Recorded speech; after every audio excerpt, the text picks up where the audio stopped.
states that penalties imposed since 2006 were effective in driving the country underground and out of the global economy. But Iran was still finding loopholes. The remittances going through Noor Islamic Bank made up as much as two-thirds of Iran's total oil revenues in 2011, according to U.S. officials. The Obama administration saw an opportunity to hit the Iranians hard, as pressure from the U.S. Congress was building for the White House to try to shut down Iran's entire oil trade, the lifeblood of the country's economy. For 5 years already, the Treasury Department and the U.S. Congress had pursued an intensifying financial war against Iran in a bid to force Tehran to end its nuclear program. The U.S. sanctions were targeting virtually every sector of the Iranian economy, particularly its banks, shipping companies, and insurance sector. But increasingly the heart of Washington's strategy was to dry up Iran's oil exports, which financed around 70% of Tehran's total budget, by crippling its ability to conduct any trade. Denying Iran this cash, U.S. officials believed, might be the only way to get Iran to capitulate on its nuclear work, short of war. I.N. 2004. V. G. EORGE. W. B. USH. Administration established a new office at the Treasury Department. It was called the Office of Terrorism and Financial Intelligence, or TFI, and included units focused on intelligence collection, sanctions, and financial crime.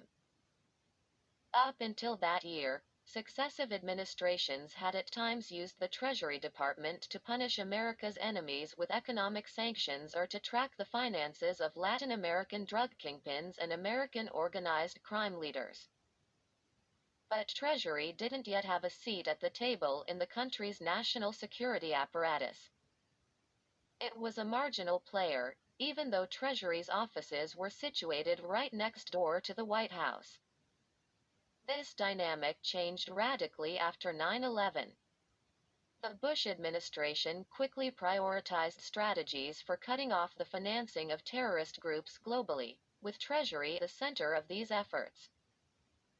Spearheaded by the Patriot Act, passed in 2001, expansive new laws were rushed through Congress to combat international money laundering and terrorist financing. The legislation strengthened the government's powers to conduct surveillance on telephone communications and wire transfers. And Treasury used its subpoena power to gain access to many of the records of the Belgium-based SWIFT network, which facilitates virtually every bank-to-bank transaction around the globe. Allowing the United States this access fueled unease among European financial regulators, who cited privacy concerns. But Treasury analysts suddenly had the ability to spy on businesses or executives believed to have terrorism links. TFI had only one financial intelligence analyst in 2004 but quickly grew to having more than 100 and a front-row seat in prosecuting Washington's wars in Iraq and Afghanistan. And it mastered the secret game of drying up terrorist groups' finances. Treasury uncovered al-Qaeda's and the Taliban's financial ties to Saudi Arabia, Pakistan, and the Gulf states. And it scored early successes in dismantling U.S.-based charities that were financing militant groups such as Hamas and Hezbollah. The Treasury also proved adept at cutting off rogue states' funding. In the early 2000s, U.S. officials discovered that North Korea was financing its nuclear and missile programs by exporting heroin, knockoff cigarettes, and counterfeit dollars. Many of the funds raised this way, the Bush administration learned, were moving back to Pyongyang and its leadership through a small bank in the former Portuguese colony of Macau. The Treasury warned banks globally that Banco Delta Asia was engaged in money laundering and moving contraband. North Korea suddenly found itself virtually incapable of dollar transactions, and foreign banks from Singapore to Mongolia feared being targeted by Treasury if they engaged in business with the Macanese firm. Wary depositors eventually made a run on the bank, forcing the local government to take it over. Quote, "We learned that denying access to the dollar was a crucial tool in punishing the U.S.'s enemies," said Juan Zarate, a Bush administration official who helped lead Treasury's counterterrorism operations after 9/11. "It was emerging as a potent weapon in our national security architecture." Indeed, Treasury knew that major businesses simply couldn't function without access to U.S. dollars, the world's default currency. Treasury could force foreign firms to choose between doing business with the United States or conducting it with rogue states and criminal enterprises. To most, the decision would be a no-brainer. Reasury soon placed Iran squarely in its crosshairs following the arrival in 2004 of its first Undersecretary for Terrorism and Financial Intelligence, Stuart Levy.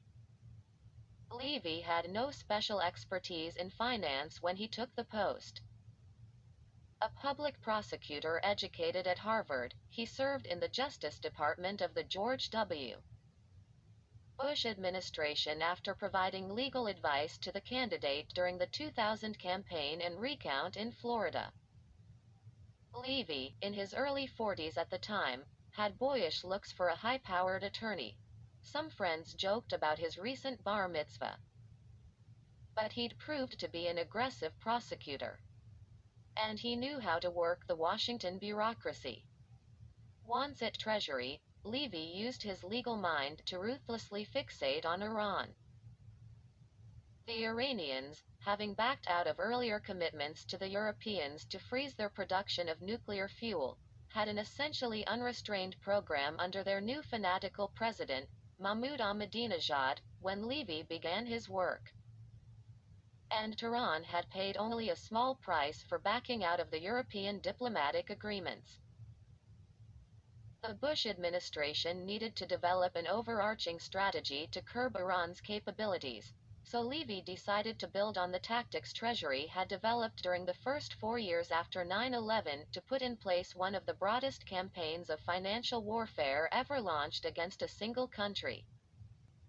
On Secretary of State Condoleezza Rice's plane, Air Force 3, in the winter of 2006, as she was en route to the Middle East, Levy gave the diplomat a menu of financial weapons for the Bush administration's new campaign against Tehran. The initial focus, he told Rice, would be small, cutting off some of Iran's major state banks, such as Melli, Siderit, SEPA, and Melat, from access to the U.S. dollar. Major international business transactions, including oil and gas sales, are almost always priced and conducted in the U.S. currency, due to its stable rate and availability.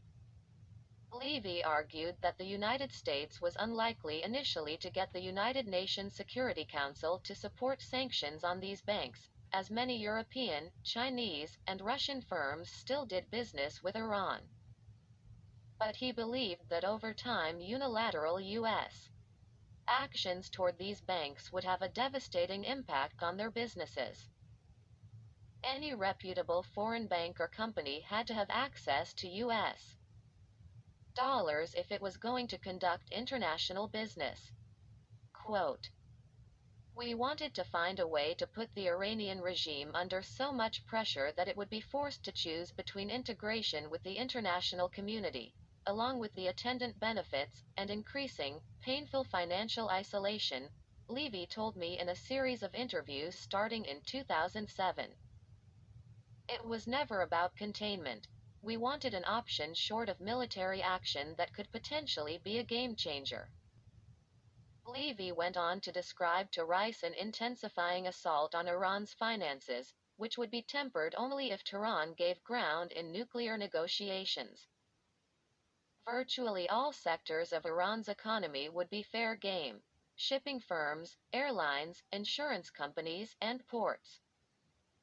The United States also saw a particularly ripe target in the Revolutionary Guard.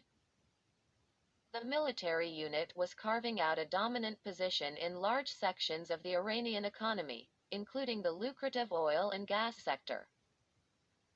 Targeting the IRGC, Levy believed, could essentially kill two birds with one stone, weakening Iran's military and its broader economy as a whole. Regular Iranians might even welcome the move, Levy hoped, because they were being pushed out of business by the IRGC and its cronies. Levy didn't explicitly state it, but his office's strategy of cascading waves of sanctions on various sectors of Iran's economy amounted to a nearly total trade embargo on Iran. Without access to banks and the dollar, and with its shipping firms and airlines blocked, Tehran would be incapable of conducting normal business. Faced with such conditions, Levy hoped, Iran would capitulate and give up its nuclear ambitions. And the campaign might also fuel broader opposition to the regime among the Iranian public, if not foment a new revolution. Quote, "We saw an escalating financial war that had virtually no end, if Iran didn't capitulate," Levy says. And Secretary Rice was on board and fully supportive from the beginning. C. Cutting off Iran. Single quote. S finances. Levy soon learned, would be a global game of whack-a-mole. Governments in Europe, Asia, and the Middle East were initially reluctant to go along with the United States' financial war against Iran. The UN Security Council was also wary of placing major Iranian commercial banks or companies on sanctions lists, in part because many international businesses remained deeply invested in Tehran. Unlike North Korea, Myanmar, or Zimbabwe, Iran was not yet a global pariah. And unlike those countries, Iran had oil wealth, a skilled workforce, and a youthful population that sought engagement with the West. This dynamic forced Levy to embark on global roadshows to sell Arab, Asian, and European bankers on the need to wall off Iran's economy. The Treasury official's presentation was simple. Any business with Iran is a risk because seemingly legitimate commerce is often a front for nuclear trade or terrorist activity. If you take the chance of doing commerce with Iranian firms, Levy said in speeches from Dubai to Istanbul and Beirut, you could lose your own banks or companies' access to the U.S. financial system. European and Arab diplomats privately groused when they learned Levy and Treasury officials were arriving in their towns to lecture their bankers on the threat Iran posed to their businesses. His message was clear, however. They could do business with Iran or with the United States, but not both. Quote, as you make your business decisions, I urge you to consider whether it's wise for your company to focus its efforts on doing business with Iran, Levy told a gathering of Arab bankers and businessmen at the 5th Annual Conference on Trade, Treasury, and Financial Management in Dubai in March 2007. I recognize that it may be tempting to step into the void that is being created by other companies pulling back their business in Iran, but they are pulling back for a reason. You should worry too. Levy's appearance belied his tough talk. His voice cracked like a teenager's when he spoke at press conferences. He often appeared shy and deferential. The fact that he was Jewish, like many senior Treasury officials, fed into the conspiracy theories that ran rampant across the Middle East. They described a U.S. and global financial system controlled by Israel and the Jews. Levy and his colleagues at Treasury were aware of these stories and felt uneasy about them. In Tehran, Levy was promoted to public enemy number one, a Zionist agent in Washington bent on destroying the economy of the Persian Empire. Protesters marshaled by Iran's government to chant anti-American slogans on Tehran's streets took to carrying pictures of Levy and other U.S. officials. Levy's strategy increasingly focused on choking off Iran's oil sales, which made up roughly two-thirds of Tehran's state revenues. China, India, South Korea, Japan, and other major powers were dependent on Iran for oil supplies and therefore were unwilling to place their economies at risk by abruptly shutting off their energy purchases.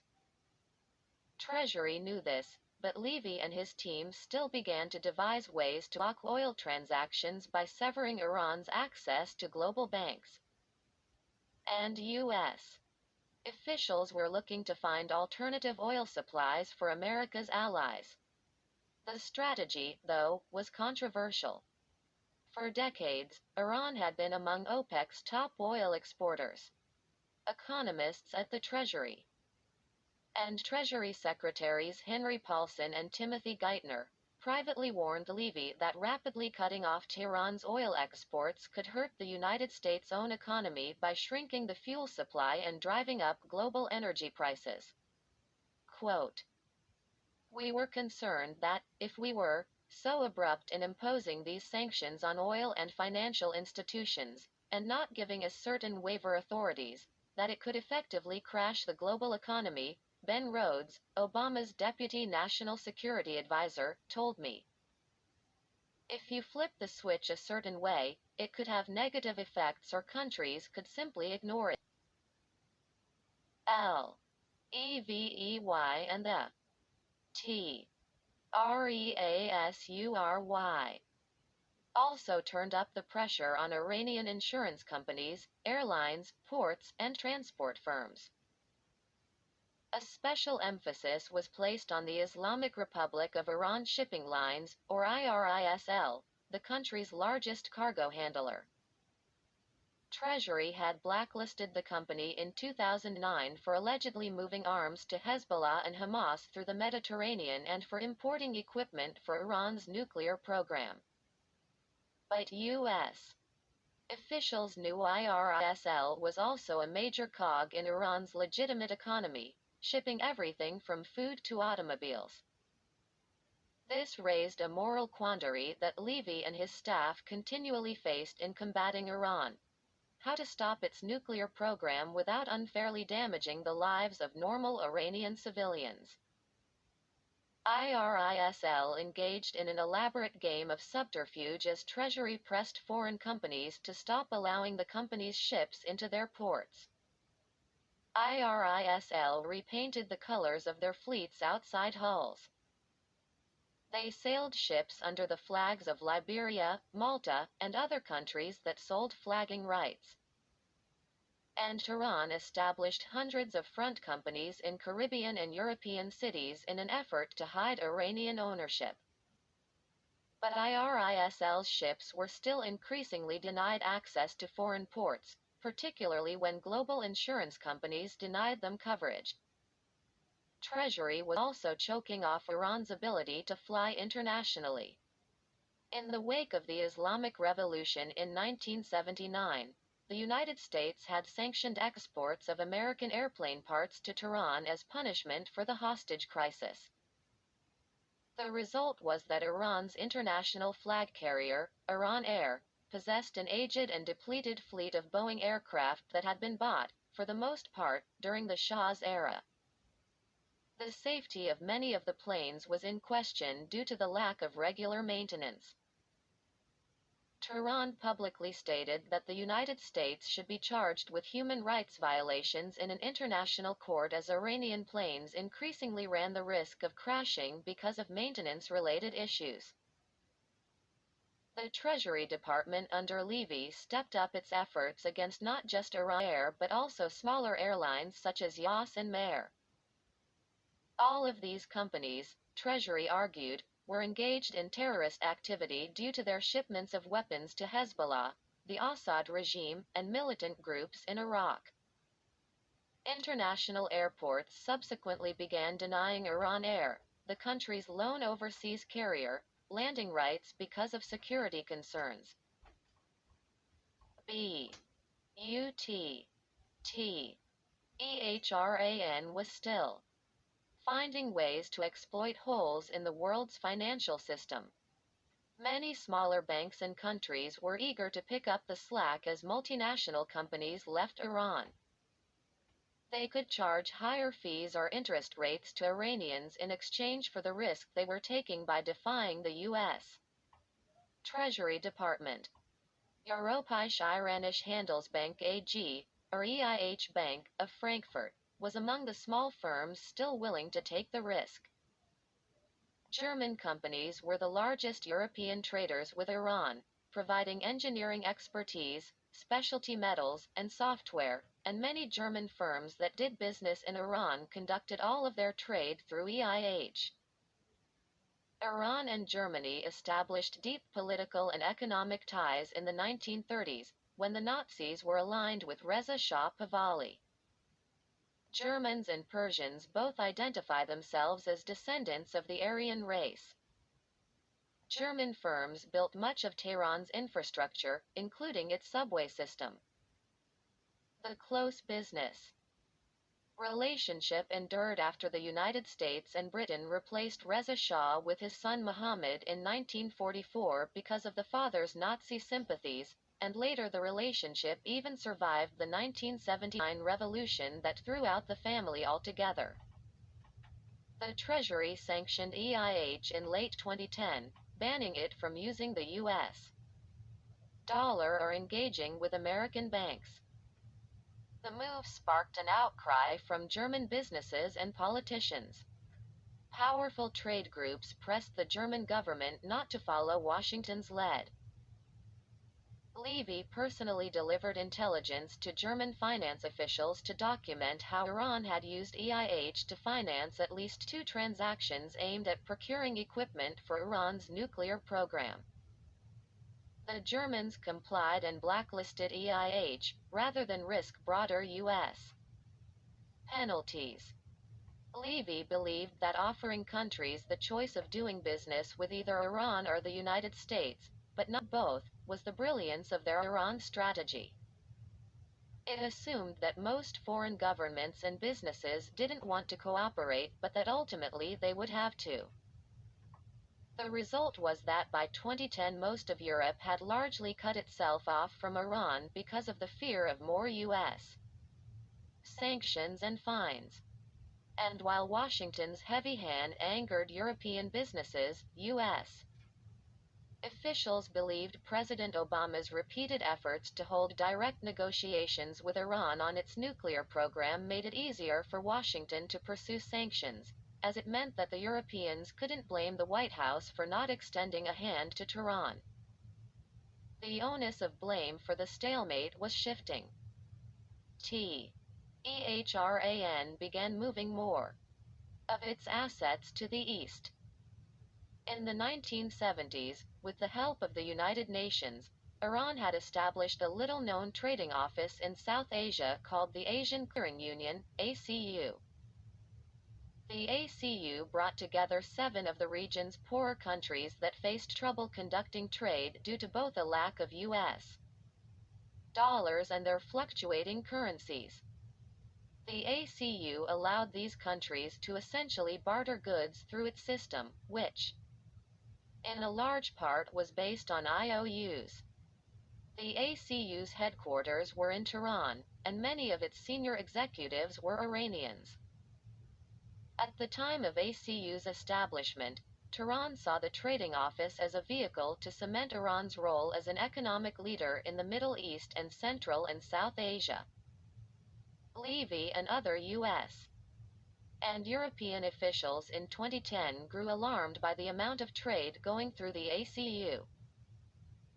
The Treasury found it virtually impossible to detect who was conducting what type of business thanks to ACU's opaque trading system, but it believed many of the trades involved sanctioned banks, such as Siderit and Melat, selling their oil to Asian buyers. Further, U.S.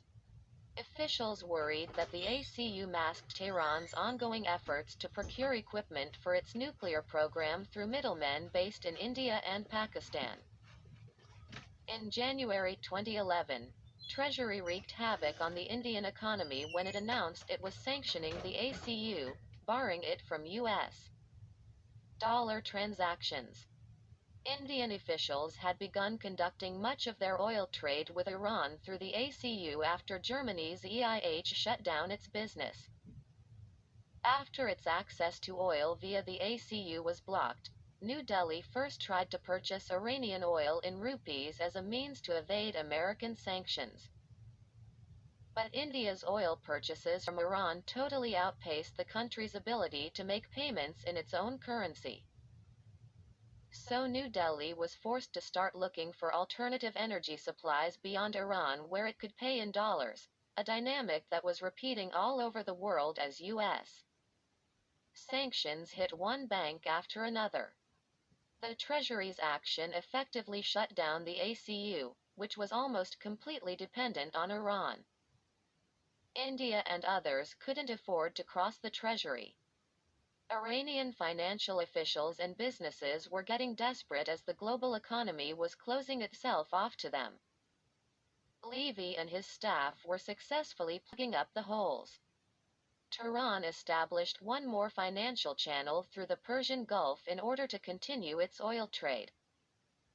Noor Islamic Bank, the UAE bank headquartered in a small business complex in downtown Dubai, was controlled by the son of the Emir of Dubai, Sheikh Mohammed bin Rashid Maktoum.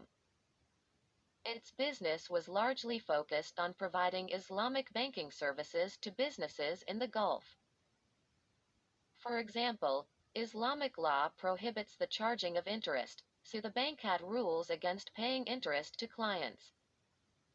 The practice attracted Muslim clients but prevented Noor from being a major player in international business. By the end of 2011, as Tehran's nuclear program expanded, Treasury was tracking more than $10 billion in Iranian oil sales going through Noor Islamic Bank each month, a sum that accounted for as much as 70% of its global oil sales. U.S. financial intelligence was perhaps Washington's most precise form of information on Iran at this point, as large U.S. dollar trades had to be registered at the Federal Reserve. The United States' focus on Noor Islamic Bank set off a heated internal debate between the UAE's two major royal families, according to U.S. and Emirati officials. The Al Nahyan family of Abu Dhabi, the political capital of the UAE, took one of the hardest lines against Tehran in the Persian Gulf and viewed Iran's nuclear program as an existential threat. They also knew that some Iranian maps showed the territory of the UAE as being just another province of the Persian Empire. The Al Nahyans were prepared to go to almost any length to contain Iran's weapons program and to push back Tehran's territorial aspirations. The Al Maktoum family in Dubai, however, was in a bind. They were heavily reliant on the Iran trade. But their ability to resist pressure from the Abu Dhabi royals had been weakened when the Al Nahyan family bailed out Dubai to the tune of tens of billions of dollars as its real estate bubble burst and its credit rating sank in 2007 and 2008. U.S. Treasury officials flew to Dubai in late 2011 to say that the Obama administration was prepared to sanction Noor Islamic Bank, which would send out a warning sign about the UAE's entire financial system. Heated exchanges occurred between U.S. and Emirati officials, who worried that the UAE's entire economic recovery could be placed at risk. The Treasury was unmoved. Quote, "Don't test us was our message," said one Treasury official who took part in the meetings. In early January 2012, Noor Islamic Bank formally notified the Treasury that it had cut off all of its Iran trade to avoid facing U.S. sanctions. The fallout was dramatic. The value of the Iranian currency, the rial, plunged by more than 30% against the dollar in just a few days. Tehran was virtually unable to conduct any dollar-related transactions, which were required for oil sales. Billions of dollars of Iranian oil revenues were detected sitting in offshore bank accounts, unable to be repatriated. Banks throughout the world were spooked about any ties to Tehran. U.S. officials saw the collapse of the Iranian currency as a clear sign that Tehran's financial system was cracking. The key, the Americans learned, was to find and then block the key nodes in Iran's international financial network. These were banks or firms that were doing a disproportionately large amount of trading with Iran. Once those firms realized they could lose access to the U.S. financial system by doing business with Iran, they would cut it off. Stuart Levy stepped down from the Treasury Department in 2011 and took a lucrative job as legal counsel at Hong Kong Shanghai Banking Corp. HSBC, in London. His first order of business was to help the bank wrestle with its own ties to illicit business, in particular drug money. HSBC would eventually pay the U.S. government $9 billion in fines for helping Mexico's Sinaloa drug cartel move money into American banks. But Levy's successors at Treasury and TFI, first David Cohen and then Adam Shubin, continued relentlessly tracking Iran's oil money, including the operation in the UAE. They knew Iran was growing more and more isolated financially. Quote, "As their financial options get narrower and narrower, you do see heavy reliance on key, third-country intermediaries," Shubin told me about the UAE operation. "To the extent we could detect them and knock them out, the impact became bigger and bigger. We had some difficult conversations with foreign jurisdictions. He financial war on Iran was playing out in the United States as well as overseas. Local governments were divesting their money from companies or organizations doing business in Iran. And public prosecutors and lawyers based in Washington and New York were joining with the Treasury and the State Department to attack Iran's finances. Perhaps no American law enforcement official took a more aggressive line than Robert Morgenthau, who served as Manhattan's district attorney for 35 years until his retirement in 2009 at age 90. Morgenthau saw it as his duty to use the New York financial system and its outsized influence on the global economy to police the world's banks and punish Washington's adversaries. Iran became an obsession during his final years in office.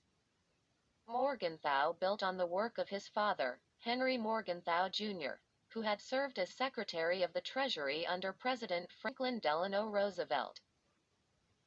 The elder Morgenthau established the Office of Foreign Assets Control, the Treasury unit that pioneered the use of sanctions to punish America's adversaries and was a precursor to Stuart Levy's work 50 years later.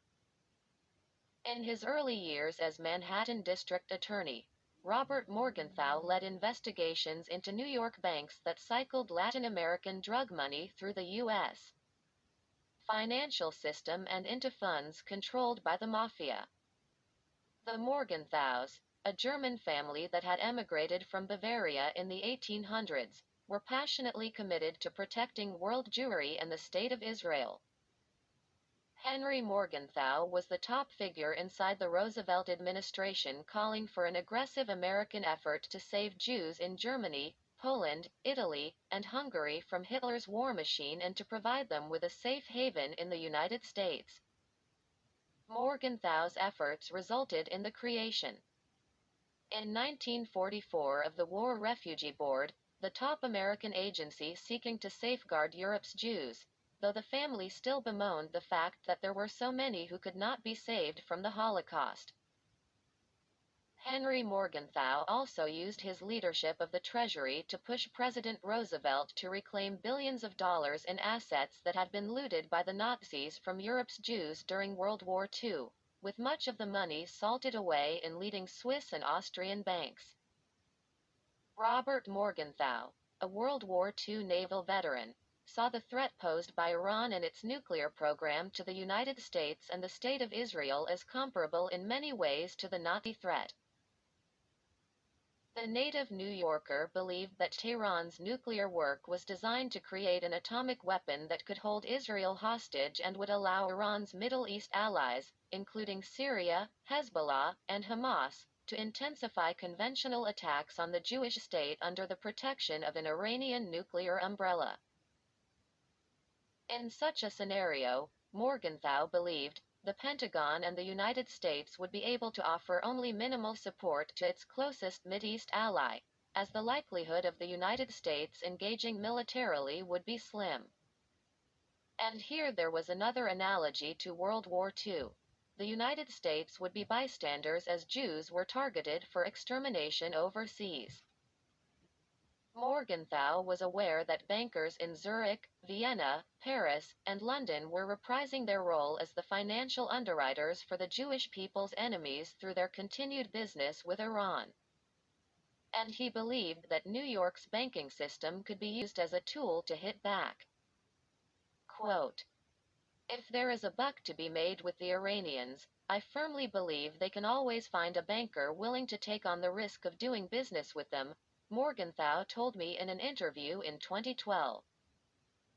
The walls of his office in Midtown Manhattan were covered with photos of Israeli leaders ranging from Yitzhak Rabin to Ariel Sharon. In other pictures, Morgenthau appeared alongside John and Robert Kennedy during JFK's White House years. Photographs of U.S. naval destroyers were on display as well, when a Nazi torpedo hit his ship, the USS Lansdale. Off the coast of Algiers in 1944, Morgenthau survived by treading water for 4 hours. "Our job is to stop the Iranians, and those who are abetting them," Morgenthau told me.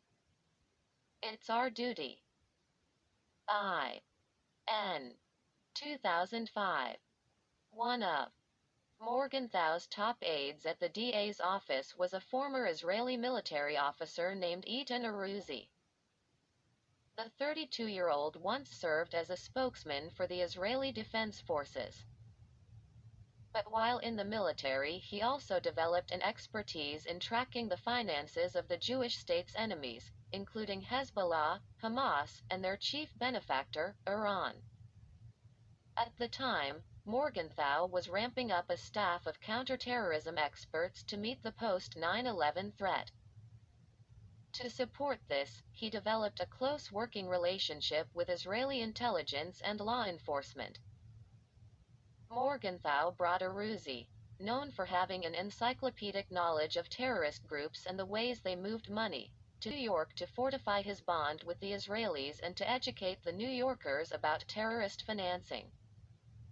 Aruzi hit the ground running upon his arrival in the spring of 2005. He was surprised to learn that a foundation established by the Shah in 1972 to promote Persian culture and heritage to Americans had survived the Iranian Revolution and was still operating out of New York, although it had changed its name, first from the Pahlavi Foundation to the Mostazafen Foundation, and then to the Alavi Foundation in 1992. From the huge oil revenues Tehran had earned during the energy boom of the 1970s, Pahlavi had constructed a high-rise office tower on Fifth Avenue in Midtown Manhattan to serve both as the foundation's headquarters and as a source of rent revenue. It also purchased offices in Queens and built mosques in Virginia, California, and Nevada. All of this construction was initially financed by Bank Melli, one of Iran's largest state banks. Tehran's ambassadors to the United Nations, who had offices only blocks away from the foundation's headquarters, had historically overseen the foundation's operations, which largely consisted of providing grants to American universities, religious foundations, and non-governmental organizations. And though the Carter administration had frozen billions of dollars of the Iranian state's holdings and suspended lucrative arms deals following the revolution, U.S. Financial regulators had somehow failed to detect the foundation during the sweep of Iranian assets that followed the severing of diplomatic relations between the United States and Iran in 1980.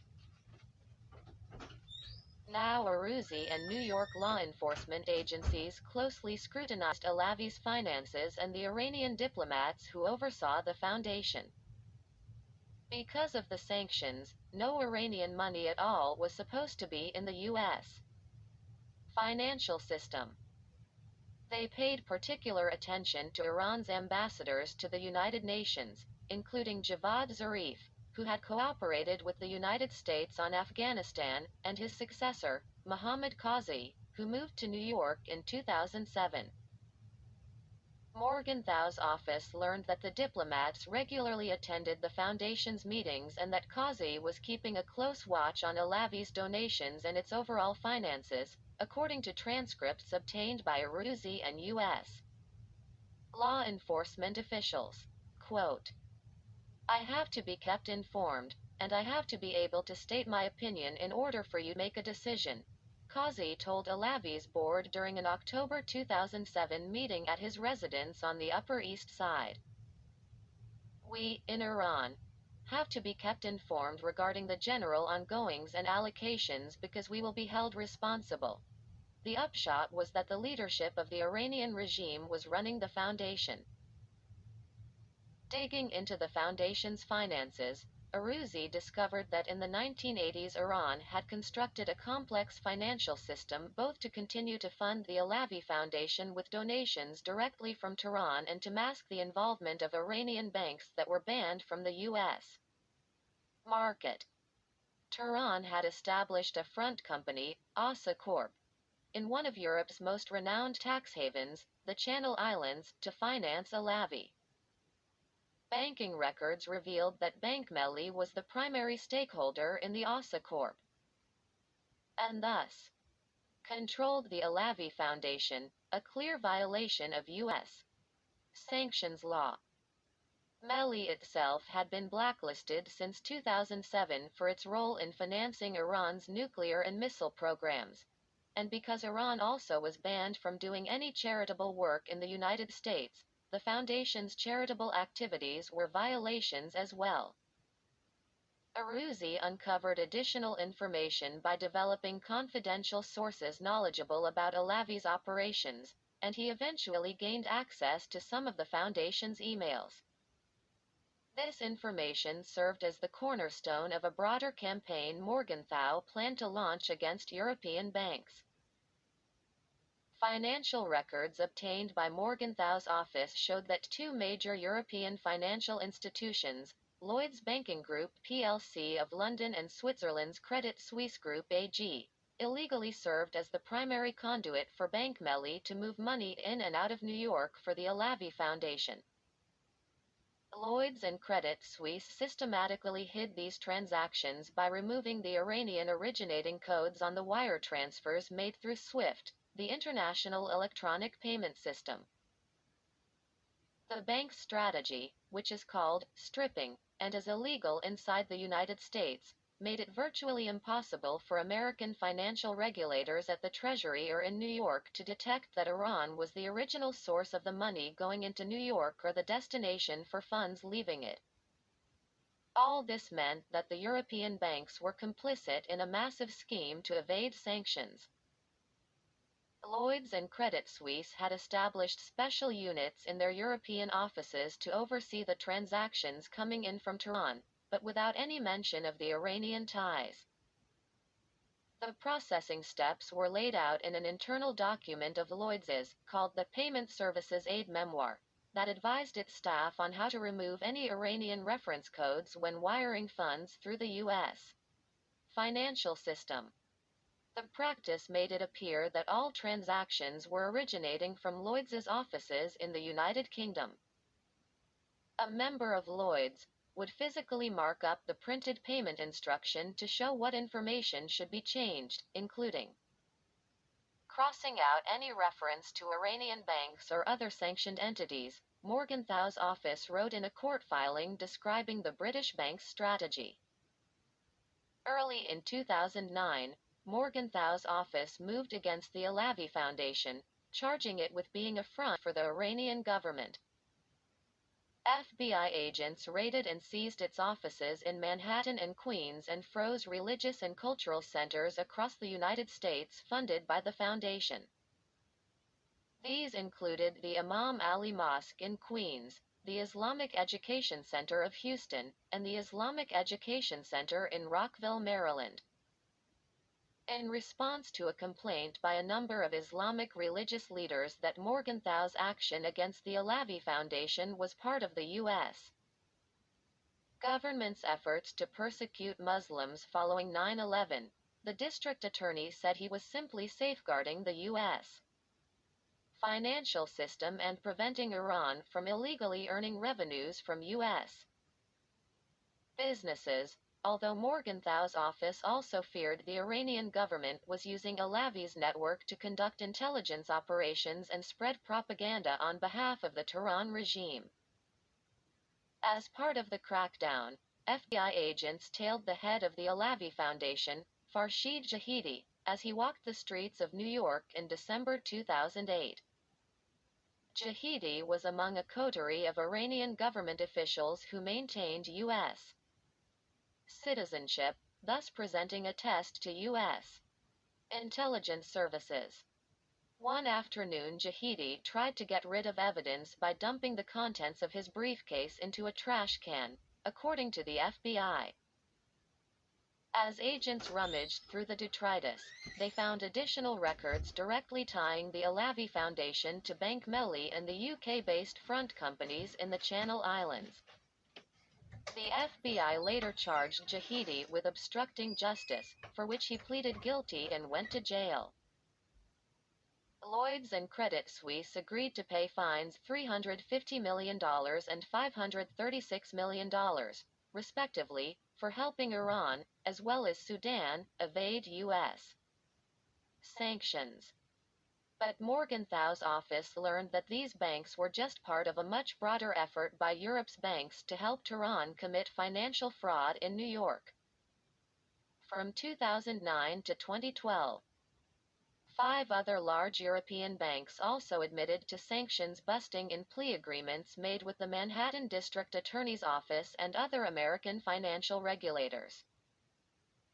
These included the Netherlands Ing Bank, HSBC Holdings plc of London, France's BNP Paribas, and the United Kingdom's Standard Chartered plc and Barclays plc. In all, these banks paid more than $4.4 billion in fines. Quote, "I don't think anyone realized that the Iranians could be this active in New York, essentially right in front of our eyes," Arouzi told me. The case underscored the fact that many European companies and governments, which were tacitly allowing this trade, were far more concerned about maintaining their business ties to Iran than with confronting the threat posed by Iran's nuclear program. Like Stuart Levy before him, Morgenthau believed that countries would comply in pressuring Iran only if their own finances were placed at risk. The fines in New York spurred a rapid push by Europe's biggest banks in the early 2010s to sever all their financial ties with Iran. R. Aubert. M. Orgenthausn. Single quote. T. The only U.S. lawyer seeking to punish Iran. Even some attorneys in the private sector were joining his crusade. And while corporate and family lawyers aren't always the U.S. government's natural allies, their pursuit of profits and compensation can actually place them in direct conflict with the government. Tehran's long history of supporting international terrorism, particularly against Americans, provided a convergence of interest between the U.S. government and private sector attorneys, particularly under the George W. Bush administration. It was like a 1-2 punch.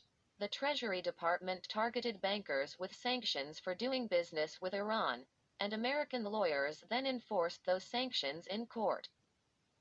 The message was clear. Cross the Treasury and you'll pay. Lawyer Stephen Pearls was at the forefront of the campaign.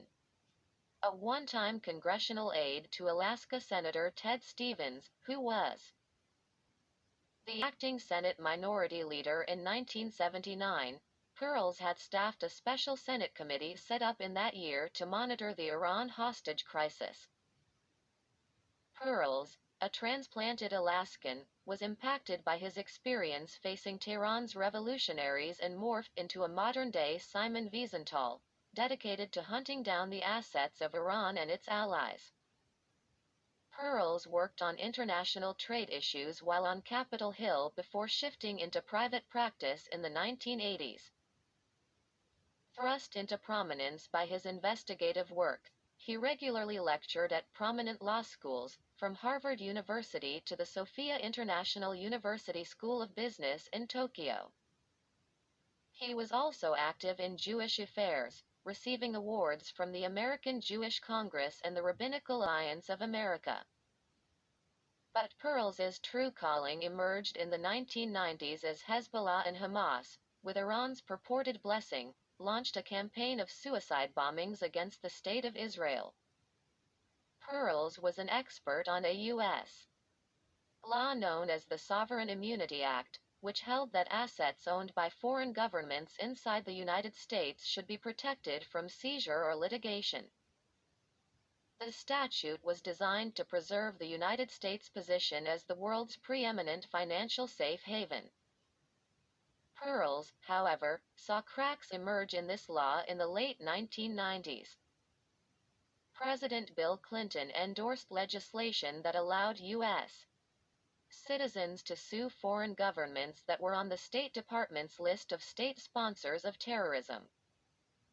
This included Iran as well as Syria, North Korea, Iraq, and Libya. For decades, attempts by Americans to win compensation from these countries for direct acts of violence or material support of terrorists had been blocked by the Sovereign Immunity Act. But the Clinton law empowered these Americans and opened a thick new legal vein for lawyers to mine.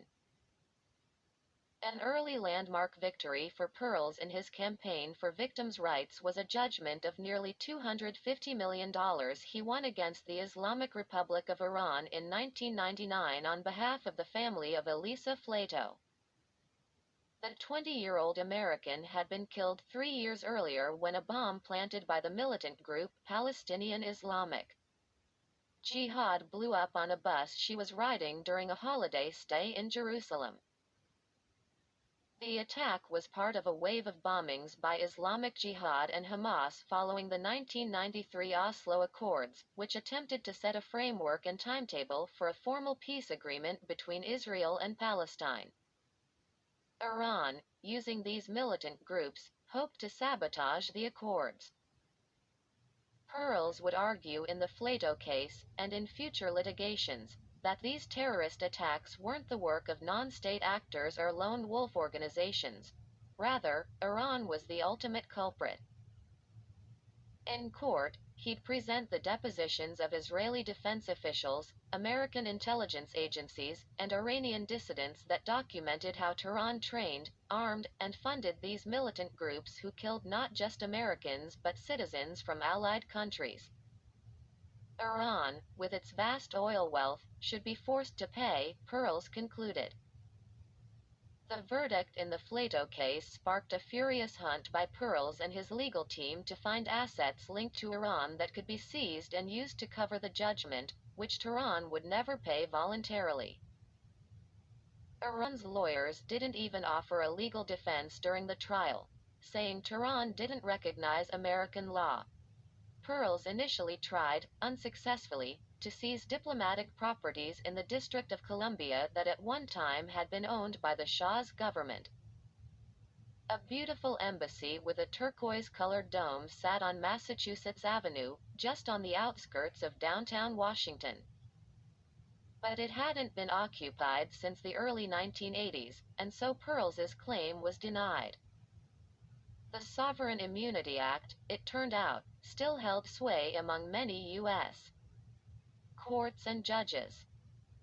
The Flatos ultimately received compensation from a frozen $400 million fund that the Shah's government had established in the Pentagon just weeks before the 1979 revolution, in order to purchase new American military equipment. Pearls, however, won a much larger series of judgments against the Islamic Republic, more than $4.2 billion, when he represented the families of 241 Marines killed by a Hezbollah suicide bomber in Lebanon in 1983.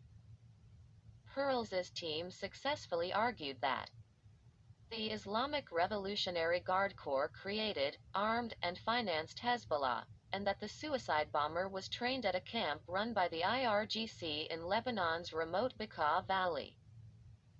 Iran and Hezbollah both denied any role in the attack, but again, neither sent defense attorneys to the trial, which was held in a D.C. federal court. As with the case of the Flatos, Pearls needed to find Iranian assets to cover this huge judgment. Many lawyers and bankers in New York scoffed that this amount of money could be found, even calling Pearls an ambulance chaser who was unfairly raising the expectations of the victims' families. Any properties previously controlled by the Shah in the United States had already been seized by the U.S. government, critics argued, and the withdrawal of most U.S. oil companies from Iran after the 1979 revolution undercut Pearls's strategy of trying to seize the U.S. assets of some major energy conglomerates with revenues tied to Iran. Pearls looked into ways of gaining control of the U.S.-based holdings of Chinese, South Korean, and Japanese companies that derived revenues from businesses in Iran. But such efforts were again opposed by many American financial regulators, who cited the Sovereign Immunity Act. The United States wasn't Switzerland, allowing countries and individuals to hide assets behind layers of complex secrecy laws. But the vibrancy of American stock and debt markets, these U.S. officials argued, was based on confidence that assets deposited in New York and elsewhere would be protected. In 2008, more out of desperation than confidence, Pearls subpoenaed the U.S. Treasury Department to force it to provide any details it had on Iranian assets. By now Pearls's relationships with U.S. administrations were rocky. His numerous lawsuits had at times run afoul of U.S. diplomatic efforts, particularly in the Middle East. President Clinton's State Department complained that the suits against Iran threatened American efforts in the late 1990s to improve diplomatic relations with Tehran after the election of the reform-minded President Khatami. Similar arguments were made that such cases undercut efforts to forge an Israeli-Palestinian peace agreement. It wasn't until Stuart Levy came to the Treasury that Pearls found an ally in the U.S. government. In early 2009, Levy surprised Pearls and the families of the Marine Corps barracks bombing when his team notified the D.C. federal court that the U.S. government had traced roughly $2.25 billion of Iranian funds to a Citibank account in New York. Levy's office believed the monies, which were largely held in the form of government bonds, were the property of Iran's central bank, Bank Markazi.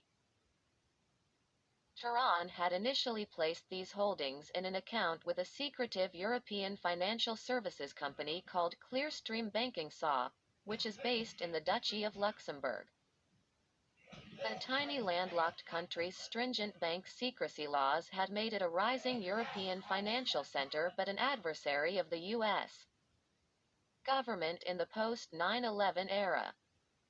Clearstream in mid-2009 shifted Iran's holdings to New York, apparently to facilitate illicit trade, even though they ran the risk of being seized.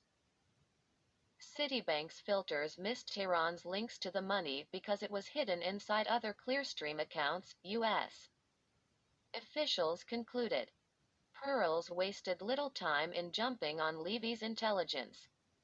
He petitioned the federal court in Manhattan to freeze the Citibank account and award the money to the victims' families to partially cover the multi-billion-dollar judgment.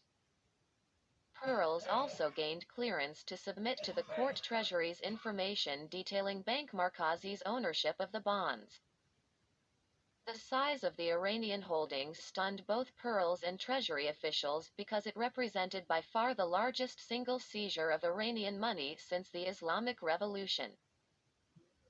They puzzled how Iran and a sophisticated company such as Clearstream had erred by sending the funds into the U.S. banking system. It was either incompetence or arrogance, he thought. Quote, "We couldn't believe, in many ways, what we had stumbled onto," Pearls told me. "Even in our wildest dreams, we didn't imagine that Iran could have this amount of money sloshing around New York." The Iranian government's and Clearstream's response to the Citibank case at times seemed to run at cross purposes. At first, Clearstream's lawyers denied that the money at Citibank was Iran's, though they said that, as a Luxembourg-based company, Clearstream was prevented from disclosing the true owner. At the same time, Iran had succeeded in transferring $250 million out of Citibank just weeks before Levy disclosed his intelligence to the U.S. court. This raised concerns inside Pearls' team that Tehran might have been tipped off by European banks about the New York action. A Manhattan judge ultimately ruled in favor of freezing the $2 billion at Citibank. Iran subsequently hired New York lawyers to challenge the decision, marking a U-turn from its previous position that it didn't recognize American law. Citing the Sovereign Immunity Act, Bank Markazi's lawyers argued that American courts didn't have the legal rights to freeze the funds of foreign governments. In late 2011, however, President Barack Obama rendered this debate moot by formally sanctioning Bank Markazi for its alleged role in funding Iran's nuclear program and support of terrorism. This ruling ordered the freezing of any assets held by Iran's central bank inside the United States. Bank Markazi's admission that it owned the bonds at Citibank, Pearls mused, had made his job far easier. For him, the ruling provided some light at the end of the tunnel for the families of the 241 Marines killed in Beirut. The U.S. Supreme Court ultimately ruled the money belonged to the families of the victims. And Pearls believes that the case spooked Iran, showing that its assets were being tracked everywhere.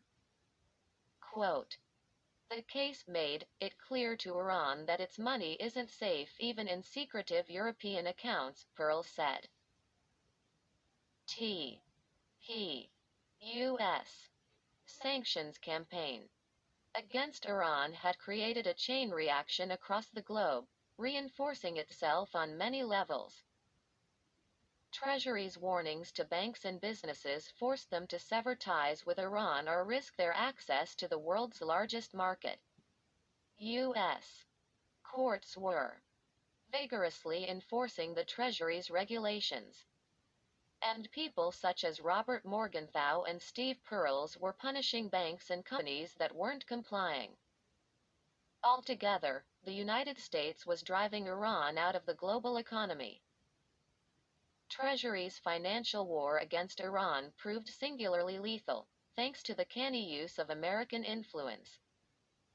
Indeed, it proved an effective tool in combating a mercurial foe who didn't play by the rules. Its effects were immediate and harsh, more so than Treasury officials had even anticipated. Red lines had been established to curb Iran's activities, and unlike so many others, they were rigorously enforced. C. Chapter 7. The Clenched Fist. The United States was beginning to enforce what would become a crippling war on Iran's economy. But at the same time, Obama was clear that he wanted a diplomatic channel to Iran, and in particular to its paramount political figure, Supreme Leader Ayatollah Ali Khamenei. The U.S. leader called it his two-track policy toward Iran. Increase financial pressure while giving its leaders a diplomatic opening to reach a deal on the nuclear issue, which since the revelations of 2002 was the paramount national security issue of the United States. In the winter and spring of 2009, just months after taking office, Obama sent two secret letters to Khamenei. These were born out of a painstaking back and forth between the new president's closest advisors. To their surprise, Iran's most powerful politician and cleric actually responded. It was the first time that an Iranian supreme leader had ever communicated directly with the United States. President Obama aimed at setting a new tone with Iran's leadership. He had campaigned on breaking sharply with the Bush doctrine of promoting regime change overseas and utilizing military force, saying that he would reach out to the United States' staunchest enemies, whether the Castro family in Cuba or Myanmar's generals. The outreach to Iran, in a U.S. bid to end Tehran's nuclear program, was the beginning of Obama's hallmark foreign policy initiative during his presidency. The White House believed ending Iran's nuclear threat could open up a pathway for Washington and Tehran to cooperate on stabilizing combustible countries in the Mideast, including Iraq, Afghanistan, and later Syria. Rapprochement could also help build bridges to the wider Muslim world. The letters, which were described to me by officials who helped draft them, were addressed directly to Khamenei. This marked a major shift from previous U.S. overtures to Iran, which consisted of attempts to seek out moderates in Tehran's Islamist government in a bid to forge a rapprochement. They had hoped to work around the rabid anti-Americanism espoused by both Khamenei and Khomeini. But Washington could never be certain about how much sway the moderates really had in Tehran. Bill Clinton's administration had thought it had a partner in Iran's president at the time, Mohammad Khatami, who openly talked about establishing a dialogue between civilizations and promoted an opening of Iran's political system and press. But Khamenei steadily weakened Khatami during his second term, to the point where Khatami couldn't make good on most of his promises of reform. Successive U.S. administrations seemed to underestimate the power of the Supreme Leader's office, something Obama and his advisors sought to correct. Obama's letters amplified a key platform of the new Obama administration's foreign policy. Washington wasn't seeking to promote regime change in Tehran. Khamenei regularly ranted about the West's efforts to promote a soft revolution in his country. The invasions of Iraq and Afghanistan reaffirmed his fears that the United States was seeking to encircle Iran. Obama, almost immediately after taking office, attempted to reassure Tehran's leadership that the United States was prepared to live with and recognize the Islamic Republic, provided that it addressed the West's concerns. Quote, "In particular, I would like to speak directly to the people and leaders of the Islamic Republic of Iran," Obama said in a message beamed into Iran in March 2009 to commemorate Nowruz, the Persian New Year. The speech preceded the letters Obama would send Khamenei a few months later, and it marked the first time a sitting U.S. president had ever addressed Iran as the Islamic Republic, a signal from Obama that he wasn't seeking to promote a conflict. In this season of new beginnings, Obama said in his video address, "I would like to speak clearly to Iran's leaders. We have serious differences that have grown over time. My administration is now committed to diplomacy that addresses the full range of issues before us, and to pursuing constructive ties among the United States, Iran, and the international community. This process will not be advanced by threats. We seek instead engagement that is honest and grounded in mutual respect." In his speeches and letters, Obama stressed to Khamenei that his overture wasn't open-ended, according to the U.S. Officials who helped draft the communications. Iran's nuclear program was advancing rapidly, the president believed, and the point when Tehran's program would reach breakout, the capability of producing enough fissile material for an atomic weapon, was fast approaching. At that point, Obama said, a dialogue between the long-standing enemies might no longer be possible. Tehran's nuclear program would be too advanced and the purpose of any negotiation eclipsed. Obama had publicly not ruled out taking military action. Indeed, U.S. officials said the administration was pushing forward with the development of the cyber weapons it used to attack Iran's facilities. It was also developing a bomb called the Massive Ordnance Penetrator, which could wipe out Iran's underground atomic facilities. Khamenei closely scrutinized the new president's messages, according to UN diplomats who met with the Iranian leader. He was intensely skeptical of any U.S. administration, believing that entrenched interests in Washington would upend the initiatives of leaders with even the best intentions. Khamenei believed U.S. policy was squarely under the thumb of the Israeli government and the Sunni Arab states, all of whom opposed any rapprochement between Washington and Tehran. Quote, they chant the slogan of change, but no change is seen in practice, Khamenei told a gathering of tens of thousands of Iranians in the holy city of Mashhad in his first public response to Obama's Nowruz speech. We haven't seen any change. But as Obama's personal letters arrived at Khamenei's offices in Tehran in the ensuing months, the supreme leader became more intrigued, according to Western diplomats who met with him around that time. In May he personally wrote Obama, delivering his communication through the Swiss embassy in Tehran, which was the United States' formal diplomatic representative in Iran, since there was no American embassy. Khamenei's letter outlined the litany of abuses the supreme leader believed the United States had committed against the Iranian people over the past 60 years. He mentioned Washington's military alliance with the Shah and the human rights abuses the Shah had committed against his people. Khamenei also cited U.S. intelligence support for Saddam Hussein during the Iran-Iraq War, which Iranians argue enabled Baghdad to eventually launch chemical attacks against Iranian forces. Khamenei also griped about U.S. support for the 1953 coup against President Mohammad Mossadegh. But the supreme leader didn't rule out some sort of accommodation with Washington on the nuclear issue.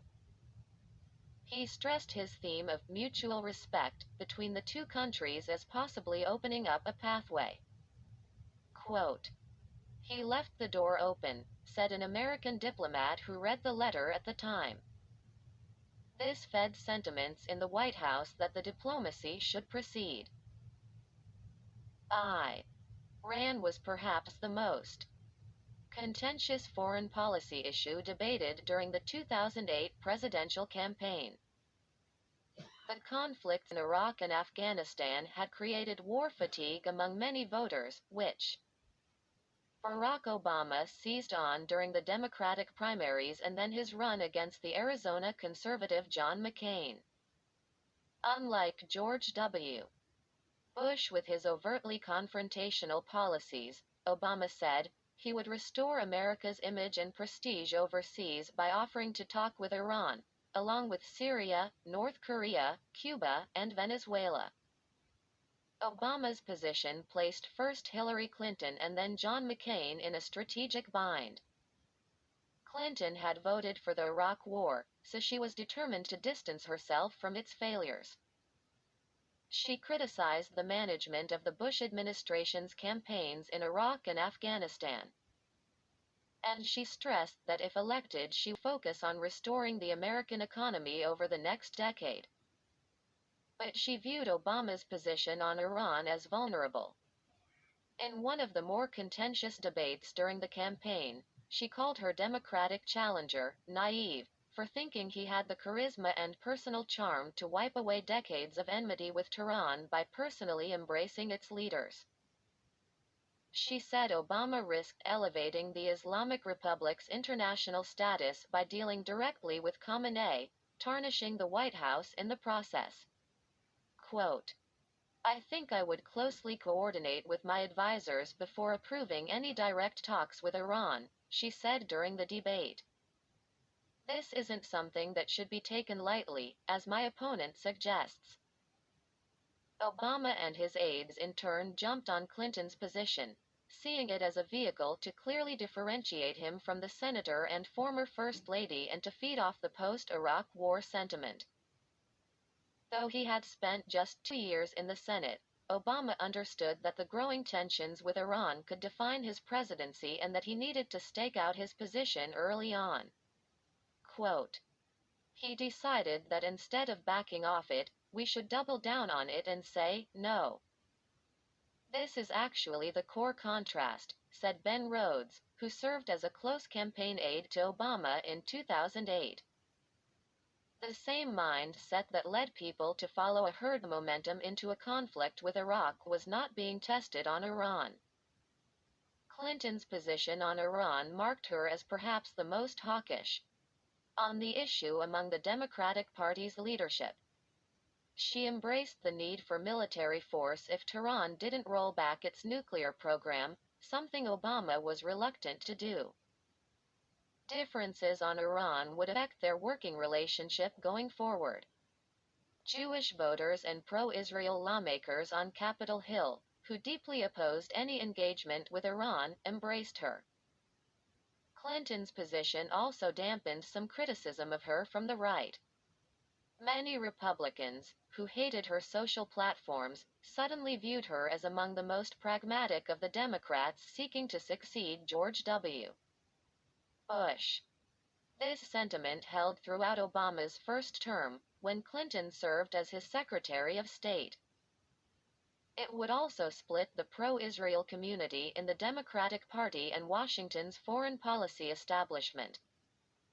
McCain's criticism of Obama's Iran stance was even sharper. The Arizona Republican argued that, counter to Obama's semantics, every American president from Jimmy Carter through George W. Bush had in fact already sought to engage Tehran. The results had been either tragedies, such as the 1979 American hostage crisis and Iran-Contra, or failures, such as the ambassador-level talks in Baghdad in 2007 that had been aimed at reducing the sectarian violence in Iraq but which, the Pentagon concluded, did nothing to reduce Tehran's training of Shiite militias or its shipments of IEDs and other munitions into Iraq. McCain charged that Obama was set to run straight into Iran's tried and trusted practice of engaging Western countries but then dragging them into months of tedious negotiations without, in the end, giving any ground. McCain argued this dynamic had afflicted the French, German, and British diplomats who met with Iranian nuclear officials for 5 straight years, without the involvement of the Bush administration, in the early 2000s. The talks achieved a short-term freeze of Iran's nuclear work, but then Tehran accelerated its activities under President Ahmadinejad. McCain argued that Barack Obama was going to play right into this Iranian strategy if he won the White House, providing Tehran with months, if not years, of political cover to push ahead with its nuclear and military programs. Quote, Senator Obama wants to sit down, without any precondition, across the table and negotiate with this individual, McCain said of Ahmadinejad during a July campaign stop in Louisiana. My friends, that's not right and that's naive and that shows a lack of experience and a lack of judgment. Obama, however, was unbowed, as his march to the White House appeared certain. Even before the election, members of his campaign team met with Syrian leaders, including President Assad, to notify them of the new American approach Obama would take once in office. Among these envoys were Jewish advisors, such as the Princeton professor Daniel Kurtzer and the Middle East negotiator Dennis Ross. Obama personally telegraphed to many in Washington's most hawkish organizations that he was going to engage the Islamic Republic, in effect warning them of a major policy shift.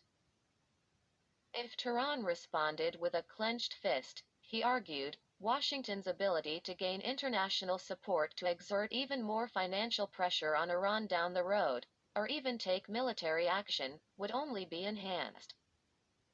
Obama argued that international opposition to the Bush administration's Mideast policies had undercut U.S. efforts to impose multilateral sanctions on Tehran, a point that had merit.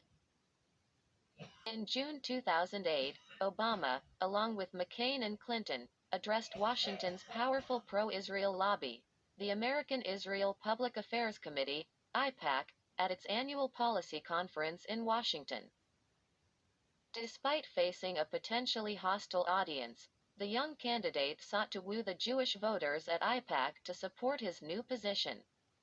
Quote, "Our willingness to pursue diplomacy will make it easier to mobilize others to join our cause," Obama told thousands of AIPAC members at Washington's cavernous convention center, occasionally earning applause.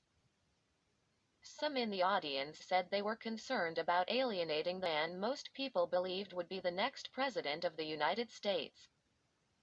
If Iran fails to change course when presented with this choice by the United States, it will be clear that the Iranian regime is the author of its own isolation, Obama told the AIPAC audience. Once in office, Obama quickly moved forward with his strategy, delivering the Persian New Year message to the Iranian people and sending letters to Khamenei. Within months of taking office, Obama was awarded the Nobel Peace Prize for his positions on stopping the spread of nuclear weapons globally. Iran was the central focus in this strategy. Quote, "What was interesting about Iran is that lots of things intersected: non-proliferation, Israel, the Middle East, and the Iraq War," Rhodes said. All of these different currents of American foreign policy converged in Iran in a way that made it not just a big issue in its own right, but a battleground in terms of American foreign policy. Obama had little time to pursue his outreach to Khamenei before the first major foreign policy crisis of his administration emerged. Just 6 months after Obama took office, Tehran held presidential elections. Mahmoud Ahmadinejad was seeking a second 4-year term. The politician had emerged as a star among the Islamic and developing nations after his 2005 election, due to his confrontational policies toward the West. His calls for Israel's destruction even rallied many Arab populations behind the Persian leader's rhetoric. And Ahmadinejad's unbending position on Iran's right to produce nuclear fuel was widely backed by the Non-Aligned Movement, NAM, a Cold War-era coalition that was made up of countries from most of the developing world. White House officials believed the vote would provide a gauge as to whether Tehran might soften its stance toward the West on the nuclear question. Even before the Iranian elections, Obama's outreach to Khamenei was facing skepticism from Israel, the Arab states, and even some members of the U.S. president's own cabinet. Israeli Prime Minister Benjamin Netanyahu, channeling much of John McCain's angst, pressed Obama to set a clear timeline for his diplomatic outreach to Iran. The Israeli leader argued that the diplomacy should not extend beyond the end of 2009, when the United States and Europe should start putting in place crippling new sanctions on Iran. The U.S. Congress, with the support of pro-Israel lobbyists, was already drafting legislation on this front.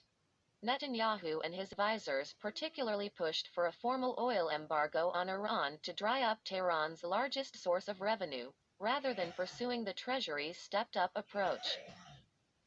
And they wanted the United States to be prepared to take military action to knock out Iran's nuclear sites, possibly in collaboration with the Jewish state, if Tehran didn't capitulate. The oil-rich monarchies in the Persian Gulf were also worried about Obama's diplomacy.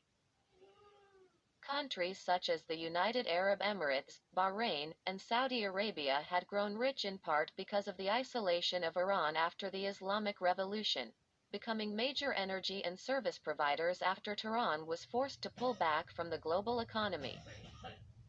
The UAE port of Dubai supplied many of the shipping, financial, and trade services that Iranian companies might have performed if there had been no American sanctions.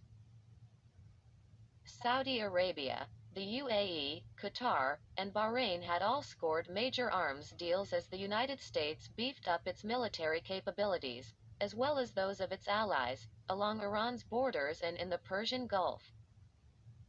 Many of these Arab leaders feared that Obama would cut off the gravy train of military and oil deals that had made Iran's regional neighbors rich. In March 2009, Hillary Clinton, by now Obama's Secretary of State, met with the UAE's Foreign Minister, Sheikh Abdullah bin Zayed Al Nahyan, on the sidelines of an international conference on the Palestinian territories, held in the Egyptian resort of Sharm el-Sheikh on the Red Sea. The placid azure waters of the resort town contrasted sharply with the contentious issues discussed inside its conference rooms. During this meeting, Sheikh Abdullah, an Emirati prince, pressed Clinton to keep his country briefed on any diplomatic overtures to Tehran and how this might impact the UAE and the other Gulf states, according to U.S. officials who took part in the meeting. The Secretary of State and her husband had strong relations with the UAE going back to Bill Clinton's White House years. The former president regularly gave paid speeches in the country. The Emiratis, like the Israelis, saw Hillary Clinton as a potential ally in an administration that might be hostile to their security interests.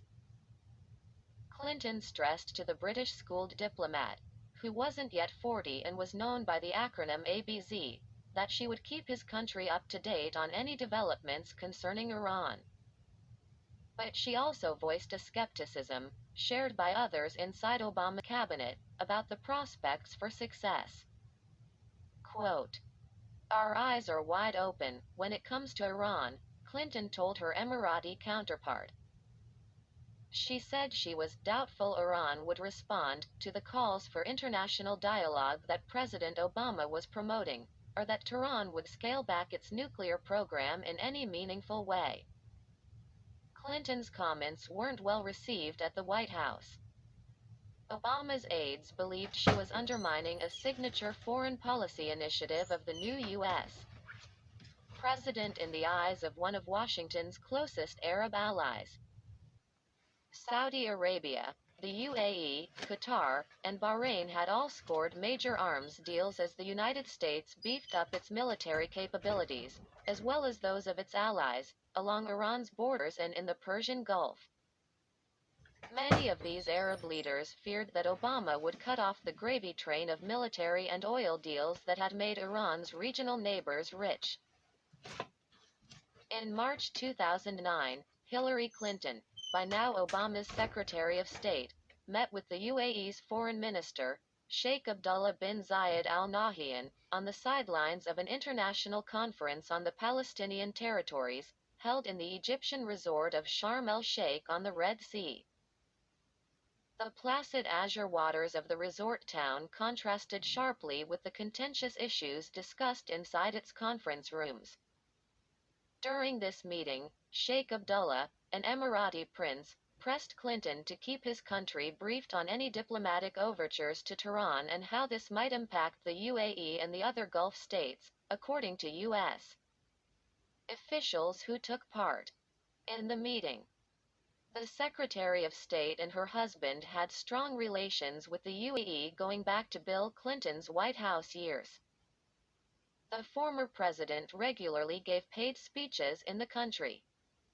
The Emiratis, like the Israelis, saw Hillary Clinton as a potential ally in an administration that might be hostile to their security interests. Clinton stressed to the British-schooled diplomat, who wasn't yet 40 and was known by the acronym ABZ, that she would keep his country up to date on any developments concerning Iran. But she also voiced a skepticism, shared by others inside Obama's cabinet, about the prospects for success. Quote, "Our eyes are wide open when it comes to Iran," Clinton told her Emirati counterpart. She said she was doubtful Iran would respond to the calls for international dialogue that President Obama was promoting, or that Tehran would scale back its nuclear program in any meaningful way. Clinton's comments weren't well received at the White House. Obama's aides believed she was undermining a signature foreign policy initiative of the new U.S. president in the eyes of one of Washington's closest Arab allies.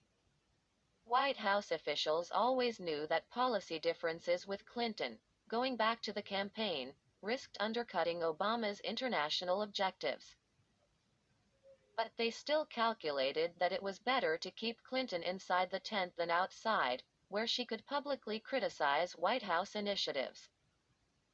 The American diplomat who briefed reporters on Clinton's meeting at Sharm el-Sheikh was quickly removed and sent to a new posting in Vienna.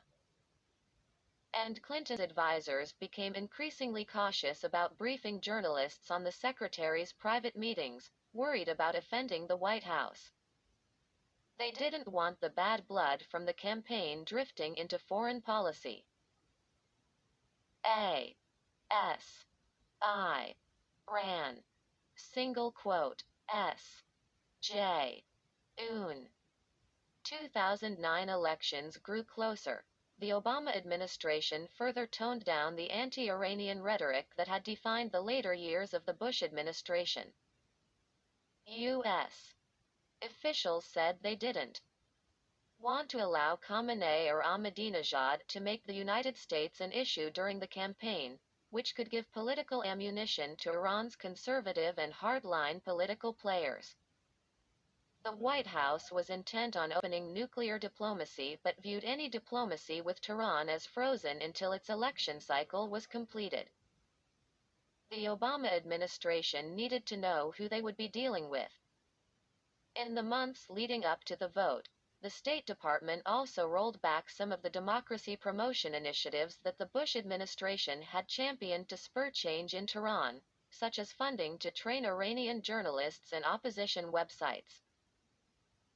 Khamenei had publicly denounced these programs as attempts to stir a color revolution inside Iran, along the lines of those that had broken out in former Soviet states such as Georgia and Ukraine during the Bush administration.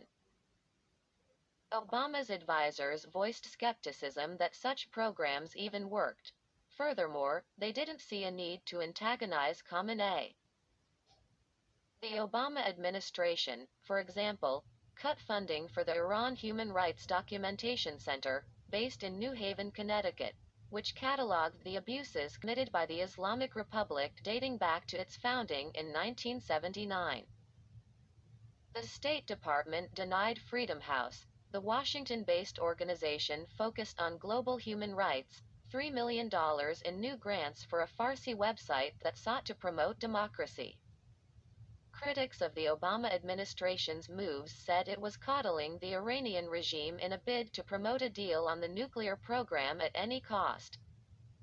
Quote, "Because Iranians seem willing to take risks, we should be willing to provide them with help when requested," said Jennifer Windsor, then executive director of Freedom House, after her organization's funding request was declined in 2009.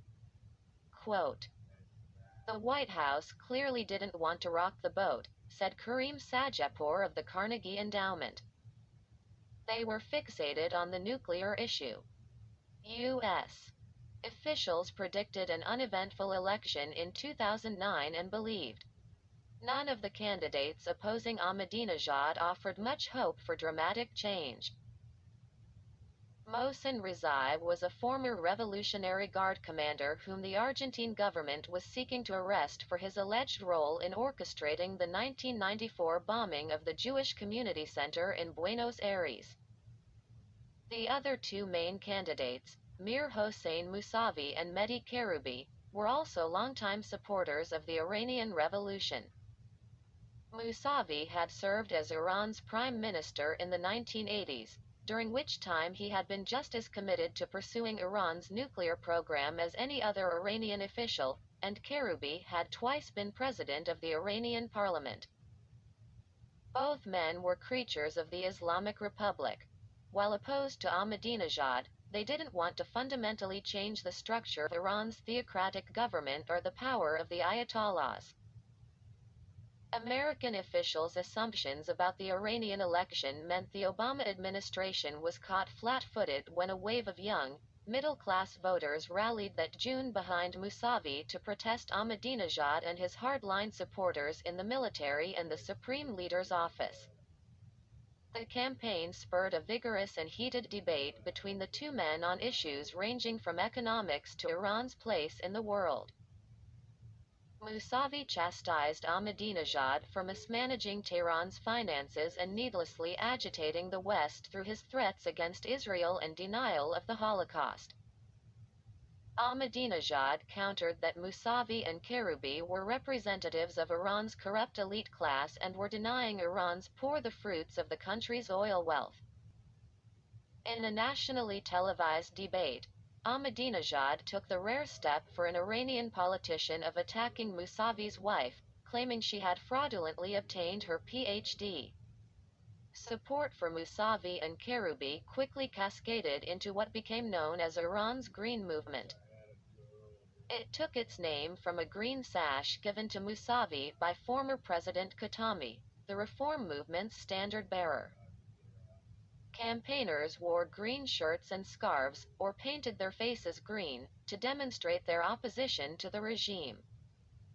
On Election Day, June 12, parts of Tehran were bathed in green as Iranians stood in long lines to cast their votes.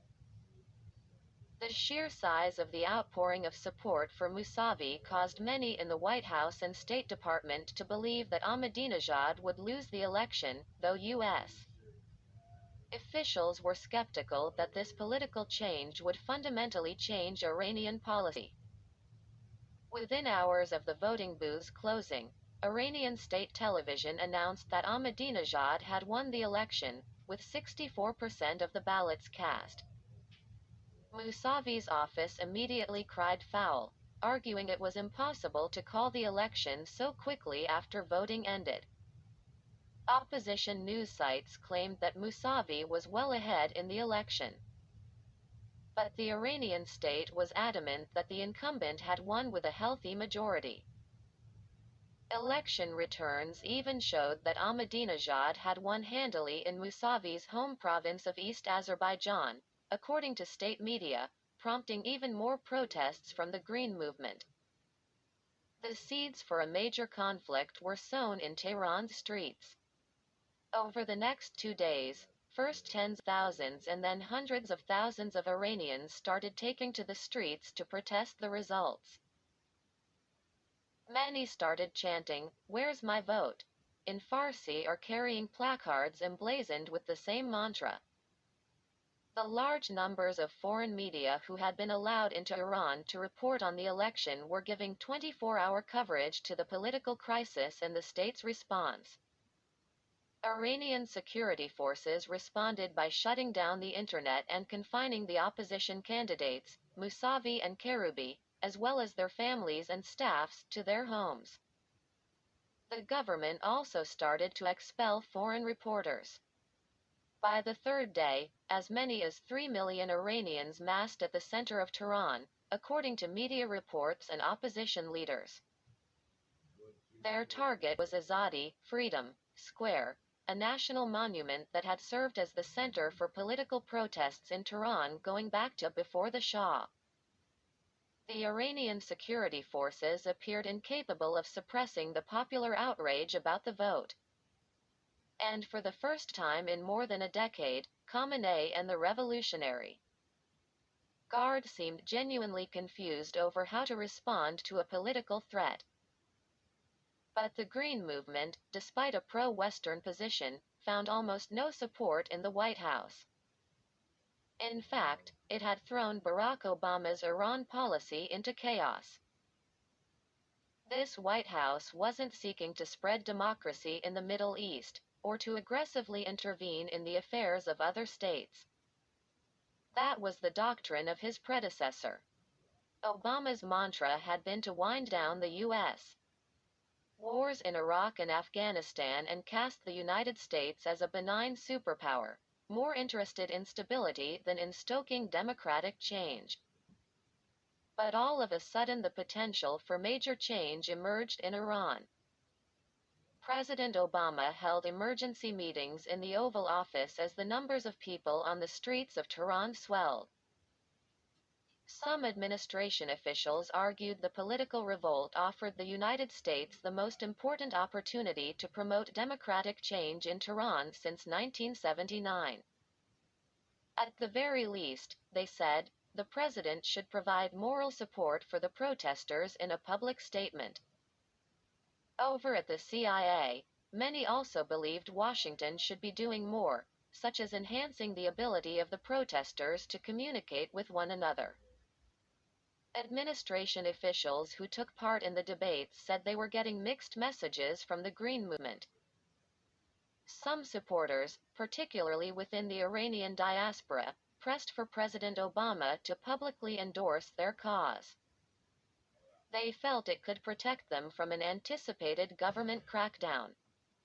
However, many inside the movement in Iran felt that American support, even if it was just rhetorical, would give Khamenei an excuse to brand them as American lackeys.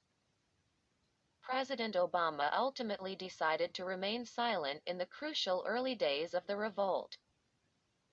Furthermore, he ordered the CIA to sever any contacts it had developed with Green Movement supporters. The agency has contingency plans for supporting democratic uprisings anywhere in the world. This includes providing dissidents with communications, money, and in extreme cases even arms. But, in this case, the White House ordered it to stand down. Quote, "Let's give it a few days," was the answer, said a senior U.S. official present at some of the White House meetings in 2009. It was made clear, we should monitor, but do nothing. Other Obama advisors said it was clear that the president didn't want to take any steps that might jeopardize the direct diplomacy with Khamenei. Quote, "If you were working on the nuclear deal, you were saying, don't do too much," said Michael McFaul, who served as a senior National Security Council official at the White House before becoming ambassador to Russia in 2012. Obama went further, though, and publicly sought to squelch the perception that Iran was about to experience major change or move closer to the West. In a June 16 interview with MSNBC, he cast Mousavi as a regime insider and a fundamental player in developing the Islamic Republic's hostile policies toward the West. Quote, "Although there is amazing ferment taking place in Iran, the difference between Ahmadinejad and Mousavi in terms of their actual policies may not be as great as has been advertised," Obama said. "I think it's important to understand that either way, we are going to be dealing with a regime in Iran that is hostile to the U.S." Obama also lagged behind European leaders, such as French President Nicolas Sarkozy, in forcefully questioning the legitimacy of the results. U.S. officials said they didn't have enough of their own independent information to gauge the level of fraud in the vote. But this only fed the perception that the Obama White House didn't want to stir the pot in Iran. The president's desire to pursue a nuclear agreement trumped all other issues. Quote, "It is up to Iranians to make decisions about who Iran's leaders will be. We respect Iranian sovereignty and want to avoid the United States being the issue inside Iran," Obama said at the White House, also on June 16. "What I would say to those people who put so much hope and energy and optimism into the political process, I would say to them that the world is watching and inspired by their participation, regardless of what the ultimate outcome of the election was. There was some dissent within Obama's administration over this soft approach, largely from Hillary Clinton's State Department. The internal conflict mirrored the differences exposed during the campaign. On June 17, as the Iranian regime moved to cut off internet access, an office at Foggy Bottom communicated with the social media site Facebook to take steps to ensure that Iranians could continue communicating using its web pages. The move by two young American diplomats, Jared Cohen and Alec Ross, was initially reprimanded by their higher-ups, according to former U.S. officials, fearful that it strayed from the president's line of staying out of the Iranian controversy. But the State Department then reversed itself and publicized the two officials' intervention with Facebook, a sign, these officials said, that Clinton was sensitive to criticisms that the United States wasn't doing enough to support the Green Movement.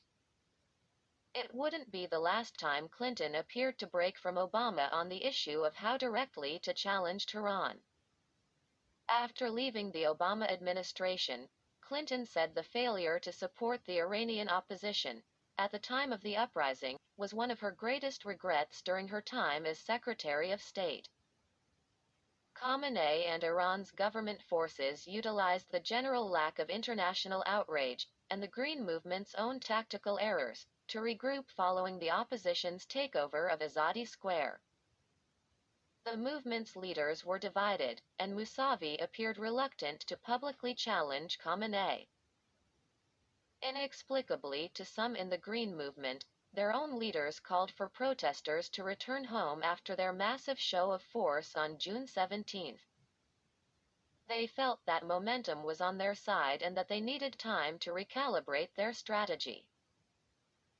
They also believed that even some of Iran's traditional revolutionary leaders, such as former President Akbar Hashemi Rafsanjani, would rally to their cause. There were clear fractures between Khamenei and many of the other leaders who had founded the Islamic Republic but wanted a more open system. However, the Green Movement had underestimated the skill and ruthlessness of Khamenei and, in particular, the Revolutionary Guard. Over the ensuing 2 months, it unleashed its paramilitary arm, the Basij, against the Green Movement's leaders and its supporters across Iran.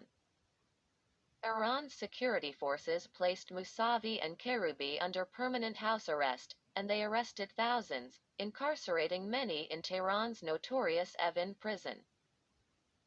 Even members of the Iranian elite, such as Rafsanjani's daughter and Mousavi's son, were detained in what quickly became the broadest crackdown in Iran since the revolution.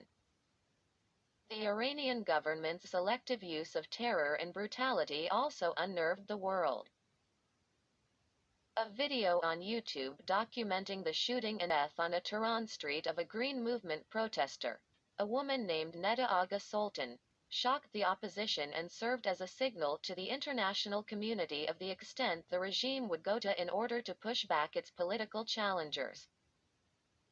Wide-scale use of rape and torture of men and women, particularly in prisons and hospitals where protesters were being held and treated, were reported, stunning the White House and other Western powers. Obama was finally forced to make a tactical shift and publicly condemn the regime in late June, after the crackdown was in full force. Quote, "In 2009, no iron fist is strong enough to shut off the world from bearing witness to the peaceful pursuit of justice," the president said in a prepared statement ahead of a White House press conference. The United States and the international community have been appalled and outraged by the threats, the beatings, and the imprisonments of the last few days. But the White House's moves were too late.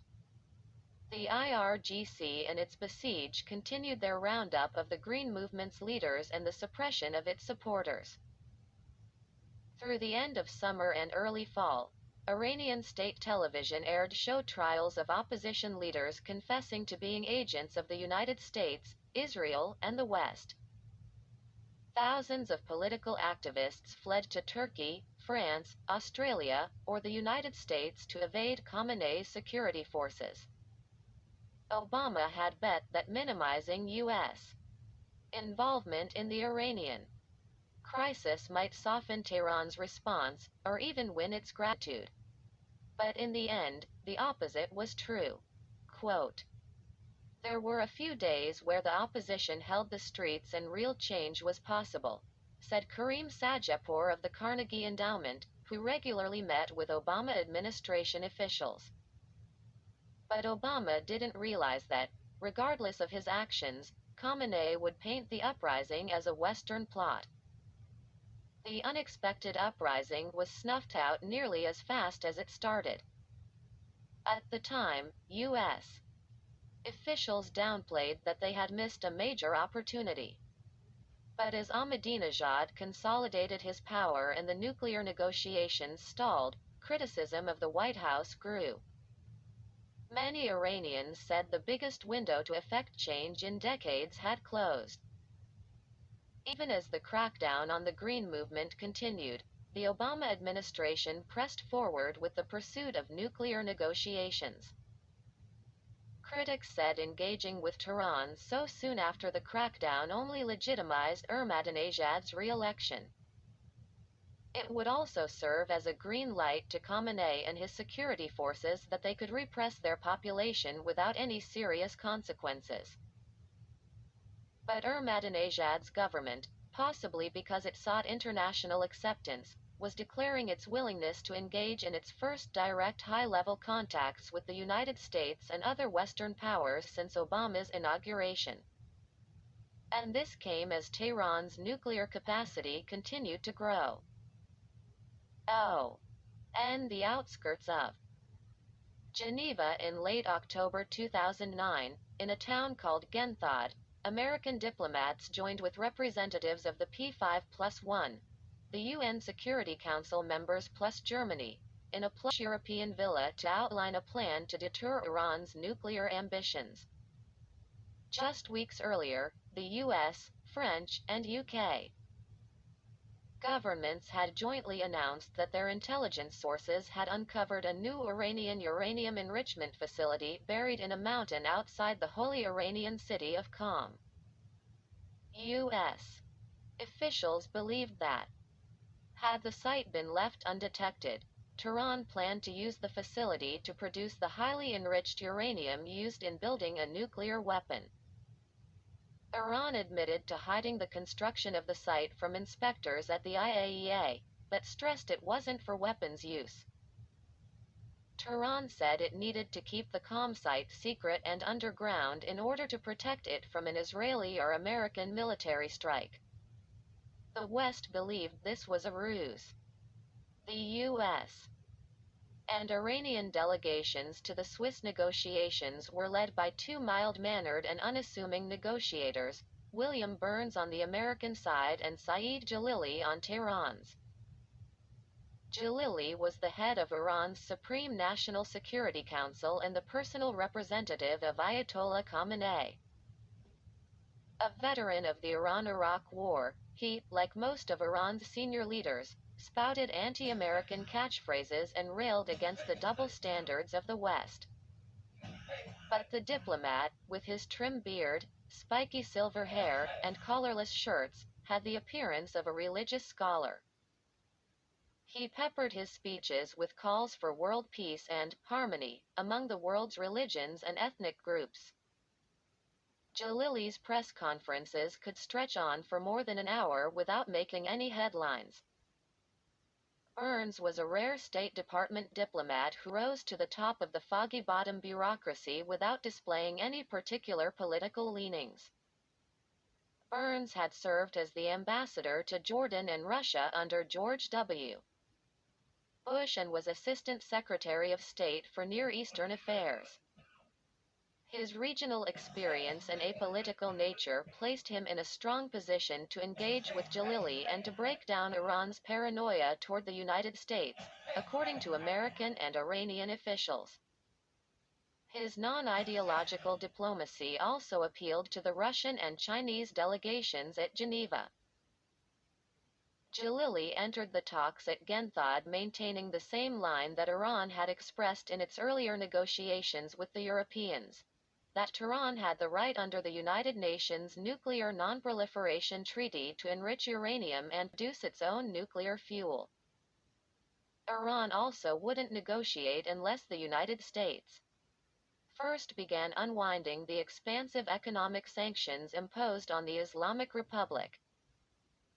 The penalties were already starting to cut off Iran's banks from the global economy, though they would become much worse. The United States, France, and the United Kingdom had been expecting Iran to take this unbending position, so Jalili's comments were no surprise. But the United States, Russia, and other European countries had come to Switzerland with a highly technical offer that was designed to both test Tehran's willingness to engage and significantly diminish its ability to build a nuclear weapon in the short term. Nuclear experts inside the US, French, and Russian governments, backed by advisors from the IAEA, devised the concept, called a fuel swap. It basically sought to call Iran's bluff on its claims that it only sought civilian nuclear power by providing it with fuel that was sufficient to power a nuclear reactor but not of the quality and quantity needed to produce a bomb.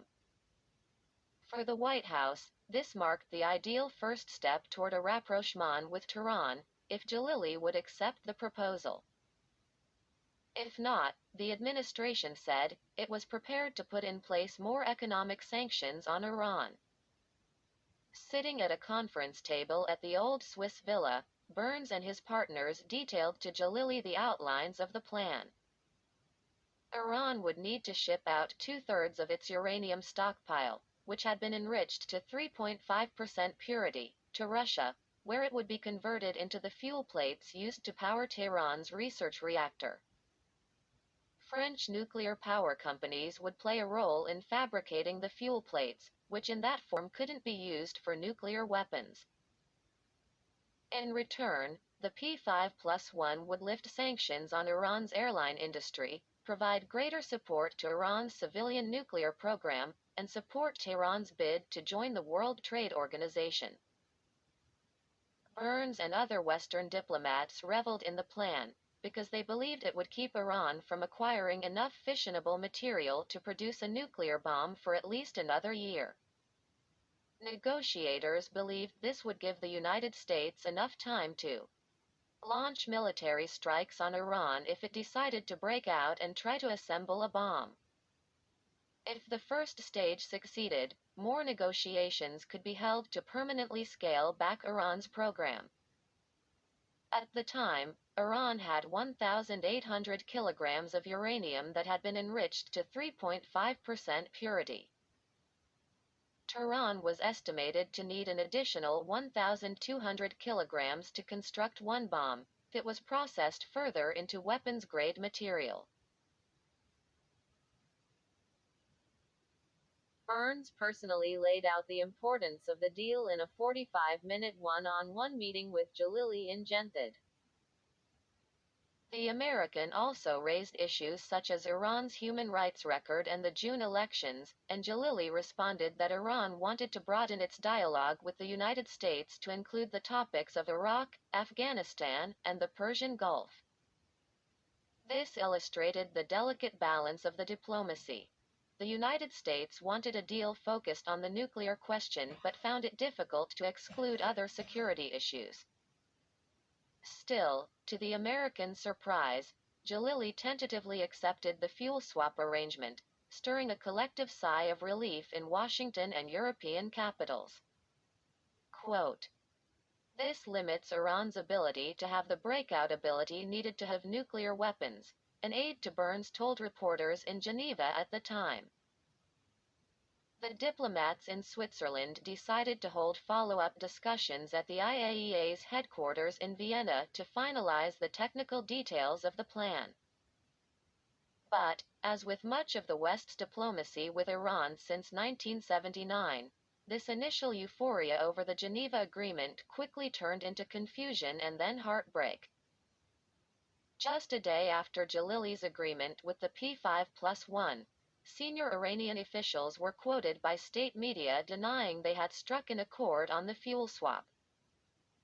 Senior Iranian officials and politicians then began publicly attacking the deal, arguing that Western countries such as France couldn't be trusted to deliver the nuclear fuel to Tehran on time. They wanted a simultaneous exchange of Iran's stockpile of enriched uranium for the fuel plates, and they wanted it to take place in a matter of weeks, something the IAEA said wasn't technically possible. American officials were again confused about who was calling the shots in Iran, and if Khamenei had even blessed the talks to begin with. A major internal battle inside Iran ensued, according to Iranian and European officials, and exposed major cleavages inside the country's political system. Ahmadinejad had initially told Jalili to accept the agreement, in part, these officials said, to enhance the president's political standing, both internationally and inside Iran, in wake of the disputed June vote. The president's critics in Tehran, particularly those close to Khamenei and the Revolutionary Guard, began attacking the deal and charging that the president was selling out to the United States and Israel, a tactic designed as much to weaken Ahmadinejad as to satisfy substantive opposition to the agreement. Ultimately, Ayatollah Khamenei ruled against the agreement, according to Iranian and European officials, fearful of losing leverage internationally if Tehran shipped out the majority of its fissile material. Some people involved in the diplomacy said they believed Ahmadinejad never consulted with the supreme leader before instructing Jalili to accept the deal. This was a maneuver that ultimately doomed the original agreement and created significant distrust between the two Iranian leaders for the remaining 4 years of Ahmadinejad's second term. The fallout from the failed deal also rekindled fears inside the White House that the United States couldn't reach a sustainable deal with an Iranian government that was so fractured internally. Quote, "The failure of the Geneva Agreement really marked a shift to a more confrontational stance towards Iran," said Dennis Ross, who closely advised Obama on Iran at this time. Hopes for a successful engagement with Khamenei began to fade. And the wake of the failure in Geneva, the Obama administration and its European allies began preparing to implement the crippling sanctions that the White House had promised if diplomacy failed. And the Obama administration seemed correct in its assessment that seeking engagement with Tehran, even if unsuccessful, would force the Europeans, Russians, and Chinese to support sanctions. The responsibility for the failure of the diplomatic approach clearly fell on Tehran. This latest push for sanctions focused on implementing a fourth round of economic penalties on Iran through the UN Security Council. It also included unilateral sanctions by Washington and the European Union that were being developed by the U.S. Treasury Department and the Congress, and which would increasingly target Iran's oil revenues. A last-ditch diplomatic effort spearheaded by two developing economic powers, Turkey and Brazil, emerged in the spring of 2010 to head off this call for more economic penalties on Iran. The initiative, pursued by Turkish Prime Minister Recep Tayyip Erdogan and Brazilian President Luiz Inácio Lula da Silva, illustrated how the Iranian nuclear crisis was increasingly dividing the Western powers from the developing nations, many of whom supported Tehran's position on uranium enrichment. The Brazilians and the Turks said they coordinated their diplomacy with Washington, but many U.S. officials viewed it as an affront to their efforts to isolate Tehran. Erdogan and Lula both saw their countries as emerging powers and together presented an alternative to U.S. hegemony. At a triumphant press conference in Tehran that May, Erdogan and Lula announced that they had succeeded where the West had failed. Ahmadinejad, allegedly with Khamenei's backing, had agreed to a revised version of the fuel swap deal with only marginal differences, they said. Iran would ship out 1,200 kilograms of enriched uranium to Turkey in exchange for fuel rods. Iran would also allow increased monitoring by the IAEA. In return, the push for new sanctions against Iran at the United Nations would be halted, the leaders argued. Quote, America is angry over the proximity of independent countries like Iran and Brazil. That is why they made a fuss ahead of your trip to Iran, Khamenei told Lula after the marathon negotiating session, according to Iranian press reports. The United States and the Europeans, however, didn't support the initiative, viewing it as a ploy to ward off more economic pain for Iran. Furthermore, the new agreement's terms no longer carried the weight the earlier plans would have. The country's fuel stockpile had grown by over 1,000 kilograms in the 6 months since the Geneva meetings.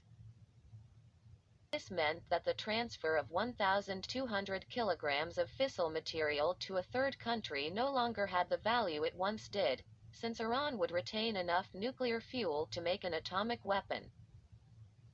And the Turkish and Brazilian initiative didn't require Iran to stop enriching uranium to a level of purity that, as previously noted, the United States viewed as near weapons grade.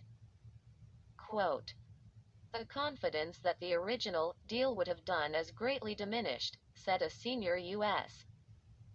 official who discussed the latest agreement with Turkish and Brazilian diplomats. This is, in essence, grasping at straws that somehow this would help resolve the issue. But this is an area we don't agree with them on.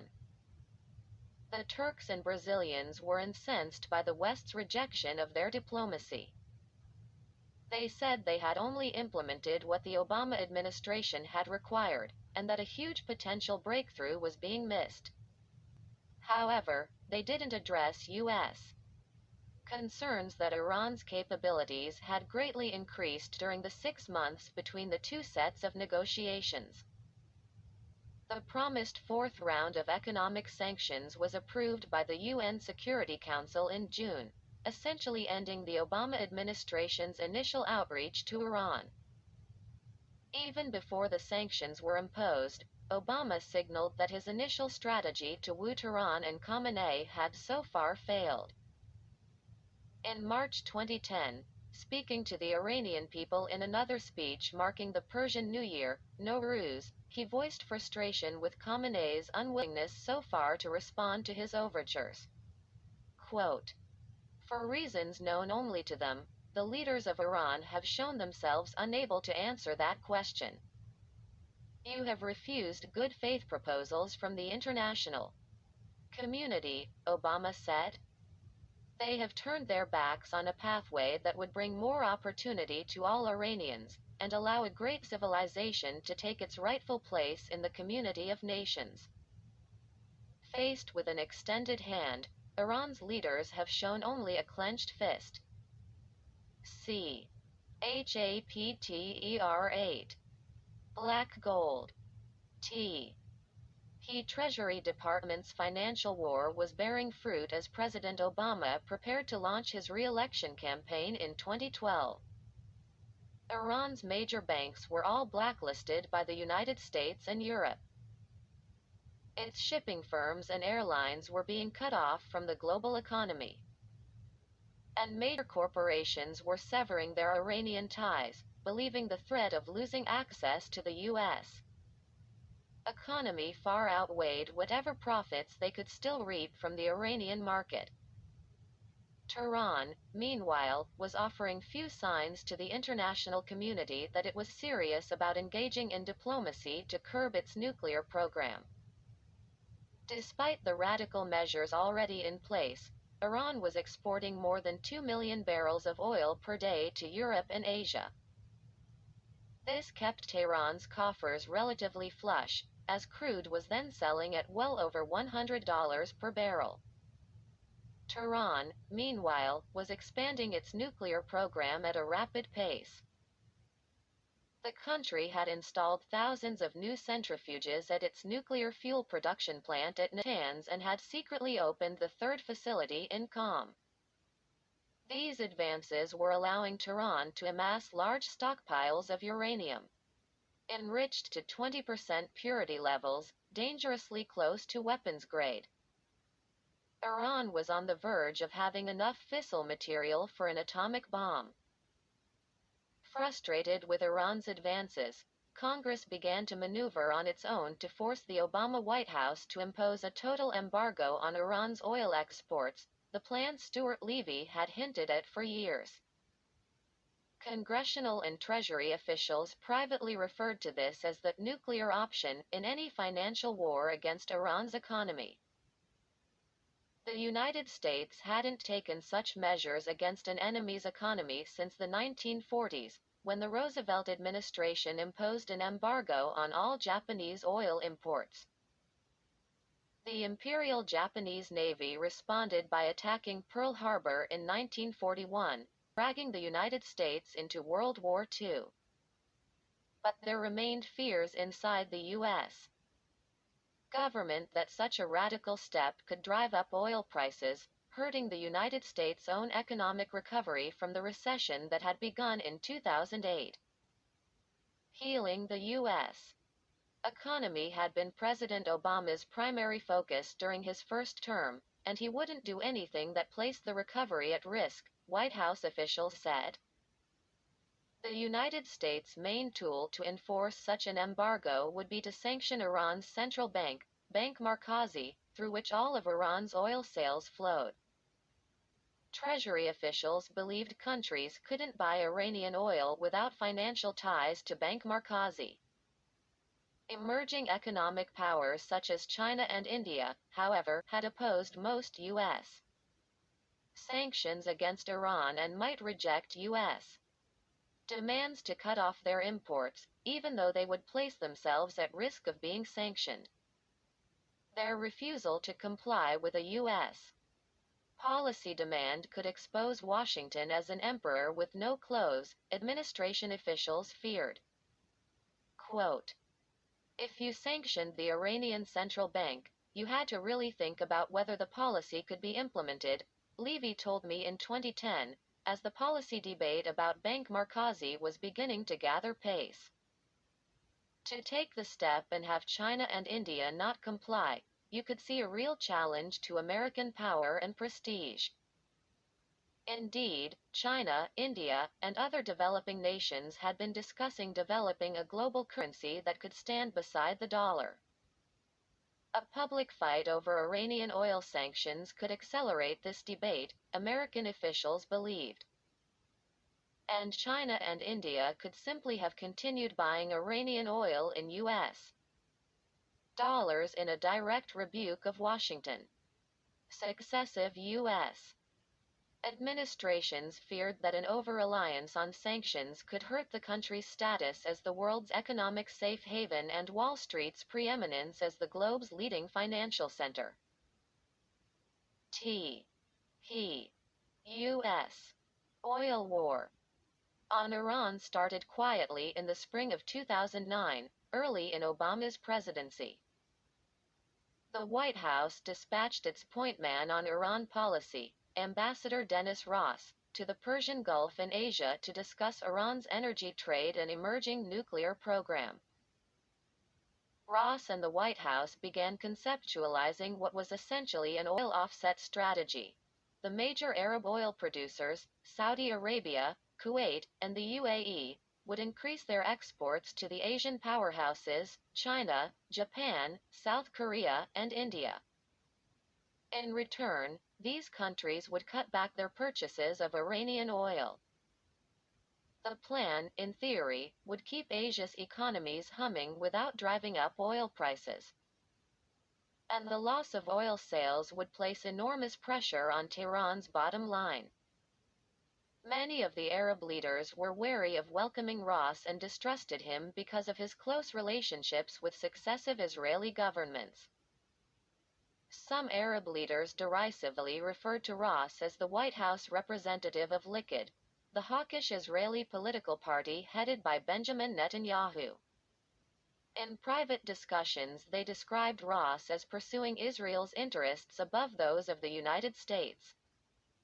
And Ross's significant involvement in the Mideast peace processes under both presidents George H. W. Bush and Bill Clinton was why Washington hadn't pushed Israel harder to make concessions to the Palestinians during those negotiations, they argued, leading to the failure of those efforts. Despite this bad blood, there were a few exceptions. In the royal courts of Riyadh, Kuwait, and Abu Dhabi, Ross found audiences surprisingly receptive to his emerging energy scheme, according to U.S. and Arab diplomats. Officially, neither the Saudis nor the Emiratis wanted to publicly commit to pressuring Iran through the energy markets. This would break from their official policy, which went back decades, not to use oil as a geopolitical weapon. But in private, they communicated to Ross their willingness to increase their production capacity as a means to punish Tehran. The U.S.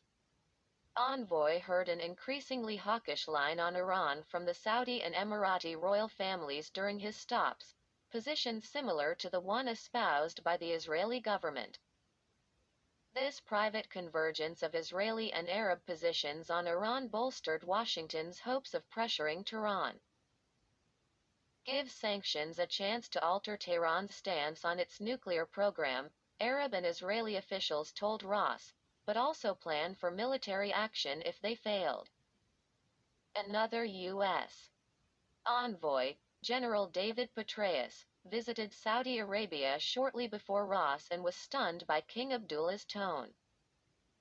Destroy Iran's nuclear program, the general was told, and roll back Iranian influence in the region. Cut off the head of the snake, the monarch demanded. In talks with the Chinese, Ross and other U.S. officials played up the possibility of Israel launching unilateral military strikes against Iran to stop its nuclear program. Beijing was worried that such an attack would destabilize the broader Middle East and threaten China's ability to import oil not just from Iran but from all the regional producers.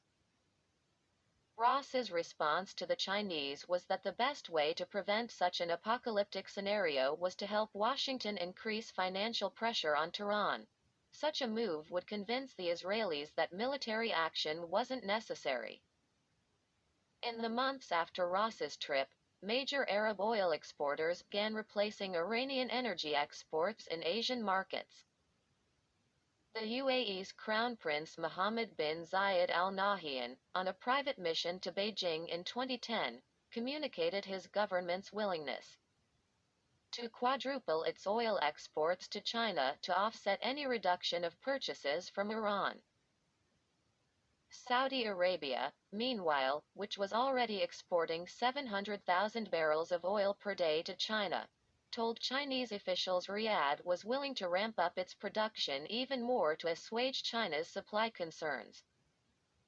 Saudi officials and members of the royal families started publicly threatening an oil war against Iran if it didn't back off on its nuclear program. This kind of acrimonious talk, coming out of the Saudi palaces, was revelatory. Quote, Iran is very vulnerable in the oil sector, and it is there that more could be done to squeeze the current government, Prince Turki Al Faisal, a former head of Saudi intelligence, told a private gathering of American and British servicemen at an airbase outside London in the spring of 2011. To put this into perspective, Saudi Arabia has so much spare production capacity, nearly 4 million barrels per day, that we could almost instantly replace all of Iran's oil production, the prince said. President Obama and Secretary Clinton personally raised the issues of sanctions on Iran and the scaling back of Tehran's oil sales with a string of foreign leaders throughout 2011. White House officials said sanctions on Iran were Obama's #1 issue in conversations he had with world leaders that year, particularly in China and Russia. Quote, in 2011, every bilateral meeting that the president had with an important country, Iran sanctions were the top issue. This was extraordinary, Ben Rhodes said. These countries, especially the Chinese, they pay close attention to how you rank your asks. We told them, this is our biggest issue. This is our core interest. The tools to break Tehran's oil economy were falling into place. But the question remained, would the White House employ them? In the meantime, there were fears inside the Obama administration that they were running out of time. In late 2011 and continuing into 2012, U.S. intelligence agencies detected stepped-up activity by the Israeli military that presaged a possible strike against Iran's nuclear facilities.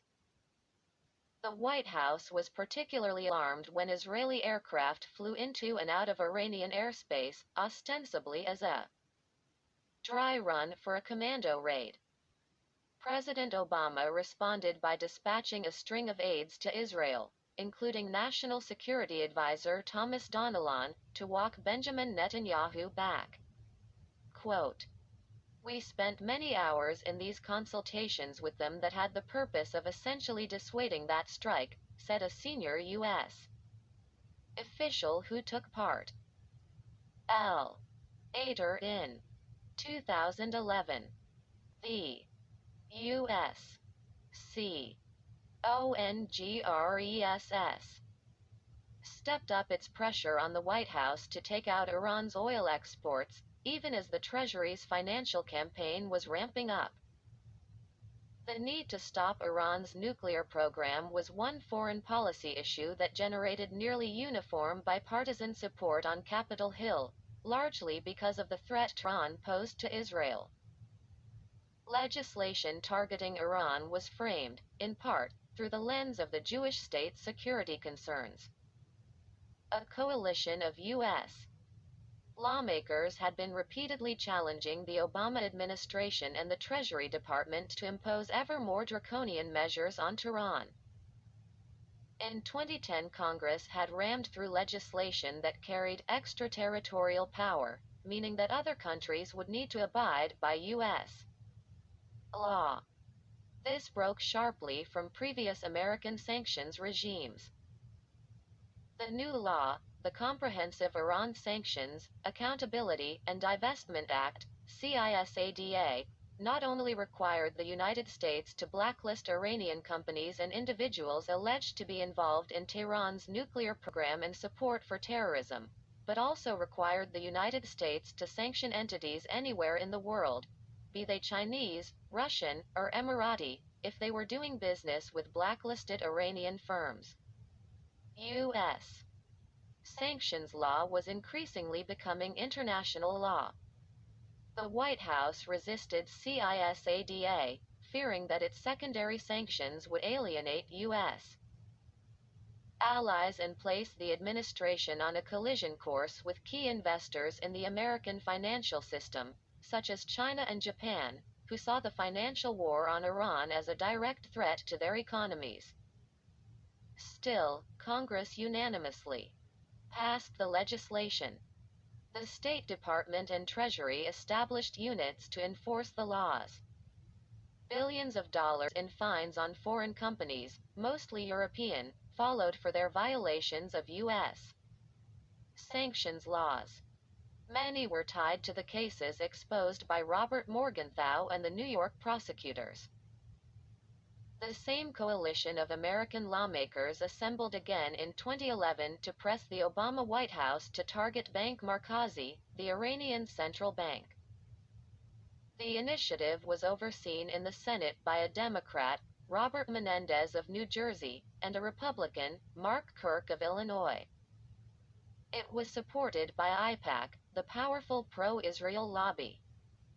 This coalition had been privately arguing for years that the blacklisting of Bank Markazi was possibly the only financial tool that could force Iran to rein in its nuclear program. Arab governments had for decades complained that AIPAC essentially dictated U.S. foreign policy in the Middle East, particularly with regard to the Israeli-Palestinian peace process. But Iran's neighbors, including the UAE, had also recently shown a willingness to target Iran's finances. In November 2011, AIPAC circulated a letter to Congress calling for sanctions on Bank Markazi. 97 out of 100 U.S. Senators supported the letter, placing major pressure on the White House to act. The administration's economic planners pushed back. Treasury Secretary Timothy Geithner took the lead in pleading the administration's case to Congress. He argued that the law, while well-intentioned, could cause a destabilizing spike in global energy prices that could kill the United States' economic recovery. Chinese leaders had already been murmuring about reducing Beijing's holdings of American debt, and passage of the law could further raise economic tensions between Washington and Beijing at a time when the United States could ill afford it. The White House called for a more measured implementation, stressing that China, India, and other major buyers of Iranian oil wouldn't pull out of the market overnight. They needed time to slowly reduce their dependency on Tehran, a process that would take months if not years. Quote, "There's not an issue we worked on as intensively diplomatically as getting cooperation on those sanctions. It took lots of work to cut the Iranians off, essentially," said Rhodes. The confrontation peaked in late 2011 and fed into the U.S. presidential campaign. Republicans accused President Obama of not wanting to confront Tehran during an election year. Menendez and other Democrats accused the administration of attempting to deceive Congress by promising crippling sanctions against Iran but then refusing to implement the one measure that could tip the balance. A tense standoff played out in the Senate that month as Democrats and Republicans attacked top administration officials. Quote, "You have rebuffed sanctions on Bank Markazi every step of the way, even though it is the sanctions law that we have given you that has allowed you to achieve some limited progress," Senator Menendez told the Treasury's David Cohen and the State Department's number 3 diplomat, Wendy Sherman.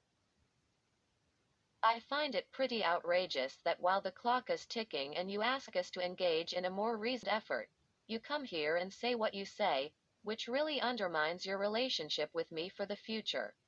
Geithner fired back, telling Congress it didn't fully understand the economic and diplomatic ramifications of sanctioning Iran's central bank, which some foreign diplomats and U.S.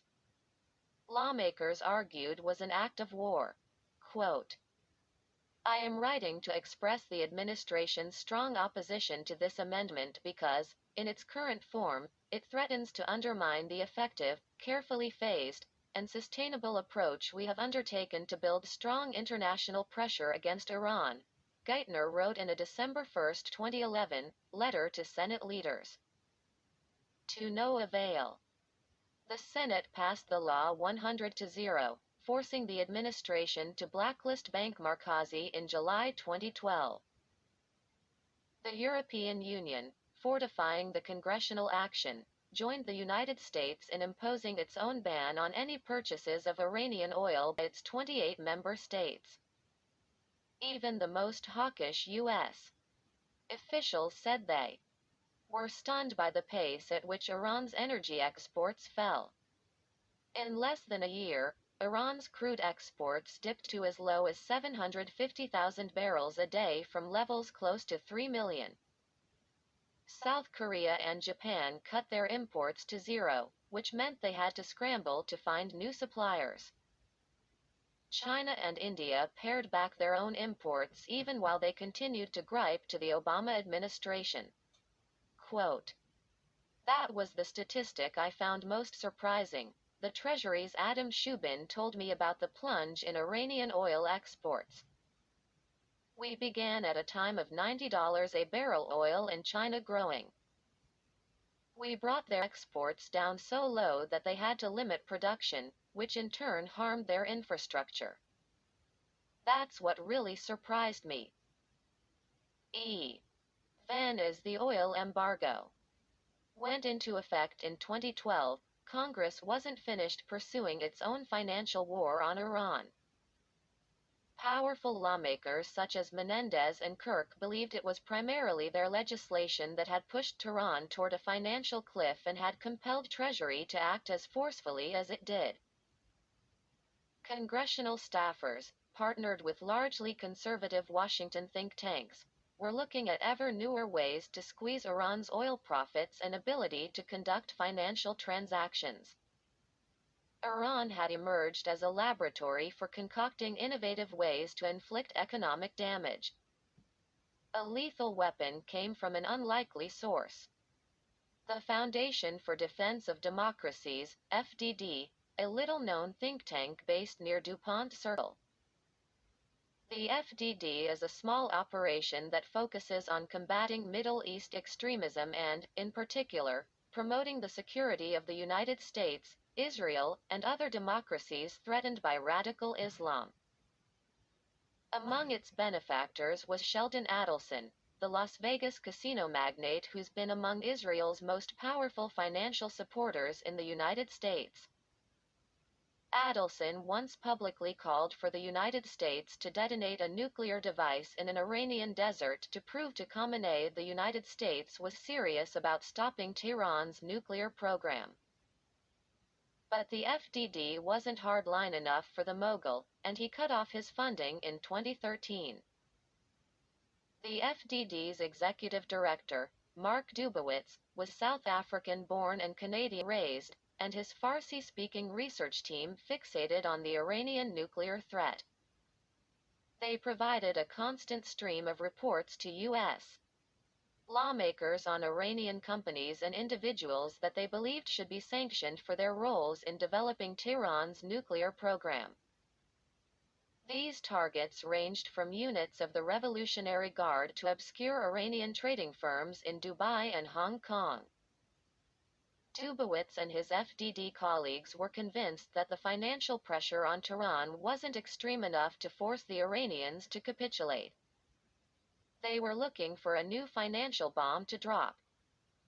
They found it in a Belgium-based financial firm called SWIFT, which hosts the international computer network that facilitates virtually every banking transaction in the world through an extensive messaging and financial tracking system. Without access to SWIFT, companies and countries would be reduced to a primitive form of barter trade. Few Americans had ever heard of it, despite its critical importance to businesses everywhere. In late 2011, Dubowitz turned his efforts toward kicking Tehran off the SWIFT network. He was joined in this by Richard Goldberg, then the deputy chief of staff to Senator Kirk, the Illinois conservative. Goldberg, in his late 20s and a naval intelligence officer like his boss, was an aggressive congressional staffer who had no problem ruffling feathers on the Hill. Dubowitz and Goldberg worked as a one-two punch. At times the pair appeared to be driving U.S. sanctions policy on Capitol Hill by themselves after Senator Kirk suffered a stroke in early 2012. Goldberg was even nicknamed Home Alone, due to the perception that he was acting without supervision. Dubowitz called Goldberg and pointed him to the SWIFT website.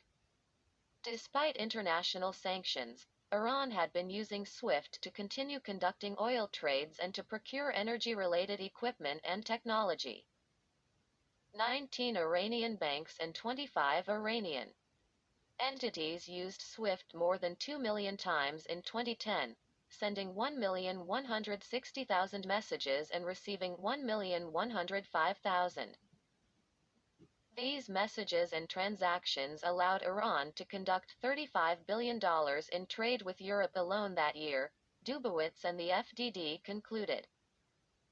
In Dubowitz's mind, Iran was exploiting a legal loophole in the international financial system. By 2012, SWIFT represented one of Tehran's last entry points into the global financial system. But as Dubowitz and Goldberg had discovered, the company's bylaws required that its services not be used to facilitate illegal activities. SWIFT's own rules obliged it to prohibit access to users if they were facing international sanctions. Senior executives of the global financial institutions that formed the board of SWIFT in Brussels had the power to expel a user who has adversely affected SWIFT's reputation, brand, or goodwill. Goldberg drafted legislation to target SWIFT's board of directors through the Senate Banking Committee. Treasury was initially hesitant about the idea of using SWIFT as a tool of economic warfare, U.S. officials said. The Obama administration was sensitive to the perception that SWIFT was being politicized in the dispute over Iran's nuclear program. Treasury did not want to further complicate Washington's relationship with SWIFT and threaten access to the financial data it used for counterterrorism operations. The agreement Stuart Levy had reached with the organization during the George W. Bush administration to gain access to this data remained controversial in Europe. There may also have been hesitation because of a concern within the U.S. government about the loss of financial intelligence into Iranian activities that SWIFT provided. The Obama administration sought to persuade key legislators that it was better positioned to pursue this matter quietly rather than having Congress adopt punitive measures against a critical global financial actor such as SWIFT. But Congress once again overrode the White House's concerns and unanimously passed the SWIFT legislation in February 2012. The European Council soon followed suit and announced that no specialized financial messaging shall be provided to those persons and entities subject to an asset freeze. Dubowitz and Goldberg joked that Iran had been de-SWIFT-ed. Once again, the threat of congressional sanctions, passed over the objections of the Obama administration, played a critical role in persuading foreign governments, in this case the EU, to comply with U.S.-led pressure on Iran. Tehran, meanwhile, saw one of its final entry points into the global economy shut off. All of its major banks were sanctioned, as was its central bank. And the SWIFT network, which Iranian banks had still been able to use, was closed to it now. A complicated trade based on barter and smuggling would emerge as Tehran's only means to do international business. Sanctions were hitting Iran's economic managers in Tehran hard, particularly the central bank. I visited its gleaming blue and black headquarters, which stared up at the snow-capped Alborz Mountains, in the spring of 2014. The sleek office tower, more than 20 stories tall, didn't appear to be an institution under siege. Construction cranes and tree-lined streets stretched out below the modern building. But inside its offices, bureaucrats were feverishly working to fend off financial collapse. Many acknowledged they had underestimated the power of the U.S. Treasury. My primary interlocutor at Bank Markazi was its number 2 official, Deputy Central Bank Governor Akbar Kamajani. He, like a large number of senior figures in the Iranian government, had studied in the United States. In Kamajani's case, he received a Ph.D. in economics from the University of Wisconsin in the 1970s. He spoke fondly of the frigid winters in Wisconsin and the radical campus politics of the time. His English was fluent even though he hadn't visited the United States in decades. Kamajani had been a senior Bank Markazi official under the administration of the reformist president Mohammad Khatami in the late 1990s and early 2000s. Like many in the leader's administration, Kamajani was purged from government after the election of Mahmoud Ahmadinejad in 2005. He returned to academia for nearly a decade, while a surge in global oil prices filled Iran's coffers. Kamajani and other Iranian economists, though, became horrified by Ahmadinejad's financial policies and rampant spending on populist programs. As just one example, the president had lost billions on a program for subsidized housing for the poor. Kamajani was one of a team of economists who were called in by President Hassan Rouhani after his election in 2013. Many of them said that while they had known the financial situation in Iran was bad, they were stunned by what they saw on the books.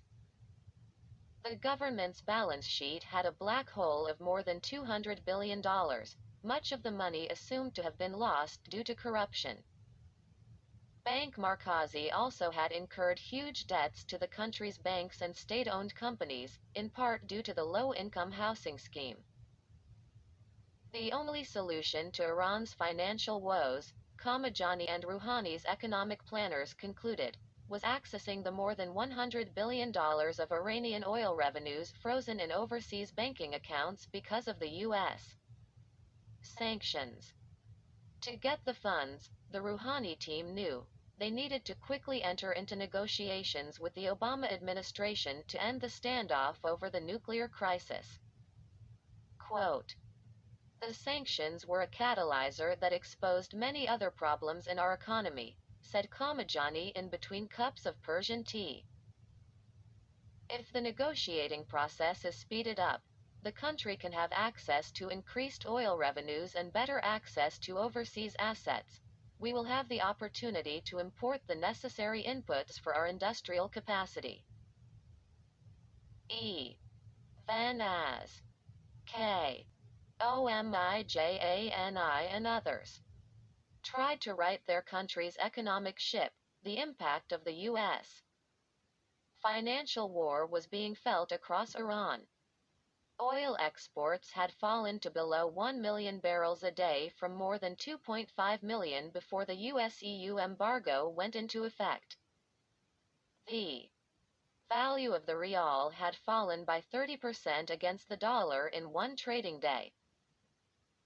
And Iran was being forced to engage in a medieval form of barter to import key commodities and everyday household goods, selling its oil in exchange for wheat and tea from India, rice from Uruguay, and zippers and bricks from China.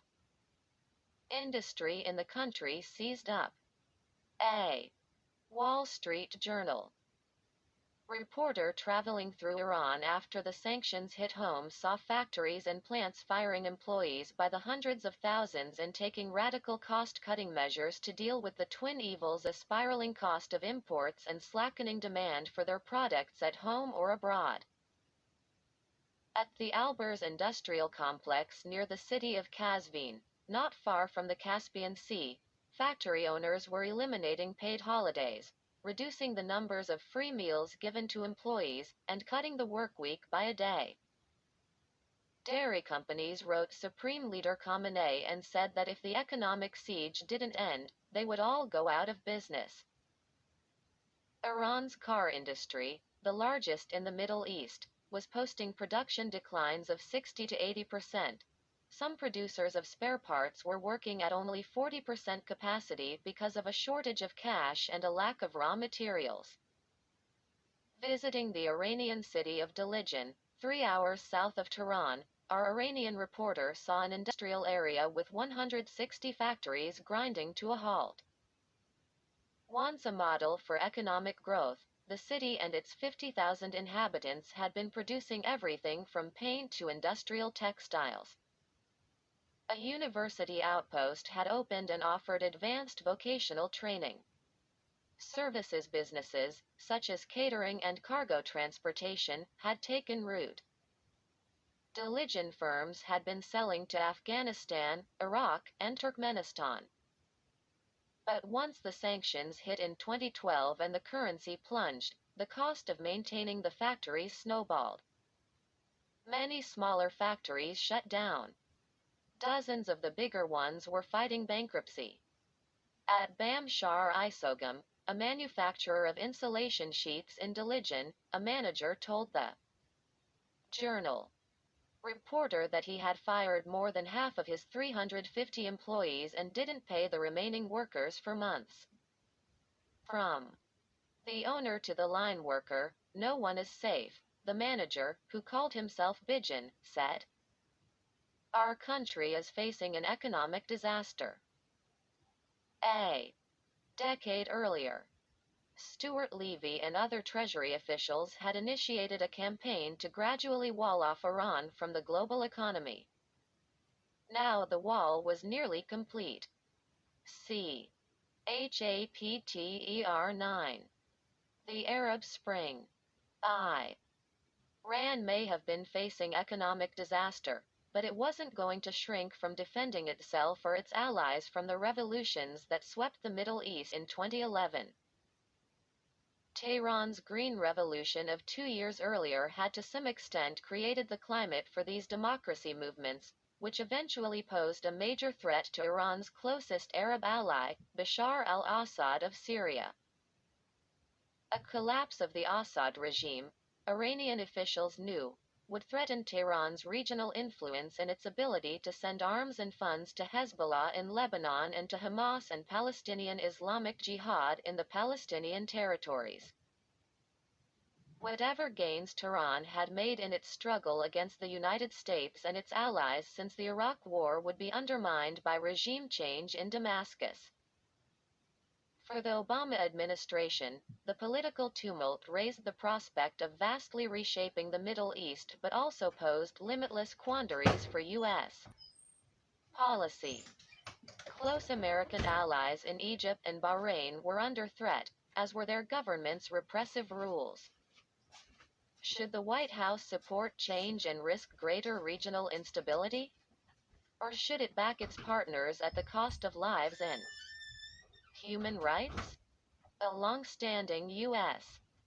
adversary turned partner, Muammar Gaddafi, was also facing a revolt in Libya. Would the United States back its red lines and prevent the killing of innocents there?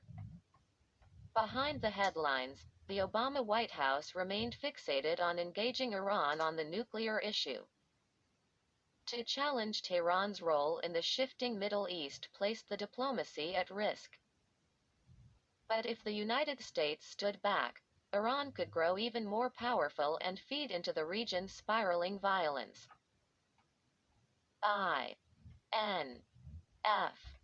INFEBRUARY 2012, U.S.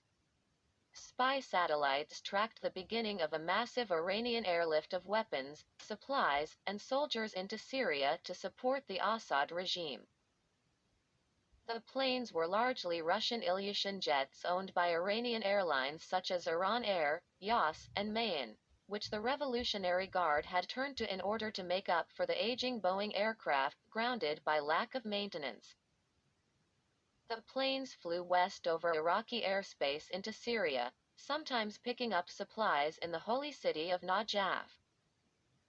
Commercial cargo such as cement and electronics components was intermixed with small arms, artillery, and Iranian military advisors, to confuse surveillance or Iraqi inspectors. As the year progressed, the Obama administration had gained remarkable insight into the Syria strategy of General Qasem Soleimani, the United States' old nemesis from the war in Iraq, and the senior leadership of the Revolutionary Guard. Washington used the National Security Agency to tap into the communications between Assad's senior leadership and the Revolutionary Guard, and the CIA worked with the Israelis to develop a surprisingly effective human spy network. Many of Washington's closest allies in Baghdad's Shiite and Kurdish leaderships were close to Soleimani, giving Washington and Tehran a revolving door of intelligence. The Iranians had concluded President Assad hadn't been prepared or equipped for the political rebellion that had gripped his country a year earlier. The Syrian military was heavy-handed and fueled what were initially peaceful political protests by torturing and murdering not only its political opponents but also young children. Damascus's authoritarian regime ran a police state, but it had never developed a sophisticated capability to control crowds or to disperse large-scale political protests.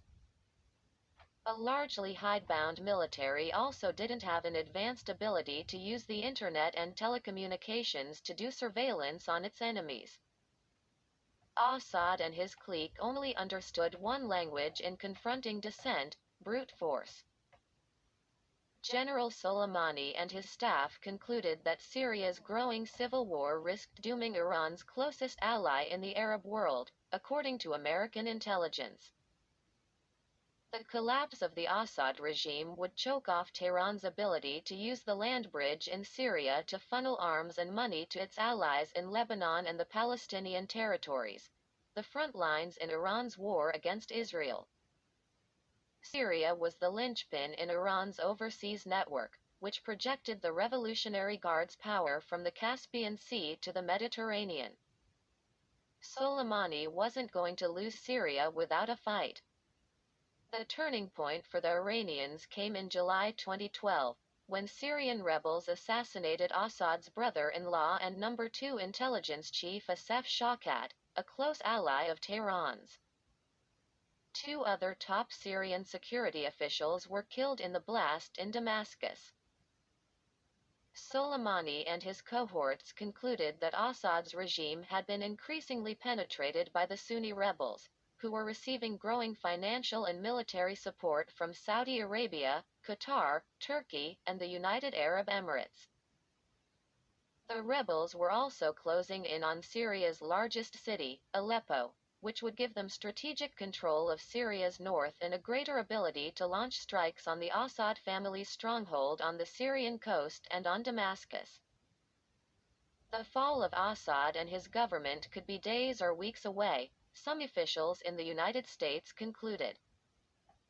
The Iranians dispatched top military advisors to Damascus to help Assad push back the rebels' gains. The Revolutionary Guard started transferring telecommunications equipment to Assad to allow him to better track the movements and communications of his enemies. And the IRGC began mobilizing its closest Shiite allies, Hezbollah from Lebanon and a slew of Iraqi and Afghan militias, to fortify Assad's defenses. Quote, "Some countries might have concluded that defending Assad at that point was useless, a lost cause," said a U.S. defense official who tracked the intelligence out of Syria in the summer of 2012. But Soleimani concluded the opposite. They had no choice but to go to the mat for the Syrians. It was unclear, though, if the Obama administration would take up the challenge. Political rebellions that broke out across North Africa and the Middle East beginning in late 2010, a revolutionary surge known as the Arab Spring, had caught the Obama administration and nearly every Mideast government off guard.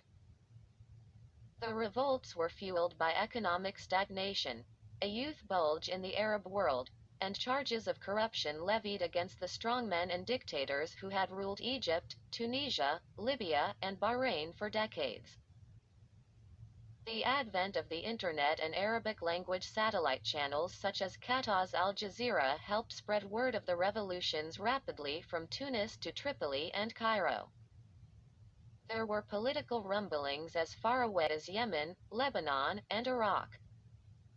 The early days of the revolutions appeared to mark a strategic setback for the United States, Europe, and their Mideast allies.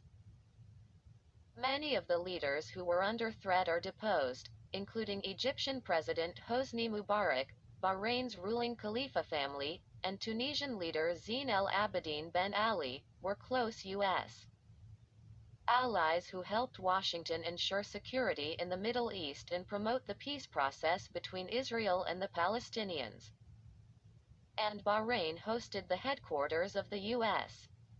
Navy's Fifth Fleet, a key platform for the Pentagon to police the shipping lanes of the Persian Gulf and guard the West's oil supplies. The weakening of America's allies provided a major opportunity for Iran and the axis of resistance to spread their influence. Iran, Syria, Hezbollah, and Hamas seized on the political revolts as proof of the crumbling U.S. presence in their region.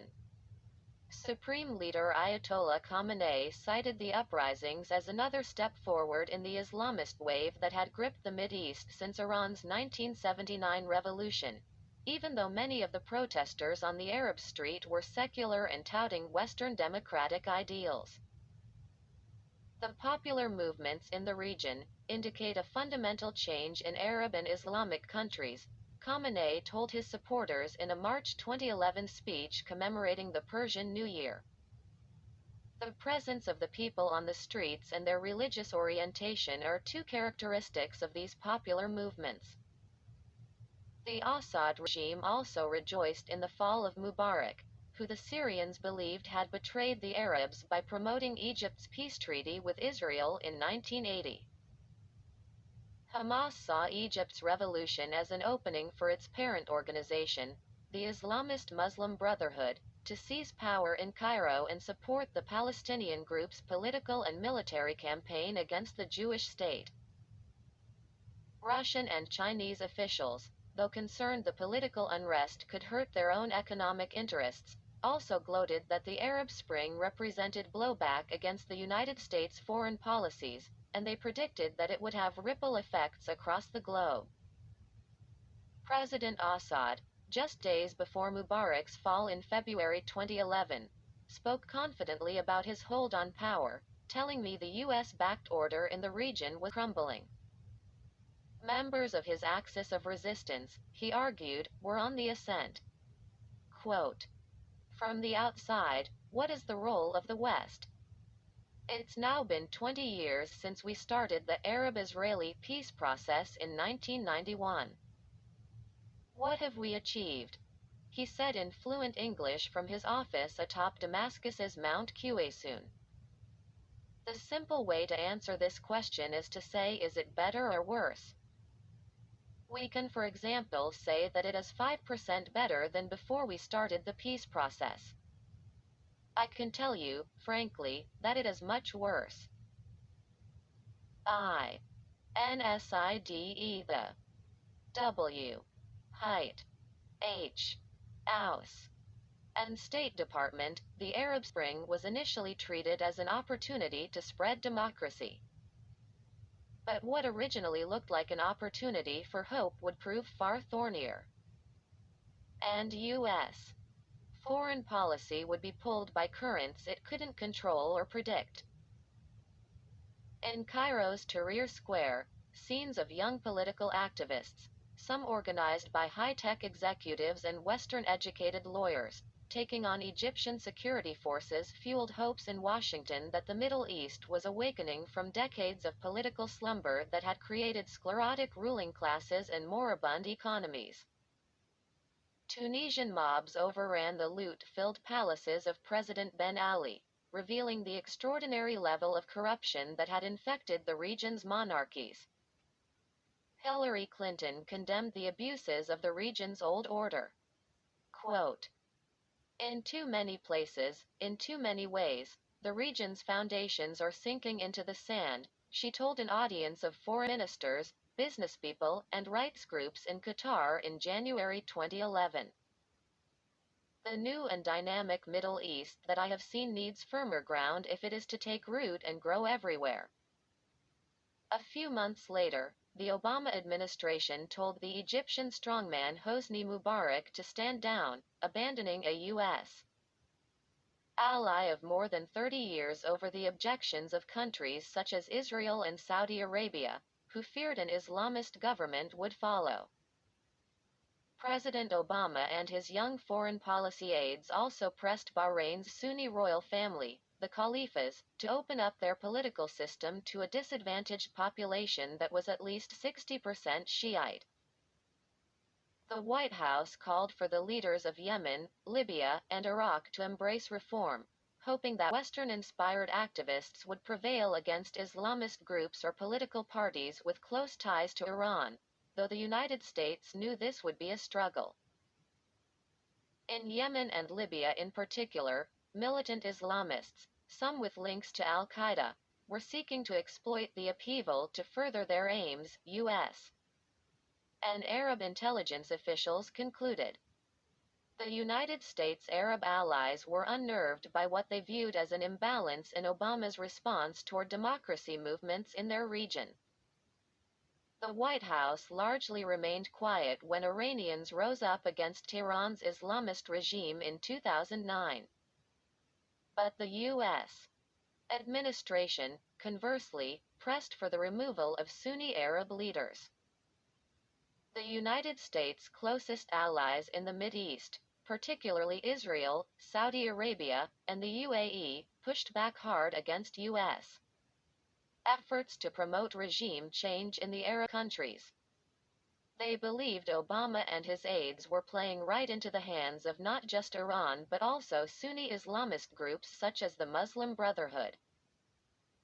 Israeli Prime Minister Benjamin Netanyahu, during a string of phone calls and meetings in early 2011, cautioned the White House against pulling its support for Mubarak without knowing who or what would replace him.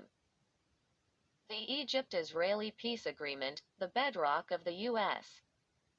security framework for the Mideast, would be at risk if Mubarak was deposed, Netanyahu argued. He and his aides warned that the Muslim Brotherhood was almost certain to gain power in Cairo. The Saudis, Emiratis, and Jordanians, meanwhile, cast the Arab Spring largely as a proxy battle between their Arab allies and Iran. King Abdullah of Saudi Arabia was adamant the United States should continue to back the caliphs in Bahrain, arguing that Iran's proxies would come to power if any political transition took place in Manama. Iran and its Islamist allies in Egypt were also angling for influence once Mubarak fell, the Saudis argued. And the Iranians were increasingly active in Yemen through the Revolutionary Guard's backing of a Shiite militia and ethnic group called the Houthis. The Saudis made it clear to the United States that they would act unilaterally to protect the kingdom's interests and push back against what they viewed as Iran's regional advances. In March 2011, the State Department's top Mideast official, Jeffrey Feltman, traveled to Manama to broker a political agreement between the caliphs and the mostly Shiite political parties who had taken to the streets of Bahrain to demand more political rights. Thousands of them had been arrested and dozens killed. Scenes from a Manama hospital of young Shiite activists dying increased the pressure on the United States to find a political compromise. The Caliph's decision to arrest some of the doctors treating the patients only hardened criticism of the Bahraini government in the West. Feltman believed he had negotiated a political formula between the two sides that would address many of the Shiite party's basic demands, but without mortally threatening the future of the Bahraini monarchy, according to U.S. officials. The deal included more seats in the parliament for the Shiite parties, a more inclusive government, and an advisory council that would directly communicate their grievances to Bahrain's crown prince, a westernized monarch who had studied at American University in Washington and the University of Cambridge. But the deal wouldn't require the caliphs to accept the protesters' most extreme demand, a quick move to the formation of a constitutional monarchy. Feltman left Manama after 3 days of talks believing he had clinched a deal. But in the early hours of March 14, the Saudis, supported by a grouping of Arab states known as the Gulf Cooperation Council, sent thousands of troops over Saudi Arabia's causeway into Bahrain, backed by tanks and mechanized units. The officially stated mission of the Saudi-led force was to help Bahrain's military restore order and guard the country's key infrastructure. But the broader impact was that the political reconciliation process Feltman had promoted ground to a halt. Saudi officials were adamant that they wouldn't agree to any political process in their tiny neighbor that could open the door even a little for greater Shiite, and possibly Iranian, influence. Quote, "We were straightforward with the Americans from the beginning," said a senior aide to the Saudi royal family. "We had to protect Bahrain from Iranian influence, even if the Americans didn't seem committed as well. The risks were too high for us." U.S.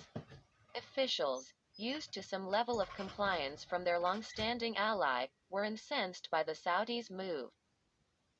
But the position of Washington's Mideast allies increasingly recast how the Obama administration framed the Arab Spring. After Saudi forces entered Bahrain, the United States significantly muted its calls for political reforms in the country and didn't pursue any major new initiatives to promote a power-sharing agreement with the Shiites. U.S. officials also increasingly viewed Yemen and Syria as proxy battles with Iran. As senior U.S. officials deliberated over the possible use of force against Gaddafi in the fall of 2011, Tehran and its nuclear program were strongly on their minds. President Obama had set a clear red line for Iran. Tehran risked facing U.S. military action if it took clear steps to develop nuclear weapons, such as the production of highly enriched uranium. But he'd also set one for the Libyan strongman, warning that the United States wouldn't allow Gaddafi's military to slaughter his political opponents as the world watched. When Gaddafi began moving his troops and militias into the eastern Libyan city of Benghazi and threatened to kill his rival like stray dogs, the Obama administration concluded it had to act, as much as a warning sign to Tehran that U.S. red lines would be enforced as out of concern for Libya's internal security. Quote, "We needed to send a clear signal to the Iranians," said a senior White House official who took part in the discussions at the time. "We knew they were testing our resolve. We knew they were watching to see if we'd act." The United States would go on to remove Gaddafi in late 2011 by backing a NATO air campaign targeting his troops. C. ONDITIONS in S. YRIA would provide the Obama administration with its greatest opportunity to challenge, if not roll back, Iran's regional power. After taking office in 2009, the Obama administration faced the grim reality that U.S. policies in the Mideast over the past decade had significantly strengthened Tehran by eliminating its two biggest regional rivals, the Taliban and Saddam Hussein. Growing U.S. sanctions on Iran were hurting Tehran's finances, but had done little to constrain Iran's regional actions or subdue its efforts to destabilize Washington's allies. American officials marveled at how Iran could fund its proxies on a shoestring budget. Quote, "I was amazed at what I saw that Iran had done throughout the region," said a senior Pentagon official tracking the Revolutionary Guard at the time. Their effort through the Gaza Strip, Syria, Lebanon, in which Hezbollah had become a virtual partner, all of this was going on around the Iraq situation. Early in 2011, U.S. officials said they saw little chance of a major uprising breaking out against Assad, even while Egypt, Tunisia, and Libya were fully subsumed by revolutions. Diplomats based in Damascus said Assad and his family ran a system so dominated by fear that they were skeptical many Syrians would risk torture or prison to try to upend his family's four-decade rule. U.S. officials also believed Assad still possessed a significant measure of support inside Syria, especially among the country's Alawite, Christian, and Druze communities, who viewed him as their protector against a potentially hostile Sunni majority, but also among the Sunni middle class and elites, who saw him as a youthful modernizer. Israeli officials, meanwhile, were cautious about supporting any uprising against the Syrian regime, thinking Assad's possible successors might pose an even greater security threat to the Jewish state. Realizing the risk of direct escalation, first Hafez al-Assad and then his son Bashar had kept the Syrian-Israeli border almost totally quiet since the 1973 war. Small protests in Damascus and some provincial Syrian capitals did break out in the weeks following Hosni Mubarak's fall. But the Obama administration didn't try to quickly capitalize on the unrest and deal a blow against Assad and Iran. Instead, Hillary Clinton and other U.S. officials, aping John Kerry's beliefs, said Bashar al-Assad could still emerge as a political reformer and had the ability to douse the flames of any broader rebellion. The United States didn't initially offer any encouragement to Assad's political rivals or signal. They wanted him to stand down. Quote, "There's a different leader in Syria now. Many of the members of Congress of both parties who have gone to Syria in recent months have said they believe he's a reformer," Clinton said during a March 2011 television appearance on Face the Nation. "What's been happening there the last weeks is deeply concerning. But there's a difference between calling out aircraft and indiscriminately strafing and bombing your own cities in Libya than police actions which, frankly, have exceeded the use of force that any of us would want to see." In the spring of 2011, more than a dozen small children were detained in the southern Syrian province of Daraa for allegedly scrawling graffiti on a Ba'ath Party school. After a month, some of the children were released bearing signs of torture.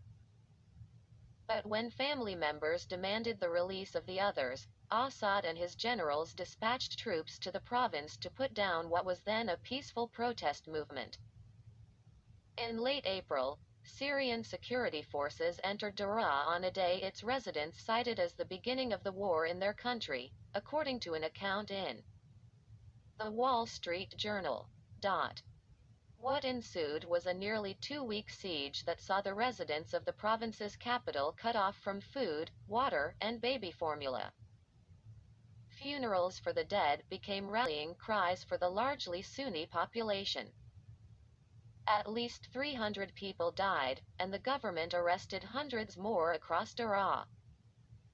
Videos and photos from the assault fueled protests in many other parts of Syria. U.S. officials believed Assad's heavy hand was resulting in the very type of armed insurrection he said he wanted to avoid. As the regime's crackdown intensified, arms from Libya and other Arab states started to flow to Syrian rebels. Militias began to form.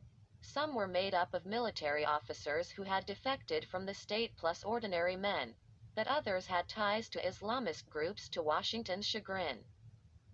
Assad's main financial and military backers in Iran and Russia, however, joined the Syrian regime in deflecting calls for political reforms.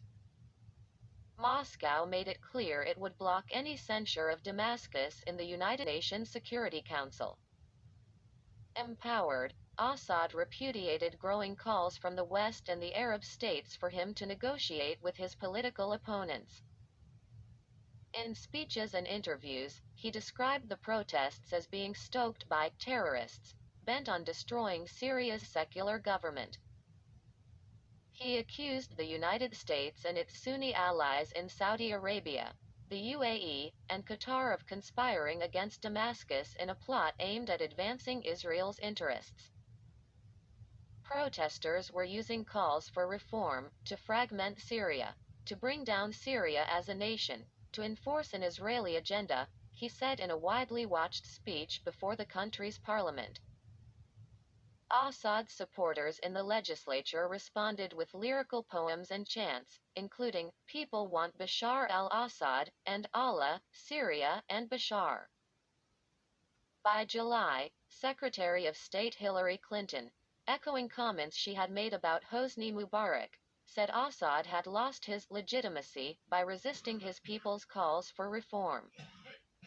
It was a sign that the White House had exhausted its patience with the Syrian leader. U.S. Ambassador Robert Ford, who had arrived in Damascus with instructions to engage Assad, began to agitate against him.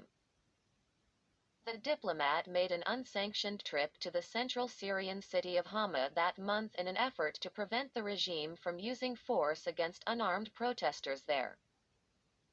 The diplomatic mission set in motion a year-long conflict between Ford and Assad, who repeatedly used armed gangs to attack the ambassador's motorcade and embassy compound. The White House ultimately recalled Ford, worried that the Syrian regime might attempt to assassinate him.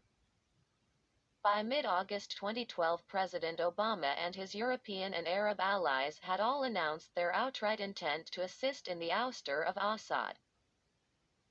Significant gains by the Syrian rebels in the country's northwest and northeast fueled confidence in the White House that Assad could be only months from falling, as rebel militias were getting closer to Damascus. In an action similar to the one taken against Iran, the White House and the Europeans announced a coordinated embargo on Syria's oil exports, cutting Damascus's revenues by as much as two-thirds, and they jointly moved to freeze Assad and his cronies out of the Western banking system. Quote, "We have consistently said that President Assad must lead a democratic transition or get out of the way," Obama said at the White House. "He has not led. For the sake of the Syrian people, the time has come for President Assad to step aside." SSAD. Single quote. Barbarity and steadfastness forced the United States and its allies to increasingly engage in a covert proxy war with Assad and his Iranian backers for control of Syria, despite President Obama's worry that the United States would be dragged into another Middle East conflict. The battle lines that formed included the United States, Saudi Arabia, Turkey, and numerous oil-rich Gulf states backing a ragtag group of anti-regime militias and political parties. Supporting Assad, meanwhile, were Iran, Russia, and Tehran's network of Shiite militant groups, which included Hezbollah in Lebanon, a rash of Iraqi militias, and Shiite fighters whom the Revolutionary Guard recruited from as far away as Afghanistan and Yemen for this battle. The stakes were exceptionally high. The winners would control Syria and from there might dictate events across the region, from Israel to Iraq. The battle also risked fueling radical Islam across the Middle East even more, as militias with links to al-Qaeda increasingly streamed into Syria to join the insurgency against Assad. The United States hoped moderate rebels could staunch the tide. From the early stages of the conflict, though, the outside powers' commitment to the battle was lopsided. For its part, the United States had imposed sanctions, but trained only small numbers of militiamen to take part in the fight. Iran, seeing its closest ally on the brink of collapse, committed vast financial and military resources to prop up Assad, and in many ways it was the Iranians who ended up running the Syrian regime's war, according to Arab and U.S. intelligence officials. Russian President Vladimir Putin, meanwhile, who was committed to challenging Washington's power in the Mideast, continued arms and energy shipments to Syria despite international opprobrium. His diplomats also provided Assad unflinching diplomatic cover to continue with his military crackdown by vetoing multiple UN Security Council resolutions aimed at censuring and sanctioning the Syrian regime. U.S. and Israeli intelligence officials believed the IRGC had deployed hundreds of advisors to oversee thousands of fighters from Hezbollah and other Shiite groups by 2013. The Obama administration and its allies never agreed on a coherent strategy to topple Assad or on whom to support as his successor. The White House was deeply skeptical about providing arms to the secular Syrian militias, which fought under the banner of the Free Syrian Army, FSA. Washington feared weapons shipments could be diverted to more radical elements fighting Assad inside Syria. But at the same time, the United States largely turned a blind eye as Saudi Arabia, Kuwait, Qatar, and Turkey sent in arms and funds to Syrian fighters with only limited oversight. Significant amounts of these resources went to groups with ties to al-Qaeda, including the al-Nusra Front and the Islamic State of Iraq and Syria, ISIS, both of which marginalized Washington's chosen allies in Syria. Their empowerment then fueled the spread of violent Islamist militias back into Iraq, Lebanon, Turkey, and Jordan as the war ground on. The fact that the United States never acted strengthened the very radical groups it had pledged to fight. General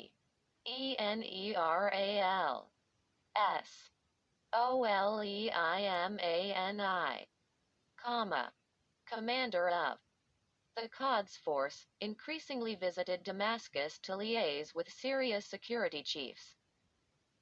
He personally dispatched one of the IRGC's top commanders, General Hossein Hamadani, to be his emissary in Damascus. Hamadani was among the top Iranian generals who had overseen the crackdown on pro-democracy. Demonstrators in Tehran in 2009, expertly using social media and the internet to track the regime's political opponents, both within Iran and outside it. Soleimani saw Hamadani's experience and skills as directly applicable to the task of putting down Assad's insurrection.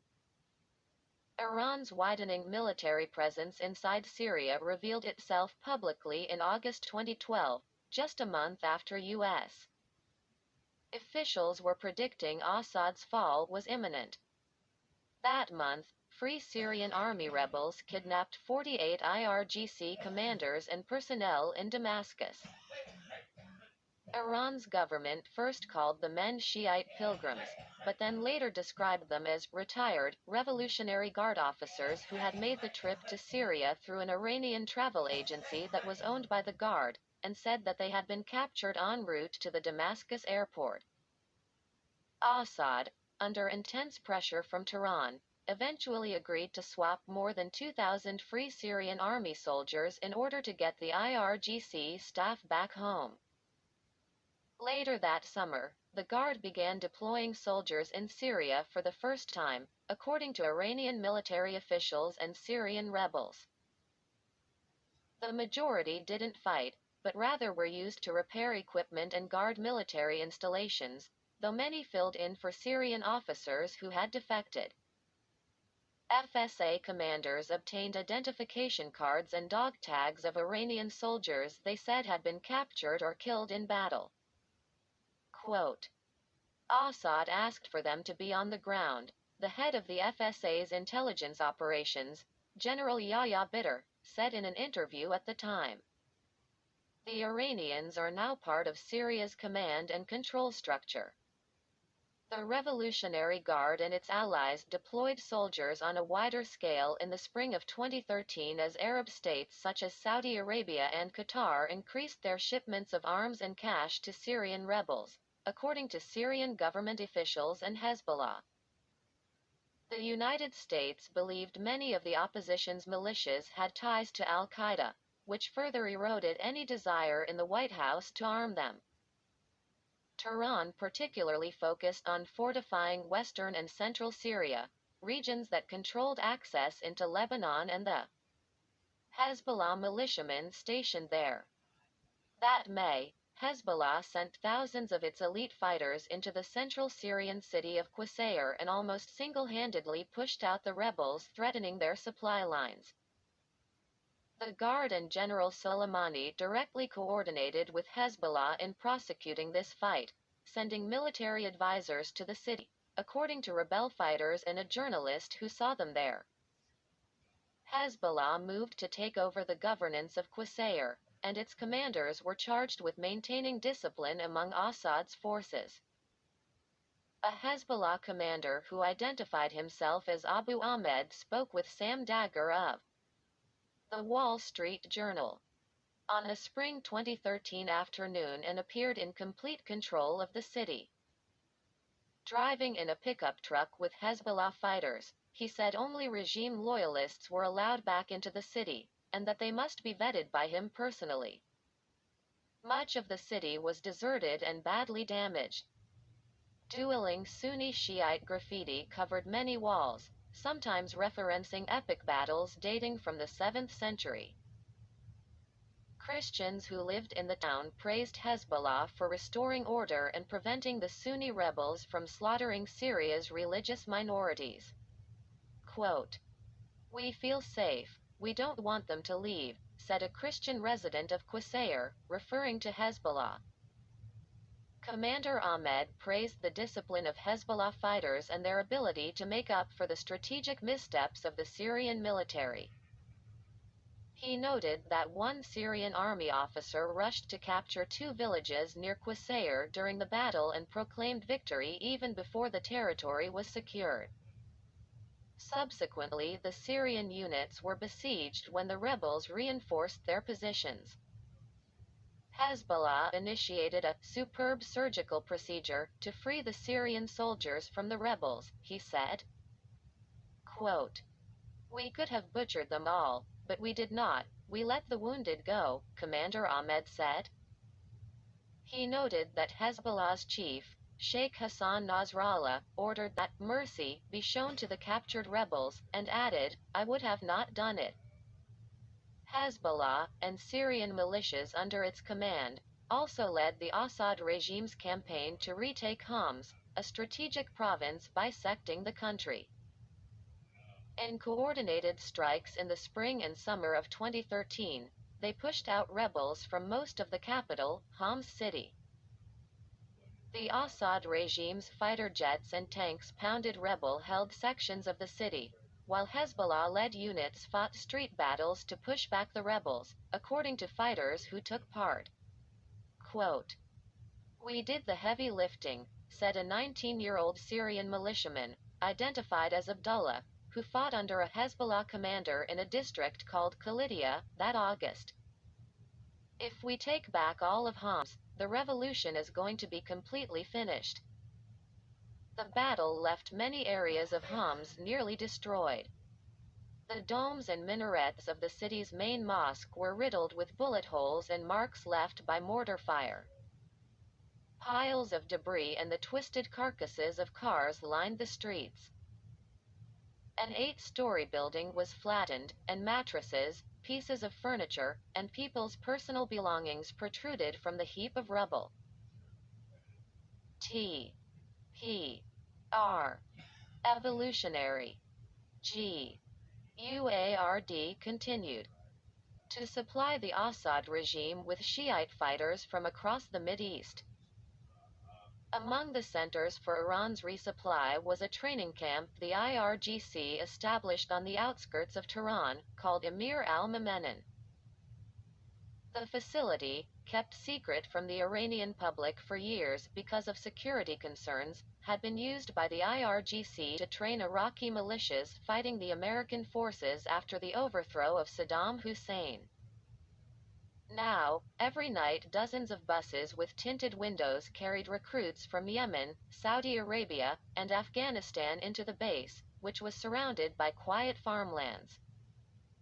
Many entered Iran under the pretext of being religious pilgrims and later were sent to Syria via Iraq. The training at Emir al-Momenin focused on small arms fire, munitions, and religious doctrine. Quote, "They are told that the war in Syria is akin to Imam Hussein's epic battle for Shiite Islam in Karbala, and if they die, they will be martyrs of the highest rank," said a Revolutionary Guard officer. Briefed on the running of the training camp. The Battle of Karbala, fought 1400 years earlier, had been a rallying call for the Iranian regime and its Shiite allies across the Middle East, and now it was being used again.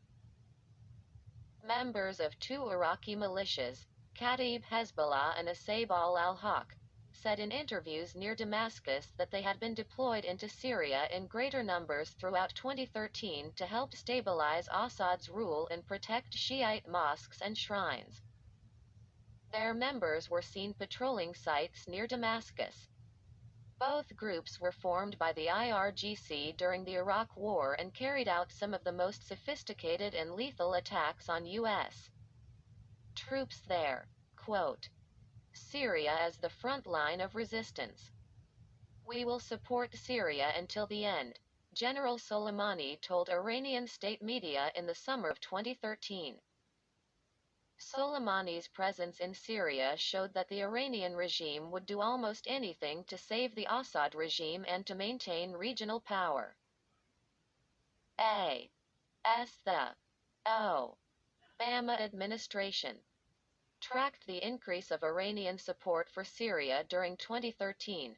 The pressure on the White House to provide significant amounts of arms and training to the Free Syrian Army intensified. Washington's key Mideast allies, particularly Saudi Arabia, Turkey, Jordan, and the UAE, believed President Obama was essentially sitting on his hands while Iran secured another major strategic victory in the Middle East. In saving Assad, the Revolutionary Guard was holding on to a land bridge linking Iran's borders to the Mediterranean via Iraq and Syria, Arab officials believed. Iran also continued to provide weapons and money to militias and political parties in Afghanistan, Yemen, and Bahrain, giving Tehran greater sway over the Persian Gulf and Central Asia. Quote, "They're trying to reconstitute the Persian Empire in just a few years," said a senior Jordanian official who tracked Tehran's regional activities after 9/11. And the U.S. policies are only helping the Iranians.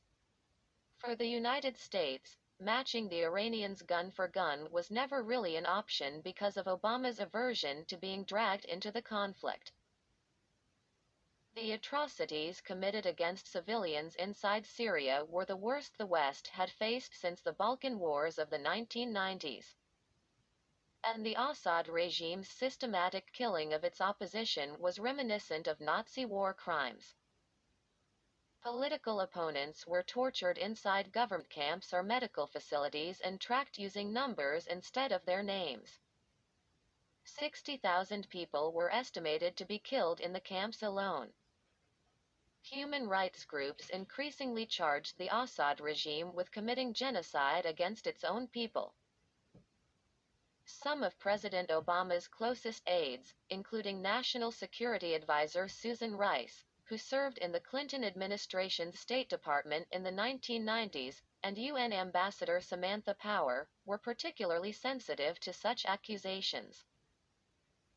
Both had been critical of the Clinton administration's refusal to intervene in Rwanda in 1994 to stop tribal killings that left between 800,000 and 1 million people dead in a little over 100 days. In 2012, the CIA established a small training facility for Syrian rebel fighters in Jordan in a bid to strengthen the performance of the opposition on the ground. The scale of the operation, however, was so minuscule that it was viewed as largely irrelevant by the Arab governments and Syrian rebel commanders who were briefed on it. The facility operated almost solely as a vetting house to ensure that the arms the Saudis and the Qataris were sending into Syria ended up in the hands of moderate Syrian fighters and not al-Qaeda or ISIS. Washington's refusal to use the training base to send significant arms to the Free Syrian Army, specifically shoulder-fired missiles aimed at taking down Syrian aircraft, meant that Assad and his Iranian backers were able to maintain their military superiority on the battlefield. Washington's passivity left many Arab governments convinced the United States was secretly in league with Tehran. Quote, "We've seen almost nothing in terms of help from the Americans," General Yahya, the FSA intelligence chief, told me in the summer of 2013. "The Iranians are the only ones who are really active in the war." A major shift in American strategy appeared to be taking shape after the United States and other Western powers accused President Assad and his generals of using nerve gas on Syrian civilians in late August 2013. For months Israel, Syria's rebel groups, and Arab governments had been amassing intelligence showing how the Syrian regime was using small amounts of weaponized gas to clear out rebel-controlled areas. The deaths associated with these attacks were low in number, but Assad's opponents believed he was increasingly testing the international community's resolve. Israel had traced around a half-dozen of these small attacks in late 2012 and early 2013. President Obama had publicly stated that Damascus would be crossing a red line if it used weapons of mass destruction on its population, and could possibly face outside military retaliation. But the White House was largely silent about the deployment of these weapons, even as evidence of their use increased. The mood shifted early on the morning of August 21, 2013, when Western intelligence agencies and Syrian rebels tracked the regime's bombardment of an opposition stronghold in the Damascus suburb of East Ghouta. The onslaught resulted in tons of mustard gas being dispersed on the local population within minutes, eventually leading to the deaths of nearly 1,700 Syrians. Videos of the victims captured on cell phones and video cameras showed women and children retching and gasping for air as the chemical agents seared their lungs. Very few of those afflicted, as few as 50, were believed to be rebel fighters, according to the United Nations.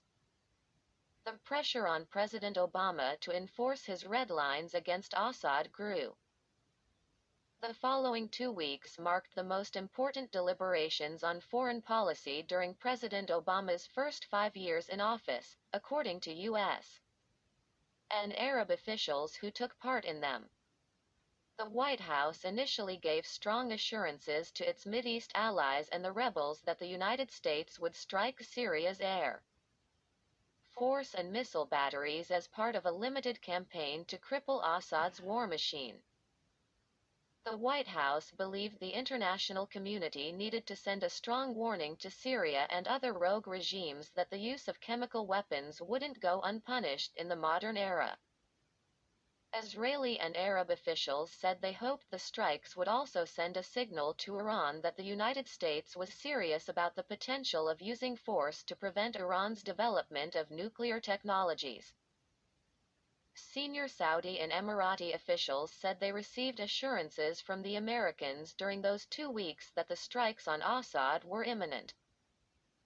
Commanders of the Free Syrian Army, meanwhile, prepared to launch a much broader military operation in parallel with the U.S. attack in the hope of quickly overthrowing the Assad regime. Syria's neighbors anticipated the U.S. onslaught with the hope it would put an end to the flood of refugees streaming across their borders, which was straining their resources. On a trip I conducted along the Turkish-Syrian border in August 2013, senior FSA commanders were frantically and excitedly sending bombing targets and coordinates to the Pentagon from their bases in Turkish cities such as Gaziantep and Reyhanli. They identified key regime air bases and munitions factories they argued should be hit, as well as Syrian command and control centers. They planned to sequence their attacks with the U.S.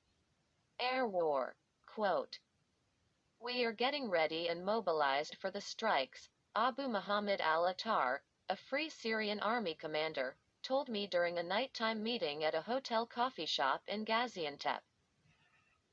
He and other rebel leaders expressed concern that the Obama administration was more interested in punishing Assad for using chemical weapons than in seeking to topple his regime.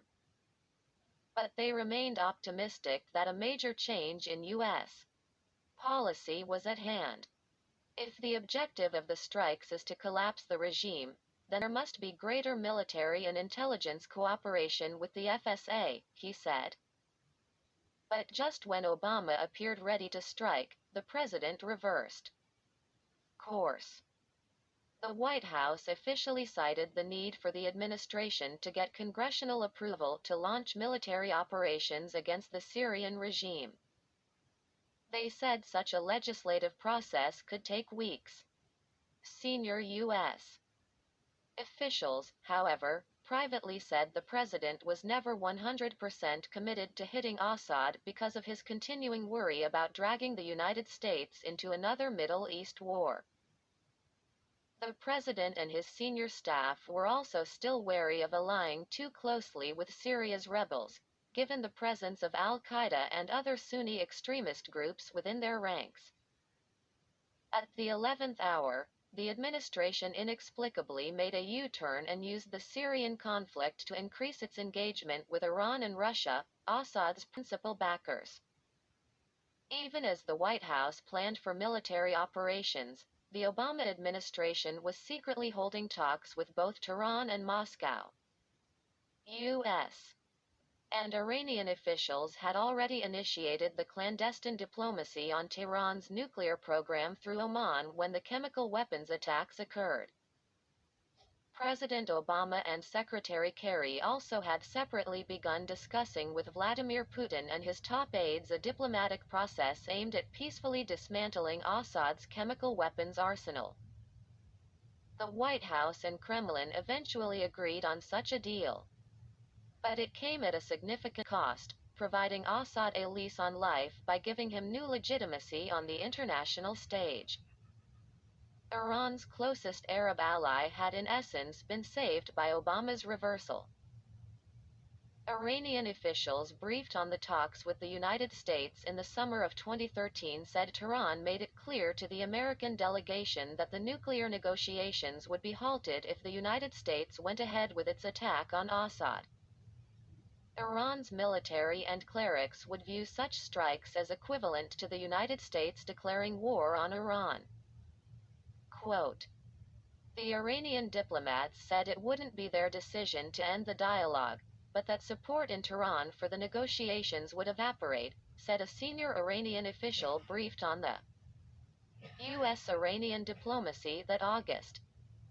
The Revolutionary Guard and the leader's office would view this as another sign of the U.S.'s efforts to weaken the regime. They couldn't lose Syria. The Obama administration denied it was talked out of attacking Syria by either Iran or Russia. President Obama also hailed the agreement on dismantling Assad's chemical weapons arsenal as one of his greatest diplomatic achievements.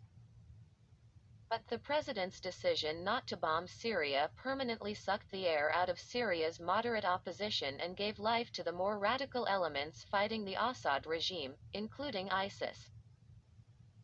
The White House's deal with Putin and the secret talks with Iran also fanned fears within the Sunni Arab states that the White House was shifting its strategic position in the region and entering into an informal alliance with Iran. Such a convergence posed an existential threat to the interests of Saudi Arabia, the UAE, Jordan, and the other major Sunni states, according to diplomats from these governments. This unease over Tehran's rapprochement with Washington led to a growing flow of financial support for Sunni militant groups, such as Al-Qaeda and ISIS, which were challenging Shiite-dominated Iran, according to U.S. officials. Quote, the U.S. gave us the impression that they were going to do things in Syria that they finally didn't, the Saudi Prince Turki al-Faisal, a brother of Foreign Minister Saud al-Faisal, told me in a late December 2013 interview in Monaco. The aid they're giving to the Free Syrian Army is irrelevant. Now they say they're going to stop the aid. Okay, stop it. It's not doing anything anyway. On Iran, Prince Turki said his government felt betrayed. What was surprising was that the talks that were going forward were kept from us, the Saudi royal said. How can you build trust when you keep secrets from what are supposed to be your closest allies? YRIA. Single quote. As civil war fed into the virus of fanatical Sunni extremism that first raised its head in the 1990s with the rise of Al-Qaeda. But, unlike Osama bin Laden's global operations, which yielded little in terms of territorial gains, Syria bred a much more lethal monster. The Islamic State used Syria's violence and lawlessness to raise recruits from across the Arab world and funding from Persian Gulf Arab citizens eager to push back against Iran's territorial gains through its alliances with the Assad regime and Iraqi government. ISIS eventually gained control of large swaths of northern and eastern Syria and expanded its presence into much of western Iraq. The organization's gains served as a rallying call for global Islamist extremists, many of whom had appeared to be defeated or on the wane after the United States and its allies dismantled much of Al-Qaeda's senior leadership in the years following 9/11. Even though ISIS declared itself at war with the Syrian government, Iran, and the broader Shiite world, the Islamist movement actually benefited from the policies of Damascus and Tehran. Syrian rebel leaders and Obama administration officials claimed the two governments knowingly abetted the rise of the terrorist organization in a bid to safeguard Assad's hold on power by portraying him as the lesser of two evils. Indeed, both Syria's security services and the Revolutionary Guard have displayed a willingness in recent decades to work with Sunni militant groups, even elements of al-Qaeda, if they were in conflict with the United States and its allies. The old axiom, "the enemy of my enemy is my friend," appeared to rule their foreign policy. Quote, "Is there a symbiotic relationship between Iran and ISIS? It doesn't seem like ISIS is coming under direct attack by the IRGC or the Quds Force," said a retired Pentagon official who plotted operations against Iran.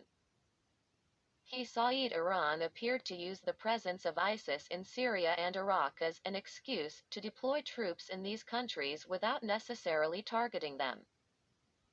ISIS's ideology was so radical that its war against rival Syrian militias was just as fearsome as its war against Damascus. Assad and his top advisors purposely didn't attack ISIS positions in northern Syria during some stages of the civil war, according to Syrian and Iraqi officials, as the Damascus regime viewed the militia as capable of weakening the Free Syrian Army and other moderate or secular opposition groups. Some Arab officials allied with Assad publicly admitted that Syria's leader ordered his military to stand down in order to gauge just how much damage ISIS could inflict on the FSA. Quote, "When the Syrian army is not fighting the Islamic State, this makes the group, ISIS, stronger," Izzat Shabandar, a top aide to Iraqi Prime Minister Nouri al-Maliki, told The Wall Street Journal in a mid-2014 interview after meeting Assad in Damascus. Sometimes, the army gives ISIS a safe path to allow the Islamic State to attack the FSA and seize their weapons. While the Obama administration didn't see any direct operational coordination between the Assad regime and ISIS, they did see financial ties. ISIS gained control of the oil-rich provinces in central and eastern Syria, such as Deir ez-Zor and Hasakh, and began selling some of its energy to the regime. The funds allowed ISIS to finance its rapid growth.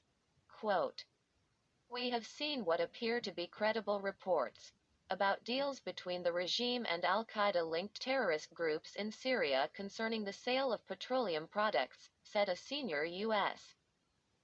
official who closely tracked ISIS in early 2014. It is a known fact that the regime has declined to hit the headquarters of the al-Qaeda-linked Islamic State group, but they've hit plenty of other targets belonging to other armed groups in Raqqa. Iran too played a double game with al-Qaeda and other Sunni militants operating in Syria. While Tehran publicly cited these terrorist groups as existential threats to Iran, U.S. intelligence officials began to note that the regime was facilitating the flow of al-Qaeda fighters into Syria beginning in 2013 and continuing into 2014. Some of the al-Qaeda leaders whom the Iranians allowed to establish bases in and around Tehran were key moneymen and logisticians for the organization. The Revolutionary Guard and Iran's intelligence services closely monitored these men to make sure their operations were only targeting the West and Assad's enemies, but otherwise allowed them free rein. The Treasury sanctioned Jafar al-Uzbeki, a member of the Islamic Jihad Union, in early 2014 for using Iran to move fighters into Syria. The United States said Uzbeki was part of an al-Qaeda network operating from Iran that has also brought fighters into Pakistan and Afghanistan, and which operated in Tehran with the knowledge of Iranian authorities. Quote, "The network uses Iran as a transit point for moving funding and foreign fighters through Turkey to support al-Qaeda-affiliated elements inside Syria," the Treasury said, freezing any money the Uzbek warlord held in U.S. dollars. ISIS's growth across Syria and Iraq and its decimation of the FSA and other secular Syrian militias eventually posed a major territorial and political threat both to the Assad regime and to the Iranian government.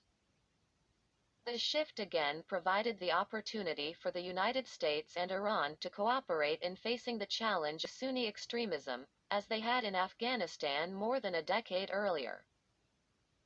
But it remained to be seen if the IRGC and Khamenei would work with the United States to contest a threat so close to Iran's borders. Meanwhile, ISIS's growth was posing a much broader threat to the wider world and Europe. Millions of Syrian refugees flooded into Turkey, Jordan, and Lebanon to get away from the terrorist group's genocidal wrath. And many of the displaced then traveled on to European countries such as Germany, France, and Austria in the hopes of finding a permanent safe haven. Europeans griped that U.S. inaction in Syria was a primary reason behind the greatest refugee crisis in their region since World War II. And critics of the Obama administration said its hesitancy to act was driven by the White House's desire to reach a rapprochement with Iran. A nuclear deal would be an achievement, but at what cost? Was it worth the hundreds of thousands dead in Syria? Joseph Bahout, a French academic and diplomat who specializes in Syria and the Levant, said, U.S. policies in Iraq and Syria were subjected to the pursuit of the Iran deal and not antagonizing Iran. Even so, France was just one of many U.S. allies who didn't realize how far Obama had gone in reaching out to Tehran. C. Chapter 10. The Road to Vienna. G. Global powers couldn't have known it at the time. An unlikely Arab monarchy was creating an opening to Tehran, even as Iran and the United States were mired in Syria. Salem ben Nasser al-Ismaili was hardly a high-profile player on the global stage when President Barack Obama entered office. But the Omani businessman, academic, and diplomat found himself and his country in a unique position to be able to repair Washington's 35-year rift with Tehran. Just months after Obama's election, Ismaili traveled to Washington in 2009 as an emissary for Oman's long-serving monarch, Sultan Qaboos bin Said Al Said. The American-educated envoy had a proposition for the White House and one of the Obama administration's top Middle East hands, Dennis Ross. Oman could serve as an intermediary between Tehran and Washington in an effort to heal their disagreements over the nuclear issue and other outstanding issues. The Sultan had received the blessing of Iran's top leaders to pursue this mission. The Sultan saw it as his religious and sovereign duty to preempt a military confrontation between Iran and the United States that could destroy his region. Situated 150 miles from the Iranian coast, Oman would suffer both economically and strategically from a conflict. But Ismaili conveyed to Ross and the White House that if they wanted to pursue this Omani channel to Tehran, there was a list of steps the Americans needed to take to show Tehran their goodwill. These included releasing Iranian prisoners held in U.S. jails, increasing the quota for Iranian students allowed to study in American universities, and targeting Iranian militias and organizations viewed as hostile to the Iranian regime. These steps could be the start of a conversation between Washington and Tehran, Ismaili told Ross. The ball was in Obama's court. Ismaili. Single quote. S official title was Executive Director of the Sultanate's Investment Authority, the Omani Center for Investment Promotion and Export Development. The 58-year-old was among the closest aides of the Sultan, and held an assortment of degrees from U.S. and British universities in everything from telecommunications and engineering to business administration. Ismaili sought to advance the Sultan's vision of making his tiny kingdom on the Persian Gulf a modern economic state that promoted religious tolerance and peace in a tumultuous Middle East. Ismaili normally appeared in traditional Omani dress, even with Westerners.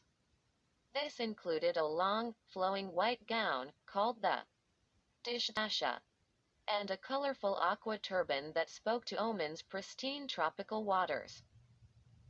He wanted Oman integrated into the global economy, hopes he iterated in his American accented English at World Economic Forum conferences and through books such as A Cup of Coffee, A Westerner's Guide to Business Culture in the Gulf States, and Messengers of Monotheism, A Common Heritage of Christians, Jews and Muslims.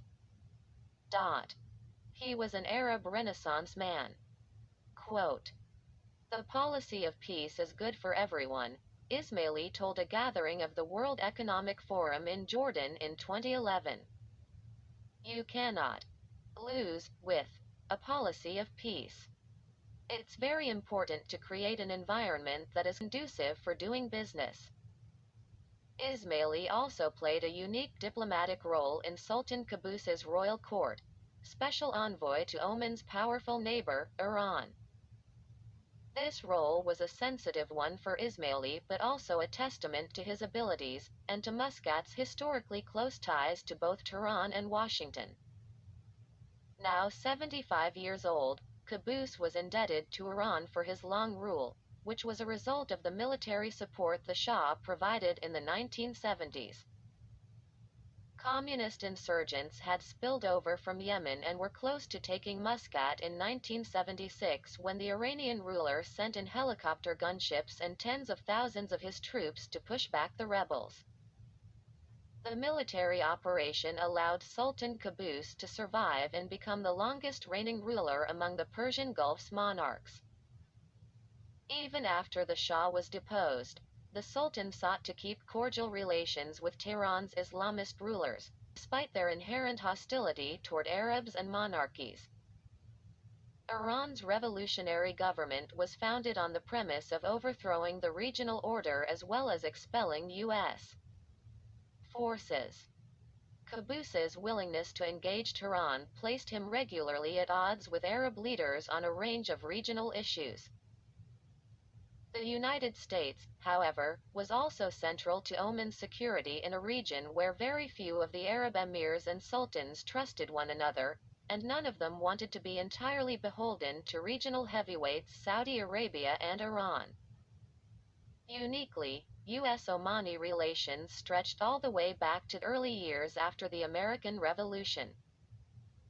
In 1833, in a bid to secure its global shipping routes from pirates and hostile colonial powers, Washington and Muscat signed a treaty of friendship and navigation, the first of its kind between the United States and an Arab state.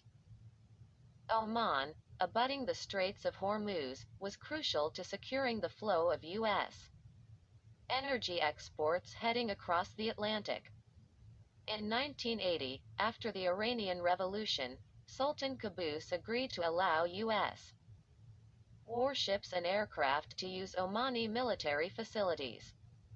The deal was a hedge against any Iranian attempt to spread its revolution into Oman or disrupt the flow of oil through the strategic Straits of Hormuz, off Oman's coastline.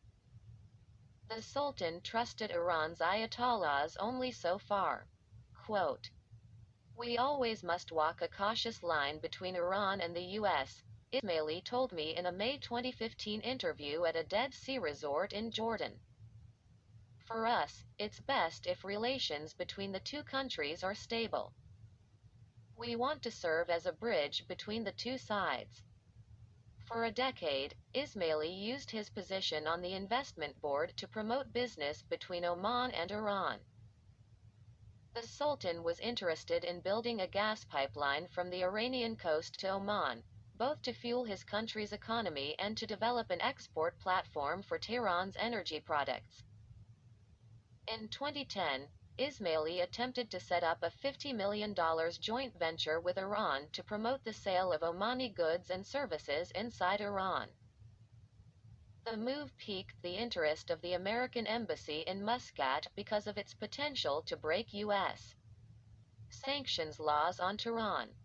Still, U.S. diplomats appeared sympathetic to Ismaili's ambitions, even if they couldn't support them. Quote, Iran as a logical export destination, as an historic trading partner, and the inexpensive shipping costs given the proximity, a U.S. diplomat in Muscat wrote back to the State Department about Ismaili's trips. It makes economic sense to pursue these ties. Ismaili, however, emerged as much more than a businessman, author, and would-be theologian as relations between the United States and Iran spiraled downward and fears of war grew during the Bush and early Obama administrations. Oman and Sultan Qaboos had long served as a back-channel among Washington, Tehran, and the Arab countries. The ruler tried to mediate the release of the American hostages held in Tehran in 1980, according to U.S. officials. Qaboos had also served as a bridge between Israel and the Arabs at a time when most Muslim countries wouldn't have any contacts with the Jewish state. In 1994, Qaboos hosted Israeli Prime Minister Yitzhak Rabin in a successful bid to forge limited diplomatic and trade ties, which focused on medicine, irrigation technologies, and agricultural products, an agreement that chagrined many of Oman's neighbors. Muscat also helped gain the release of European and American sailors captured by the IRGC in disputed waters of the Persian Gulf in recent decades.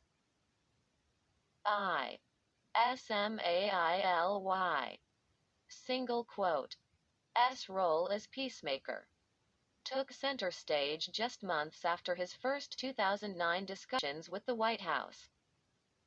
His emergence wasn't initially tied to Iran's nuclear program or the steady buildup of U.S. naval forces in the Persian Gulf. It was a humanitarian gesture focused on gaining the release of kidnapped American citizens. Far off in the remote mountains of Iraqi Kurdistan in July 2009, 3 American hikers, Sarah Showard, Joshua Faddle, and Shane Bauer, unintentionally crossed into Iranian territory. Showard and Bauer had been living in Damascus, Syria, and using the country as a base for development work, journalism, and Arabic study when their friend Faddle visited. The 3 UC Berkeley graduates decided to take a vacation in Kurdistan that summer and make the hike to the famous Ahmed Awa waterfalls near the Iranian border. Bauer, Faddle, and Showard said they believed they were still on the Iraqi side when Revolutionary Guards beckoned them through a megaphone to come to an Iranian military base. The Americans were uncertain about the location, and the Iranians quickly arrested them. They were then transferred to Tehran's maximum security Evin prison, which holds most of the country's top imprisoned political activists and dissidents, where they were charged with espionage. Iran's security services said the 3 Americans were working for the CIA and had secretly crossed into Iran to conduct surveillance activities and attempt to incite unrest among Iran's minority Arab and Kurdish populations. The Americans and the U.S. government repeatedly denied the charges. The Americans' arrests came at a particularly delicate time in relations between the United States and Iran. Nationwide protests against Ahmadinejad's re-election were in full swing in the summer of 2009, and Iran's rulers accused the Obama administration of instigating the unrest, despite criticism back in Washington that the White House wasn't doing anything to support Iran's democracy movement. U.S. officials worried that Tehran might try to use the 3 hikers as bargaining chips to guard against Washington's providing significant political or material support to the opposition Green movement. Tehran had already arrested a number of Iranian Americans during Ahmadinejad's tenure and charged them with espionage, though most would be released. World leaders and celebrities, including UN Secretary-General Ban Ki-moon, boxer Muhammad Ali, and singer Yusuf Islam, formerly Cat Stevens, all publicly called for the release of Bauer, Fadl, and Showered. But Tehran failed to respond, providing Ismaili with an opening to prove his and the Sultan's bona fides to both the Americans and the Iranians. Ismaili's years of cultivating relationships in Washington and Tehran were about to bear fruit, but he'd need to reach out to the highest echelons of the Iranian Supreme Leader's office and the Revolutionary Guard to achieve his goal. He'd be in regular contact with the White House and State Department to coordinate his efforts.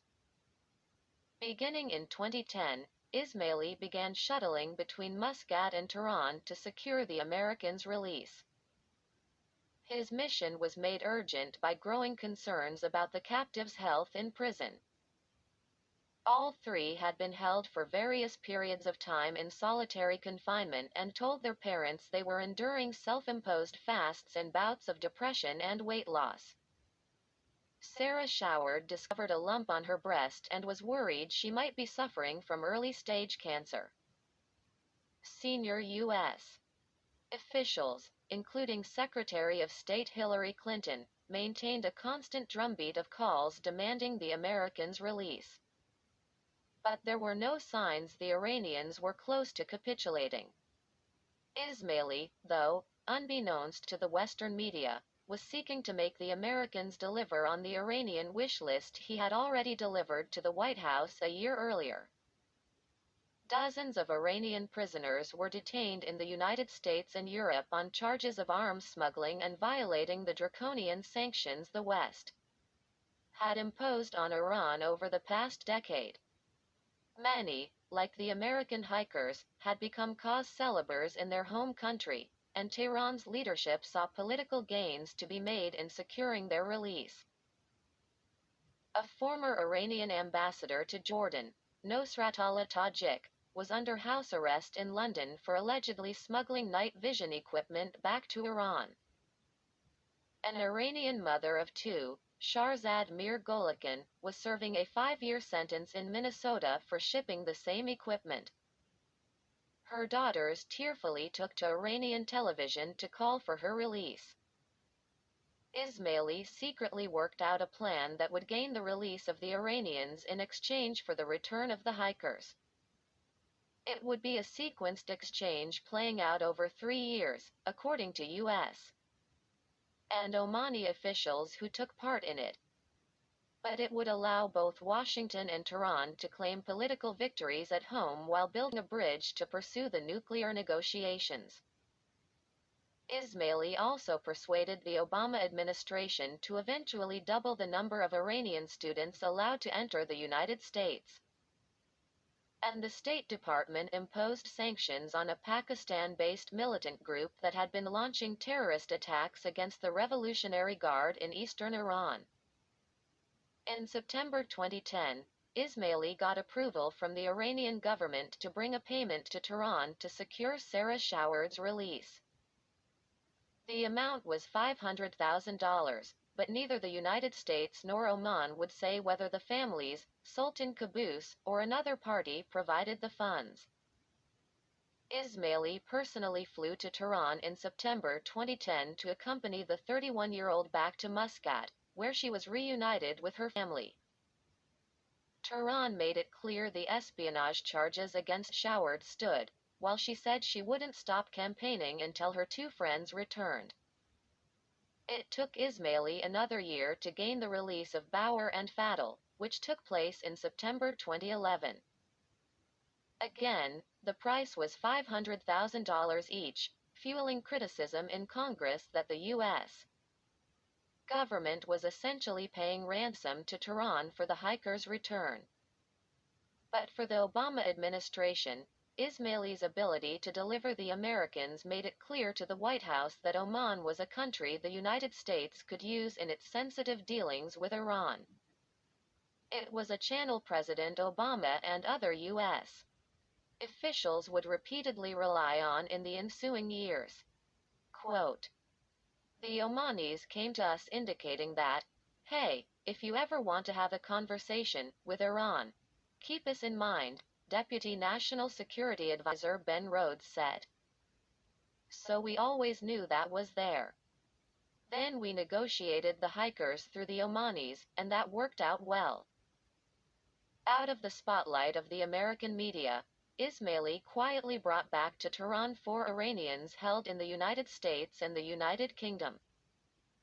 These included Tajik and Golikan. They were photographed at Oman's International Airport, essentially making the same trip as the hikers had, but in reverse. In a few of the photos, Ismaili can be seen standing quietly in the background on the tarmac with a wide smile. He'd taken a key step in his plans to build a bridge between Washington and Tehran. J. O.H.N. K. Ari was among the most keen to take the Omanis up on their offer to facilitate a dialogue with Iran. The Massachusetts politician was chairman of the Senate Foreign Relations Committee in late 2011 and was pursuing an aggressive diplomatic agenda from his office in Congress, sometimes in league with the White House, but not always. The former presidential candidate had established his own connections with Salem Ismaili and saw an opportunity in the Oman Channel. He began communicating to the Iranians via Muscat months before he assumed the leadership at Foggy Bottom. Kerry crisscrossed the globe during Obama's first term to advance Washington's and his own foreign policy agenda. He repeatedly met with Afghan President Hamid Karzai to keep the mercurial leader behind the U.S. war against al-Qaeda and the Taliban. Kerry's efforts to woo Syrian President Bashar al-Assad into the American camp ultimately failed, but they also solidified the U.S. politician's reputation as a man who would take great risks to advance a diplomatic cause. Kerry even plotted to fly to Tehran in a bid to become the first senior American to hold a dialogue with Iranian officials in their capital since the 1979 revolution.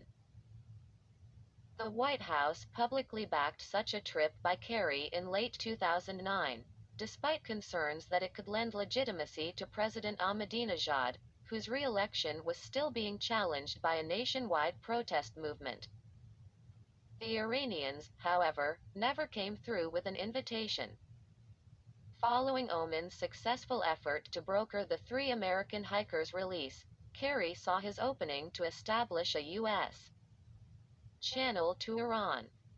On December 8, 2011, the senator conspicuously missed a Senate confirmation vote in Washington on President Obama's nominee to head the Consumer Financial Protection Bureau, Richard Cordray. Kerry's absence sparked questions from the Capitol Hill press corps about his whereabouts, which Kerry's office refused to answer. As it turned out, he was already on an overnight commercial flight to the Persian Gulf. The next day, Kerry had an audience of more than 2 hours with Sultan Qaboos at his ornate palace on the outskirts of Muscat. The vast whitewashed facility overlooked the Persian Gulf's azure waters from a perch on Oman's dry coastline. Quote, I began long conversations to try and lay the groundwork for direct U.S.-Iranian talks, Kerry told me in describing the development of the Oman Channel. The Sultan and I really became quite friendly. We got to know each other very well, and he got to trusting me. There was really only one topic on the meeting agenda. Could the Sultan actually facilitate a high-level discussion between the Americans and the Iranians in Muscat, solely focused on the nuclear issue? President Obama wanted to resolve the issue peacefully, Kerry told the monarch, but believed the time for such diplomacy was running out because Tehran was advancing to the point where it could produce a bomb. The White House wanted the discussion to be held in secret, shielded from the prying lenses of the global media. Not even the United States' closest Mideast allies, Israel and Saudi Arabia, could know about it, Kerry said. There were real fears these countries might try to sabotage the process, due to their deep distrust of Tehran. Kerry returned to Washington and briefed President Obama's national security team about the Sultan's offer. He directly described the channel to Hillary Clinton, who was open to it. Quote, "We didn't approach this with the sense this was definitely going to happen," Kerry said. "We approached it as a possibility." The Americans were encouraged by the response from the Iranian side. Ismaili had been communicating with two of Supreme Leader Khamenei's closest advisors. This included his top foreign policy aide, Ali Akbar Velayati, and Foreign Minister Ali Akbar Salehi. Both men were U.S. educated and had spent significant time living in Baltimore and Boston, respectively. But they were seen as hardliners in the Iranian system and were understood to speak for Khamenei. The White House didn't seem to be at risk of communicating with officials who couldn't deliver in a negotiation. Kerry, however, walked a fine line in his communications with the Iranians and tended to make assurances he wasn't authorized to make. The White House didn't want to offer any concessions before formal negotiations took place. But the senator did indicate that Washington would likely be willing to accept Tehran maintaining its capability to enrich uranium, provided there were strong safeguards put in place. Quote, "Kerry was actually talking substance with the Omanis. We were very careful to make clear that we were not taking negotiating positions," Ben Rhodes said of the senator's efforts. Kerry actually was, in his non-official capacity, floating proposals, talking about things like enrichment. So the Iranians came to negotiations believing they had already bagged a major concession. 6 months later, Ismaili and the Omanis followed through on their promise to bring the Americans and Iranians together in Muscat. A motley diplomatic team led the U.S. side at this first meeting. Jake Sullivan was Hillary Clinton's deputy chief of staff in July 2012, and the youngest ever director of the State Department's Policy Planning Office. He was a golden boy inside the Democratic political and foreign policy establishment. A Minnesota native, the Yale-educated lawyer played a major role in shaping the 2008 presidential campaign, tutoring first Clinton and then Barack Obama on debating tactics and strategies. Sullivan had been a Rhodes Scholar and edited the Yale Law Journal. Many Democrats assumed Sullivan, just 36 at the time, would one day become Secretary of State or National Security Advisor on his own, particularly if Clinton was elected president. Accompanying Sullivan was Punit Talwar, a man who assiduously kept a much lower political and diplomatic profile in Washington. Talwar was the National Security Council's point man on Iran and issues dealing with the Persian Gulf. The Indian American was the White House's representative to all the international negotiations on Iran's nuclear program that had been held up to that point. Talwar purposely kept out of the public eye and almost never spoke to the media. He was the perfect gray man, to use the espionage term, to take part in such a secret trip to Oman, loyal, dependable, and someone who easily blended in among the businessmen and traders who traveled to Muscat.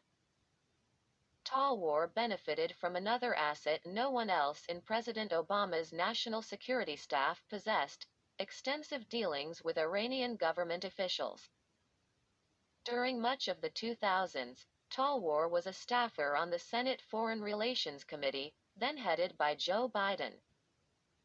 As part of his duties, Talwar intermittently attended international conferences focused on nuclear proliferation and ending the crisis over Tehran's program.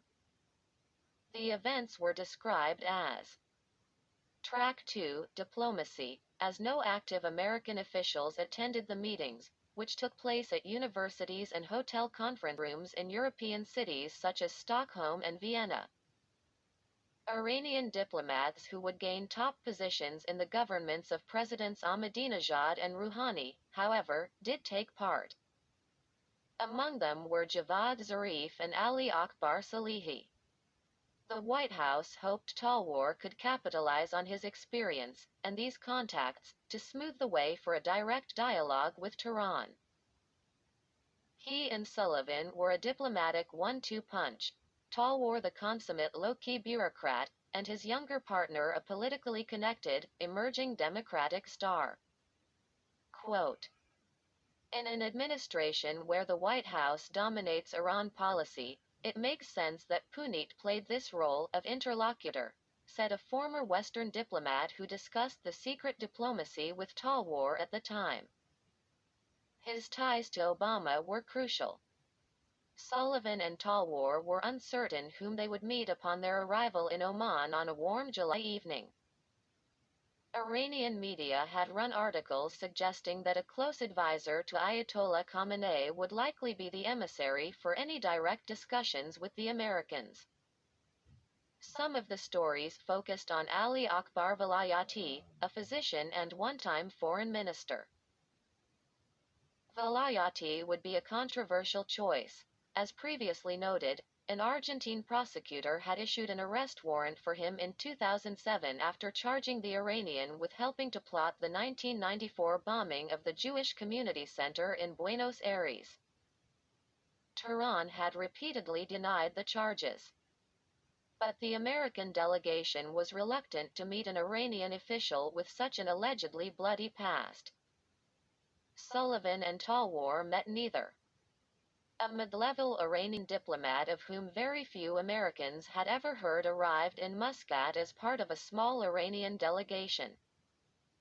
Ali Asghar Khaji was deputy foreign minister and headed the Iranian Foreign Ministry's North American division. He had extensive experience dealing with the West, having served as Tehran's ambassador to the European Union. He met regularly with then EU Foreign Policy Chief Catherine Ashton while in Brussels and even conferred with officials at the North Atlantic Treaty Organization, rare for an Iranian diplomat. He didn't seem to have real political power in Tehran or the direct line to Ayatollah Khamenei that Salehi or Velayati had. But the Americans were still encouraged. Quote, the main purpose for us was, who were they going to send from their side? The Iranians sent some real people, Rhodes said. At that point, we knew the Omanis could set up a real meeting. Sitting down with Khaji in Muscat, the Americans quickly realized the Iranian brought no new Iranian diplomatic overtures, nor was he empowered to do so. Instead, he repeated the same line Ahmadinejad's negotiators had presented during numerous earlier rounds of negotiations with the United States and other global powers. If the West lifted sanctions on Iran and accepted Tehran's right to produce nuclear fuel, then there could be discussions on how to address international concerns that Tehran was seeking to develop nuclear weapons. Until that happened, Khaji said, there wasn't much more to discuss. Sullivan, Talwar, and their team left Oman dejected and worried about the future of the diplomacy. Quote, we essentially hit the same brick wall, said one of the Americans who took part in the meetings. Hassan Rouhani was elected.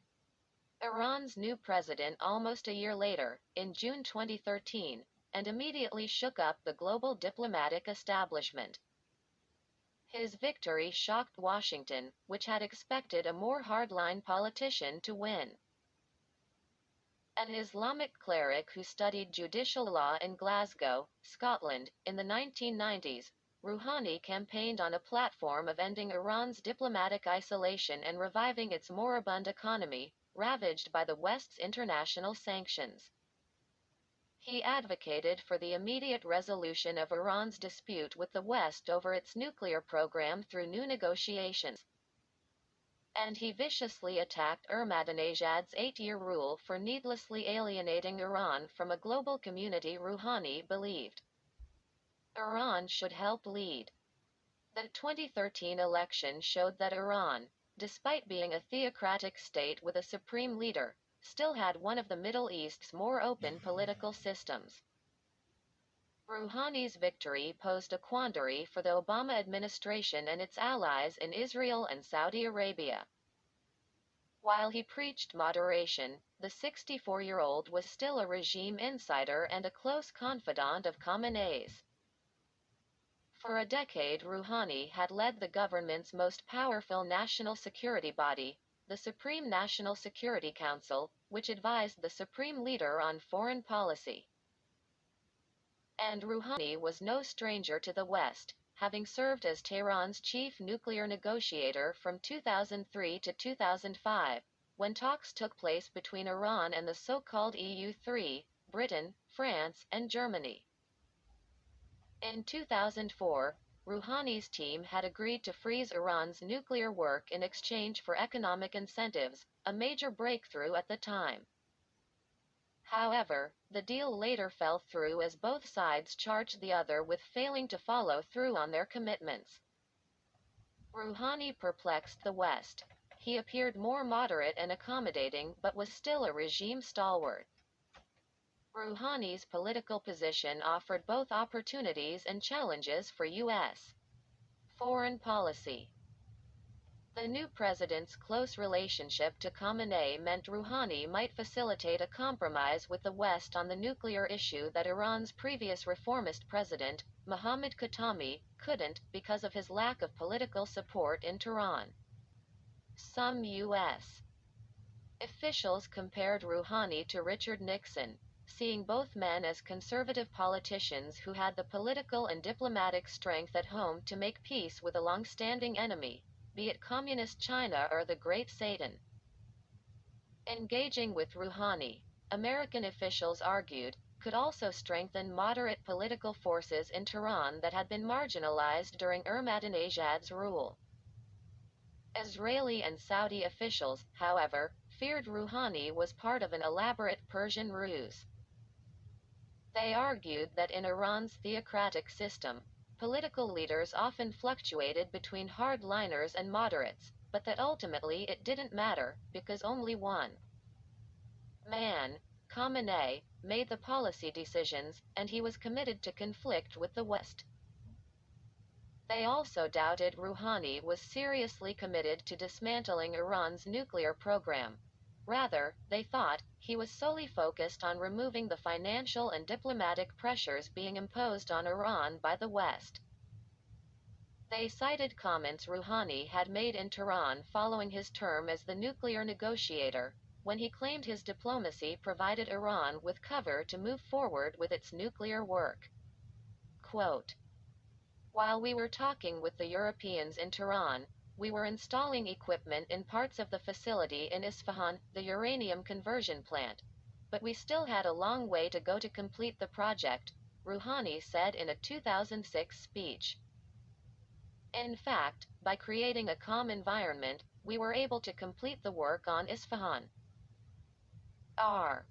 Rouhani wasted little time in projecting himself as a moderate and pragmatist who wanted to build bridges to the West.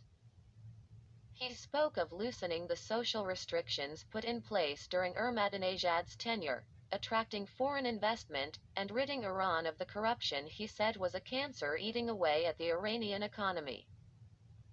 He also called for a quick resolution of the nuclear standoff.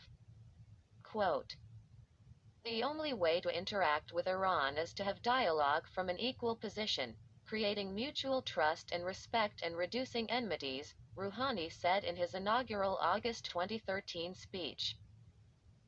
"Let me state it clearly that if you want a positive response, talk to Iran not with a language of sanctions but a language of respect." To reach out to the West and Washington, Rouhani installed Javad Zarif as his foreign minister. The former ambassador to the United Nations had cooperated closely with the Bush administration in establishing a post-Taliban government in Afghanistan. To Obama administration officials, Zarif's appointment was an olive branch, and it was a signal Tehran was serious about returning to the negotiating table. They also saw the makeup of Rouhani's first cabinet as an effort by Iran's new president to reduce the power of the Revolutionary Guard. Only 3 ministers out of an 18-member cabinet were associated with the IRGC, compared to 9 during Ahmadinejad's last year in office.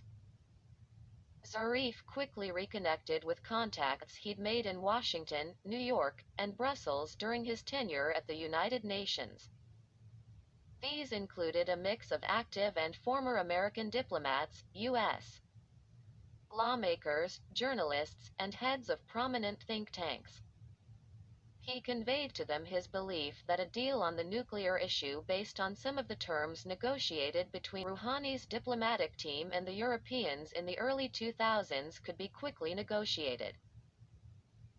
These included limits on Iran's production of nuclear fuel, curbs on the numbers of centrifuges it had enriching uranium, and greater monitoring of Tehran's nuclear facilities by the IAEA. In return, Zarif told his interlocutors, Tehran expected a rapid unraveling of the Western sanctions. U.S.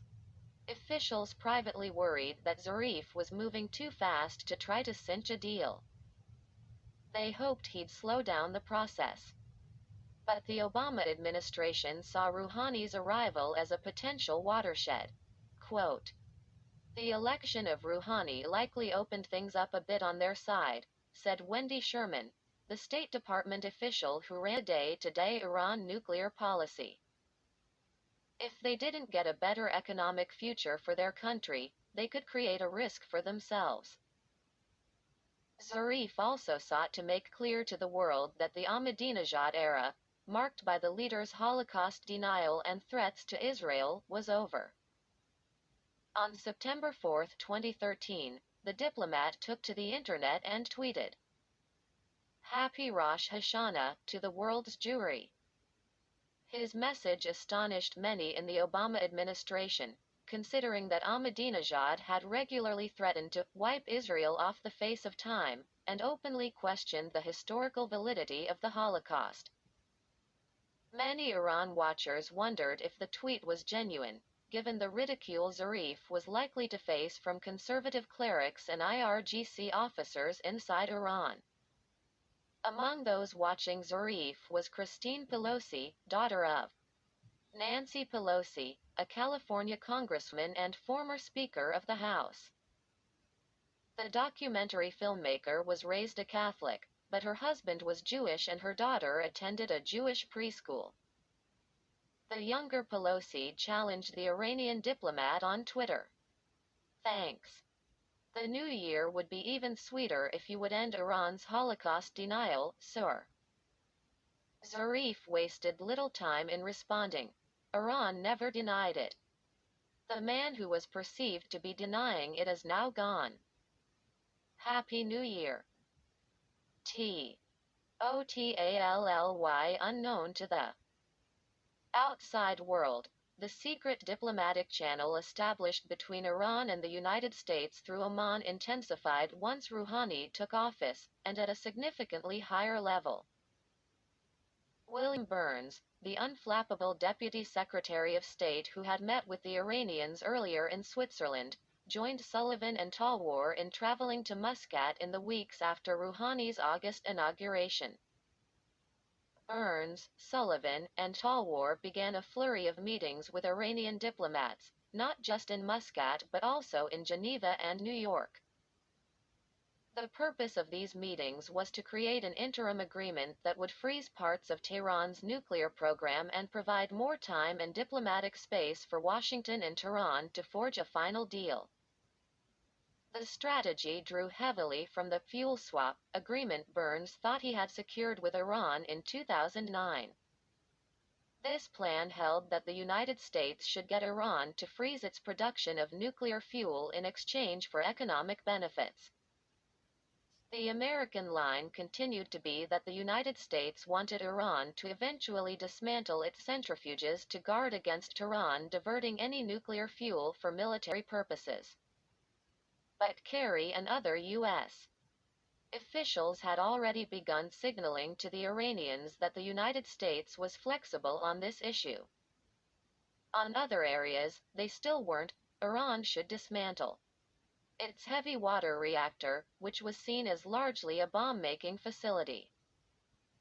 Iran should also close its underground enrichment facility in the city of Qom, which was seen as having been built solely for the purpose of producing weapons-grade uranium. The United States at this stage showed no inclination that it would accede to Iran's other demands. The lifting of the UN resolution that barred Iran from developing ballistic missiles and a separate resolution that prevented countries from trading arms with the Iranians. Concerns continued to mount at this time that Israel could launch unilateral military strikes against Iran later in 2013 if diplomacy wasn't effective in extending the time Tehran needed to build an atomic weapon. The White House was intensely focused on heading off such an Israeli attack and trying to forge some common ground with the new Rouhani government in Tehran. P. ARTICIPANTS in these meetings said there was a lot of early jockeying between the Americans and Iranians in an effort to understand the other side's positions. Sullivan at one point quizzed Iran's deputy foreign minister, Abbas Araghchi, about the rationale behind Tehran's nuclear program. The Minnesota native said it was inconceivable to most Westerners that Iran's program could have any purpose other than to build atomic bombs. The economics behind it made no sense, Sullivan argued. Iran had massive amounts of oil and gas, and it could have developed much cheaper nuclear power simply by purchasing enriched uranium from foreign suppliers. Araghchi pushed back. He cited the U.S. space program in the 1960s and 1970s and the quest to put a man on the moon. Washington derived little economic gain from the lunar walk, the former Iranian ambassador to Japan said. But the feat generated an enormous amount of national pride in the United States and bred scientific innovation. Iran's nuclear program is our moonshot, Araghchi told the Americans. K. Airy. Single quote. S. first direct contact with Zarif, which captivated the world, came at the September 2013 session of the United Nations General Assembly in New York. The annual event brings together the world's leaders for 2 weeks of speeches, dinners, and diplomacy in the spotlight of Manhattan. In the past, the meetings had been a showcase for President Ahmadinejad's radical views. He had used his appearances to question the Holocaust, Washington's narrative about the 9/11 attacks, and the wisdom of American foreign policy, and he had sought to rally the developing world against the United States and the cabal of imperialists, Zionists, and neocolonialists he claimed were exploiting Muslim, African, and Latin American populations globally. Ahmadinejad's presence sparked sizable protests every year from Jewish, Iranian, and human rights groups who assembled across the street from the UN's building in Turtle Bay. But Rouhani and Zarif were committed to erasing Ahmadinejad's legacy and portraying Iran as a responsible actor on the global stage during their first General Assembly session.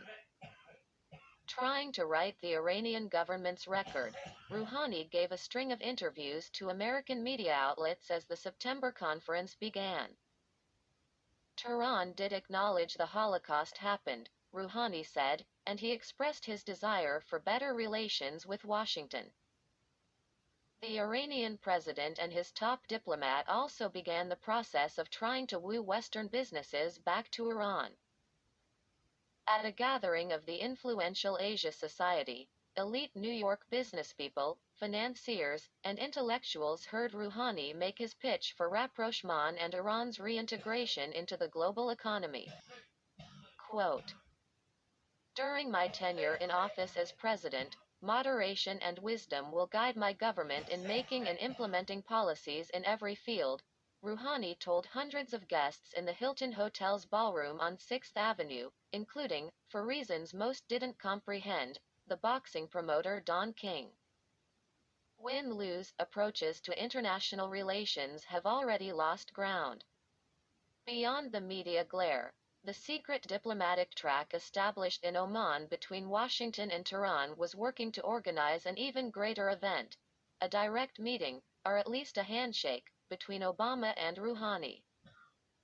No Iranian president had met his American counterpart, or even spoken with him, in more than 30 years.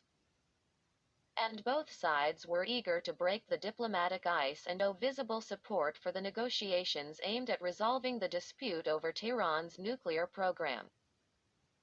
Political opponents of rapprochement in both Washington and Tehran would attack such a meeting, Obama's and Rouhani's advisors understood. But they were eager to make history while the world's leaders were in New York. Burns and Sullivan secretly discussed such a high-level meeting with their Iranian counterparts in Geneva and New York. President Obama's other close advisors also got involved. Susan Rice, the U.S. ambassador at the United Nations at the time, had developed a cordial working relationship with her Iranian counterpart, Mohammad Qazi, during her 4 years in New York. Rice and Qazi, despite the public acrimony expressed between their two countries, had privately tried to establish a formal hotline through which to reduce tensions between the American and Iranian navies in the Persian Gulf. There were growing concerns that any accident at sea involving the country's ships could escalate into an all-out war. Obama's and Rouhani's aides studied the UN General Assembly's agenda to identify a time and place where the two leaders might casually run into each other. They scoured hotel rooms in Manhattan where Obama and Rouhani could have a short meeting. The U.S. president's window of opportunity was narrow, as he was only staying in New York for a little more than a day. American and Iranian officials identified the first Tuesday of the General Assembly session as the best venue for an encounter between Obama and Rouhani. Both men would be attending a lunch in honor of the heads of state at the UN offices. And they hoped the two men could shake hands and exchange a few words as the world's television cameras filmed. But when the lunch guests arrived, Rouhani was noticeably not among them. Iranian officials said the president couldn't attend because wine was being served, an affront to a Muslim cleric. U.S. officials believed there was another reason. Iranian hardliners were waiting to pounce on Rouhani for engaging the Great Satan. The Iranian president simply had second thoughts because of political considerations, Iranian officials said. Quote, "We didn't have enough time to prepare," an Iranian official, Alireza Miryoussefov, told me at the time outside the UN's offices. American diplomats involved in the Iran diplomacy were concerned. If Rouhani couldn't even meet with Obama, how was he going to make concessions on the nuclear file? But the Obama administration wouldn't give up. Just hours before Rouhani was scheduled to fly back to Tehran, the White House patched President Obama through to the Iranian leader's cell phone as he drove to Kennedy Airport. For 15 minutes they discussed global affairs and the need to resolve the nuclear dispute, with Foreign Minister Zarif serving as interpreter. Both men cautioned against the possibility of a dramatic restoration of relations between the United States and Iran, but both also said they believed there was a path forward. Quote, "While there will surely be important obstacles to moving forward and success is by no means guaranteed, I believe we can reach a comprehensive solution," Obama told a televised audience from the White House after the phone call. "The test will be meaningful, transparent, and verifiable actions, which can also bring relief from the comprehensive international sanctions that are currently in place against Iran."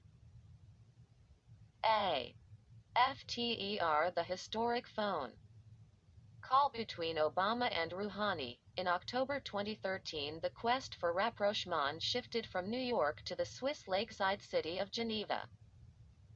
Geneva has long been a center for international diplomacy and intrigue, hosting major arms control conferences and secret meetings between American officials and Washington's nemeses, whether Iranian, North Korean, or Syrian. The peace capital hosts the UN's European headquarters and many of its international agencies, including the World Food Programme and the Office of the UN High Commissioner for Refugees, as well as the Red Cross.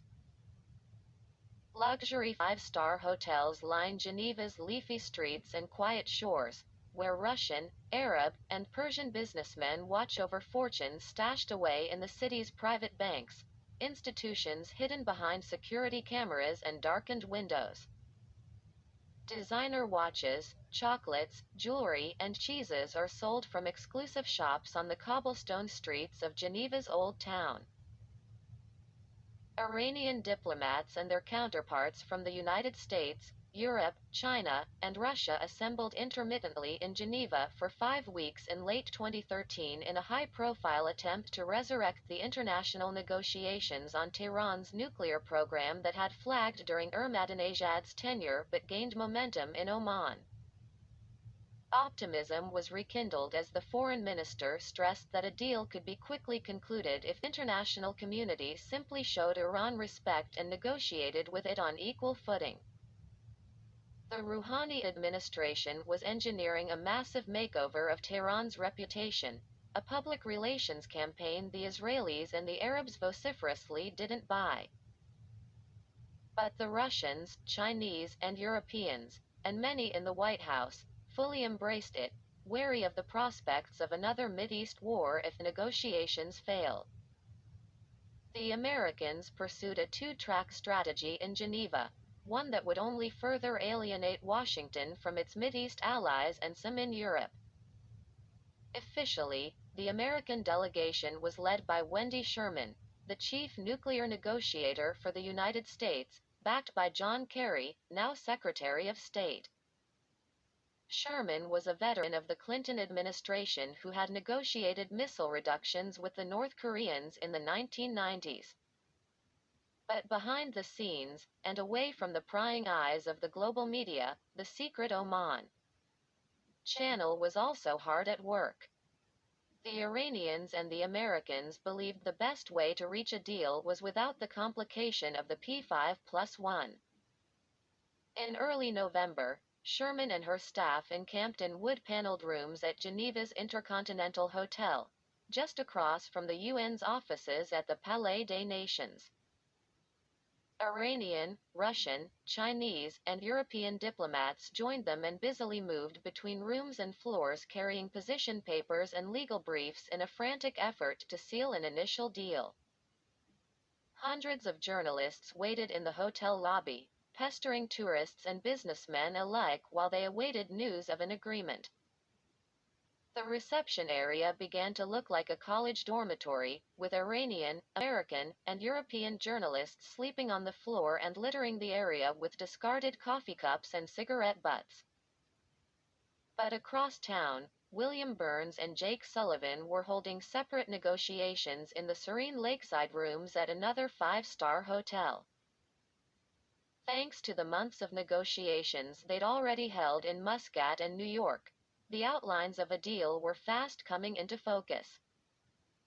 The Iranians would scale back the most dangerous portions of their nuclear program, particularly the production of near-weapons-grade fuel and the installation of thousands of new centrifuges used to enrich uranium.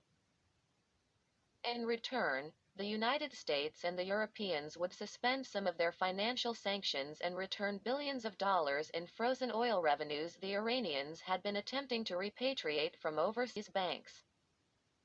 Such an interim agreement would address Western concerns that Tehran might rapidly move to produce nuclear weapons.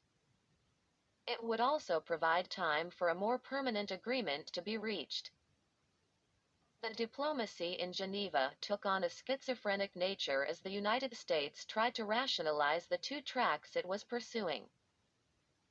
Puneet Talwar, the White House staffer, was one of the diplomats tasked with shuttling messages between the two U.S. delegations and forging a united front. Puzzled journalists saw Talwar taking Geneva's public buses, not knowing he was going to attend the secret meetings at the second hotel. He darted down the city's snowy streets in his business suit, trying to make appointments with the Iranians as the clock ticked. The Obama administration still hadn't made public that there was a separate channel. The diplomatic process reached a crescendo in mid-November when Kerry and the foreign ministers from the other negotiating countries arrived in Geneva, seemingly to clinch a deal. France had been taking a particularly hard line in the talks, hewing to the position that Iran must not be allowed to maintain any of the infrastructure it had developed to produce nuclear fuel. Paris's attitude, a marked role reversal on the international stage, where the Americans were normally cast as the diplomatic heavy, was led by French Foreign Minister Laurent Fabius. Fabius's role as France's top diplomat was seen as his last major position in the French government before retirement. A former prime minister, he'd spent more than 4 decades in France's political limelight, and wasn't going to go quietly. Arriving in Geneva on November 8, 2013, the American and Iranian delegations presented a draft agreement to the rest of the P5+1, which had largely been inactive for a year. Expecting to begin deliberations, instead they realized an accord had nearly been completed behind their backs and that the goalposts had shifted. Many of the P5+1's most stringent demands weren't addressed, and there were clear indications that Iran would be allowed to maintain much of its nuclear infrastructure, including centrifuge machines and the Iraq reactor, while beginning to get sanctions relief. The U.S. position had clearly softened, and this was only the interim deal. Fabius wasted little time making France's presence felt. Iran and the P5+1 countries had all agreed not to discuss the substance of the deal with the press. But Fabius, feeling sufficiently burned by the United States, walked in front of the cameras at the Intercontinental Hotel and proclaimed that the Western countries were being duped by the Iranians. He specifically focused on the Iraq reactor. Quote, "One wants a deal, but not a sucker's deal," Fabius told French radio. Kerry and the U.S. delegations were livid. They privately accused Fabius of seeking to court the Israelis and Arab business by taking such a dramatic and public position. They accused the French diplomat of struggling to even understand the science behind the interim accord. "He didn't have any leverage and didn't know what he wanted," said one of the Americans in Geneva. The fallout was swift. Israeli and Arab officials jumped on Fabius's comments as proof that the United States was preparing to accept a nuclear weapons-capable Iran. Zarif and Iranian diplomats, meanwhile, felt the Americans had betrayed them, particularly after Kerry deferred to Fabius and consented to negotiating more stringent terms for the agreement. Quote, "We expect the West to have a united stance over the draft," Iran's foreign minister said. The diplomatic contretemps proved short-lived.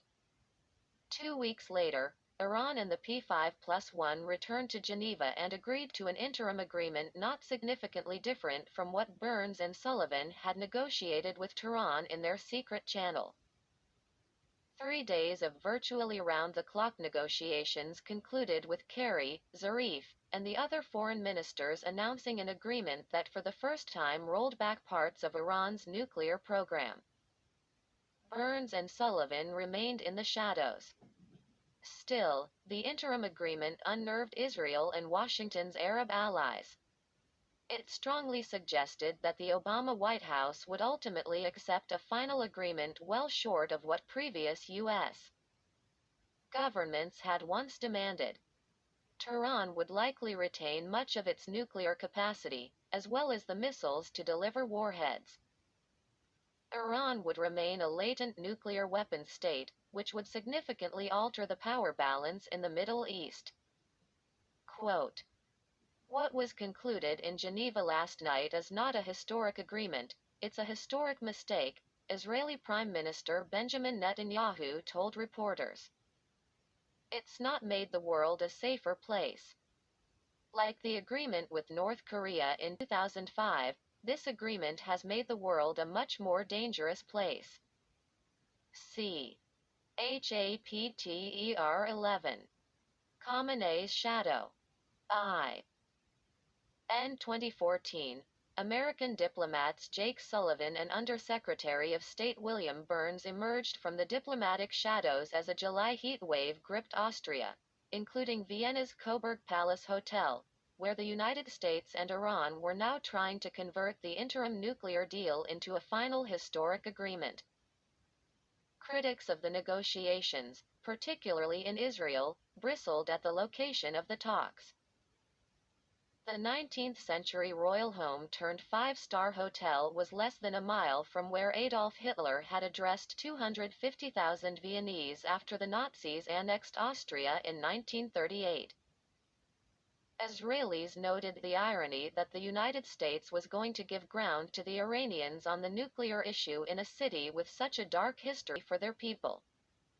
U.S. officials countered that the Coburg was situated on Theodor Herzl-Platz, a downtown square named after the Austro-Hungarian founder of modern Zionism. Even with the interim nuclear agreement in place, U.S. and European officials remained puzzled over the role of Supreme Leader Khamenei in the diplomacy. They assumed the cleric accepted Rouhani's winning the 2013 presidential election in a bid to relieve international financial pressure on Tehran. European governments viewed Rouhani and his foreign minister, Javad Zarif, as moderates who generally wanted an accommodation with the West and could be trusted. But did the Supreme Leader really want to make major concessions? Some cynics inside the diplomatic bloc were convinced the cleric was just using his media-savvy diplomats to divide the Western powers while continuing to grow Iran's nuclear capabilities. Khamenei said in speeches that his revolution would die if he made peace with the Great Satan in Washington. The White House, however, was betting the Supreme Leader would accept major long-term concessions as the process, and the sanctions, ground on. U.S. negotiators continued to try to find some common ground with Zarif and his team at the Coburg that summer. Almost all the Iranians spoke fluent English. Some had attended universities in the U.S. heartland, such as the University of Kansas and the University of Denver, or elite Eastern institutions, such as the Massachusetts Institute of Technology. Zarif had spent nearly 20 years in the United States working or studying in California, Colorado, and New York. American diplomats acknowledged he might have had an advantage inside the negotiating room because he knew their culture so much better than they knew his. Zarif was particularly adept at using the international media, sympathetic academics, and retired diplomats to make his case. His years at the United Nations had earned him a vast Rolodex of top contacts in the U.S. media, business, and academic elite. U.S. and European diplomats struggled to understand the political power of the Iranian men across the negotiating table. For most of Ahmadinejad's 8-year rule, the affable Zarif had been exiled to a Tehran think tank, out of sight of the cameras, where he could only grumble privately to a selected few that Ahmadinejad was incompetent and was destroying Iran's international standing. Zarif was resurrected only after the election of President Rouhani in 2013, when the regime was desperate for some form of rapprochement with the West. Tehran knew of his connections in Washington and New York. Zarif's number 2, Deputy Foreign Minister Abbas Araghchi, was viewed as more of a hardliner by the American team. Kerry thought the diplomat had stronger revolutionary credentials than Zarif and was closer to the Supreme Leader's office and the Revolutionary Guard. Araghchi led the day-to-day negotiations in Switzerland and Vienna and regularly guided the Iranian media on the status of the talks. He was sober and reserved compared to the gregarious and smiling Zarif. His nationalist sentiments were made clear in his conversation with Jake Sullivan, in which he compared Iran's nuclear program to the U.S. space launch. Salehi, the atomic energy chief, oversaw the entire process, the Americans believed, whether he was at the talks or not. He spoke for Iran's nuclear bureaucracy, and as a former vice president, he had access to Khamenei. The Revolutionary Guard also was seen as trusting Salehi because of his central role in promoting the nuclear program, in which the IRGC was the major player. Quote, "The IRGC made out like bandits under the sanctions, because they controlled the black markets," said Wendy Sherman, the Undersecretary of State. "They didn't want this deal, because it gave Rouhani more credibility." Yeah, the IRGC was very present in the negotiation. U.S. negotiators in Vienna still hoped to make steady progress as they eyed a July 2014 deadline to reach a final nuclear accord. The target was essentially 6 months from when the interim deal was implemented.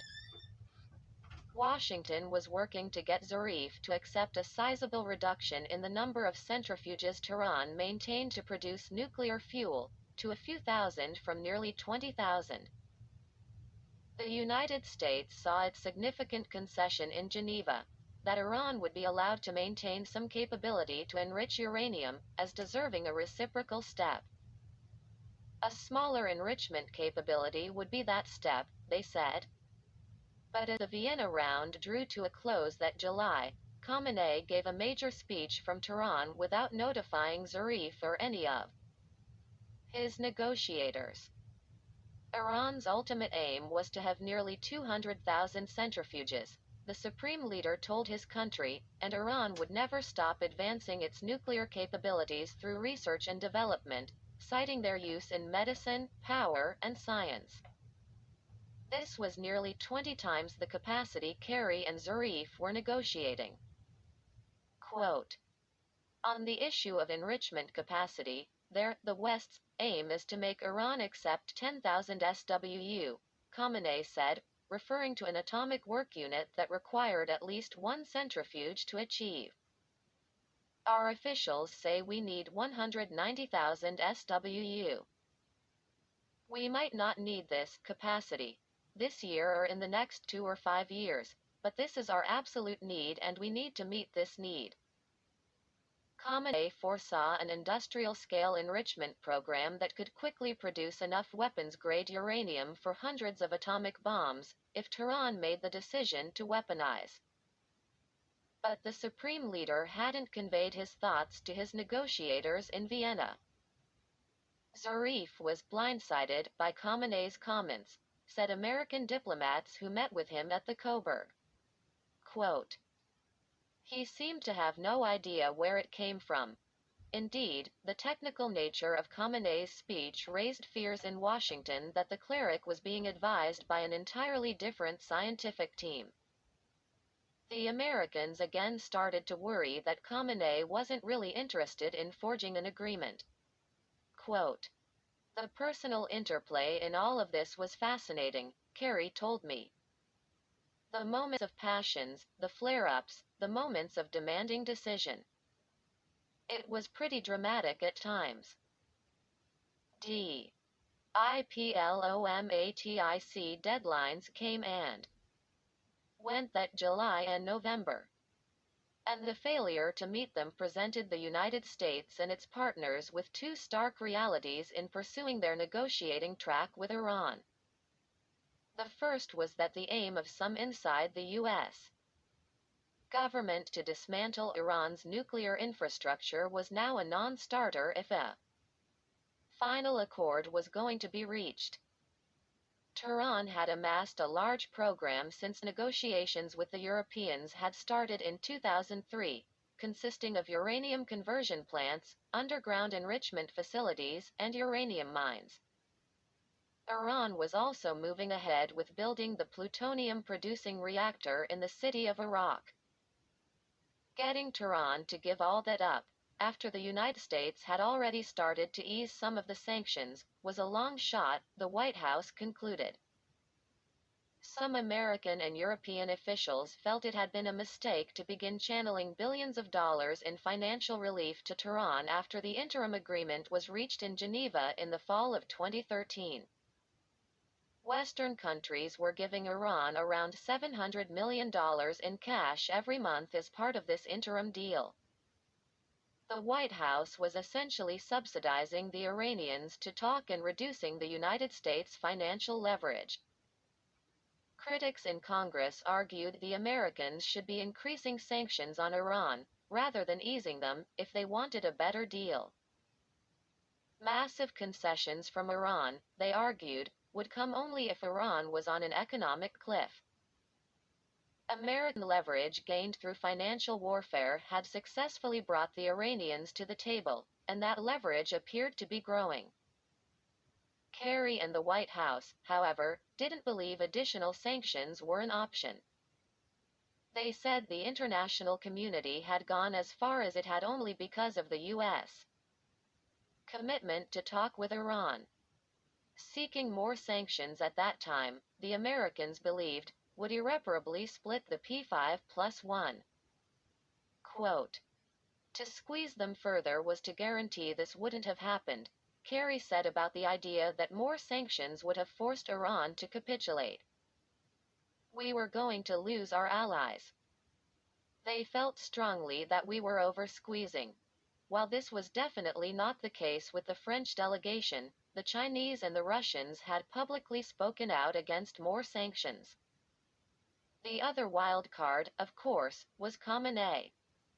The White House believed it needed to continue to try to bring the supreme leader on board the diplomatic process, despite his public hostility. President Obama, in the weeks before the November negotiating deadline, penned his fourth letter to the cleric through the direct channel he had opened up with his first missive in 2009. This letter, rather than focusing on the nuclear program alone, for the first time specifically raised the possibility of cooperation between Washington and Tehran in fighting Islamic State militias that had taken over large swaths of Iraq and Syria in the preceding months. They posed a direct threat to both Iran and the United States, the president argued. Solving the nuclear issue could open the path for greater security cooperation. The Supreme Leader was noncommittal in his reply, as he'd been in response to the 3 previous letters. He acknowledged that his country was open to better relations with Washington, but only if it stopped its hostile policies toward Tehran.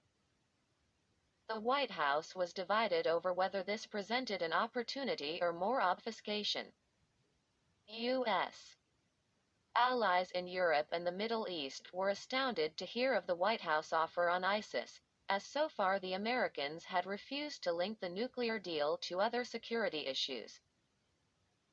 Indeed, President Obama was about to significantly change his negotiating strategy to keep the diplomatic process going, paring back most of the harshest demands that were initially the West's negotiating positions. The United States accepted that Iran would possess many of the technologies used to make atomic bombs. But the focus now was on maximizing the time Tehran needed to amass the fuel for a bomb. Kerry and his negotiators, meanwhile, were seeking to gain as much access for international inspectors as possible. Quote, "To the Iranians, they wanted to hear the magic phrase, the right to enrich," Rhodes said. "We also knew, when we talked about it internally, obviously we envisaged enrichment." The president, in his mind, had made this decision a long time ago. Yet for decades, the United States had made dismantlement a precondition for any final agreement. The White House had made a major concession. T. P. U. United States in Its allies initially orchestrated their campaign against Iran's nuclear program based on the argument that the country had repeatedly violated the UN statute governing the use of atomic energy, the Nuclear Non-Proliferation Treaty. Beginning in 2006, the UN Security Council had passed 6 resolutions requiring Iran to suspend its enrichment of uranium until the country addressed evidence it had covertly developed nuclear weapons technologies. The United Nations imposed sanctions on Iran starting that same year on the grounds that Tehran had failed to abide by the Security Council's demands. Then between 2010 and 2012 the United States and the European Union constructed a much broader sanctions regime targeting Iran, using the UN resolutions as political cover. As the negotiations in Switzerland and Austria gained pace in 2014, the American negotiators started significantly departing from this original policy strategy and weakening its terms. U.S. officials knew this was a dangerous approach. If Iran was allowed to maintain these technologies, its regional rivals, particularly Saudi Arabia, Turkey, and Egypt, might demand the same capabilities, and a regional nuclear arms race could ensue. U.S. officials, however, believed they might have to take that risk. John Kerry, while still chairman of the Senate Foreign Relations Committee, had been the first senior American official to suggest to the Iranians that the United States would accept enrichment on Iranian soil, passing messages to Tehran via Oman in late 2011. His comments unnerved some State Department officials, who felt he offered the concession too soon, and without a formal green light from the administration. In the winter of 2013, Jake Sullivan and Williams Burns also discussed, in theory, what type of enrichment program the Iranians might need in the future, but without making any commitments. The interim nuclear agreement reached in Geneva in November 2013 implied that Iran would maintain the ability to enrich uranium, though it didn't spell out the scope. By late 2014, Secretary Kerry and his team came up with a new strategy to resolve the Iranian nuclear crisis. Iran would be allowed to possess thousands of the centrifuges used to produce nuclear fuel, they concluded. But the country's infrastructure would have to be scaled back to the point that any rush to acquire the fissile material for a bomb would take at least a year. The U.S. strategy was remarkably complex. Negotiators needed to develop a formula based on the number of centrifuges Iran already employed, the size of its existing fuel stockpile, and the ultimate curbs on the sophistication of the centrifuges. It also required the White House to upgrade the scientific knowledge of its negotiators and to prepare the American public and U.S. allies for an agreement that wouldn't be nearly as far-reaching or constricting on Tehran as originally envisioned. It was at this point that U.S. Energy Secretary Ernest Moniz quietly entered the Iran diplomatic process. It was early 2015 and the negotiations were shifting to Zurich, Switzerland's financial capital. Moniz, the 70-year-old son of Portuguese immigrants, had the experience and knowledge of nuclear technology and weapons systems needed to assume a key role in the talks. He had been a professor at the Massachusetts Institute of Technology for 4 decades and was known as one of the world's leading nuclear physicists. He had also served in the Clinton administration's Energy Department during the late 1990s.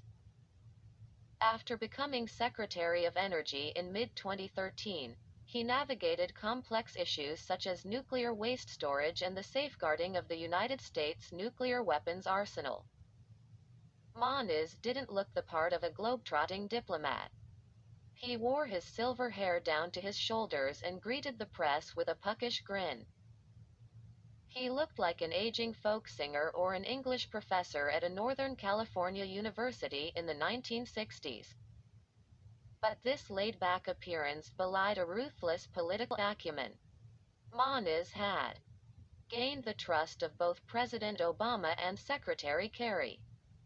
He regularly attended all the White House's National Security Council meetings on Iran once he took over the Energy Department in the summer of 2013. He liked to finish his nights in quiet bars or his office drinking bourbon or scotch. The White House dispatched Moniz to Switzerland to counter Iran's decision to send Ali Akbar Salehi, the head of the Atomic Energy Organization of Iran and one of Iran's top nuclear scientists. He had also served as Tehran's ambassador to the IAEA, the UN's nuclear watchdog, during the mid-2000s, as scrutiny of Iran's nuclear program intensified. IAEA personnel believed Salehi had more knowledge of Iran's nuclear program, and possibly its atomic weapons activities, than any other senior Iranian official. He was mild-mannered, spoke fluent English and Arabic, and was capable of charming foreign governments. Kerry and his team were initially worried about Salehi's direct involvement in the talks. They saw it as Khamenei potentially hardening the Iranian government's line and marginalizing Zarif. Salehi regularly told Iranian newspapers that the government wouldn't dismantle any of its nuclear facilities. Back in Tehran, he rallied the country behind the need for nuclear power, though he supported the direct talks with the Americans. Ironically, Salehi had earned his doctorate in nuclear physics from MIT in the 1970s, at the same time Moniz had taken up a position as an associate professor there. The two men had never met during their time in Cambridge, according to American and Iranian officials. But their relationship emerged as one of the most important in the final stages of the nuclear talks. The contrast between Salehi in his dark suits and tieless shirts and the boyish Moniz captivated the world's cameras.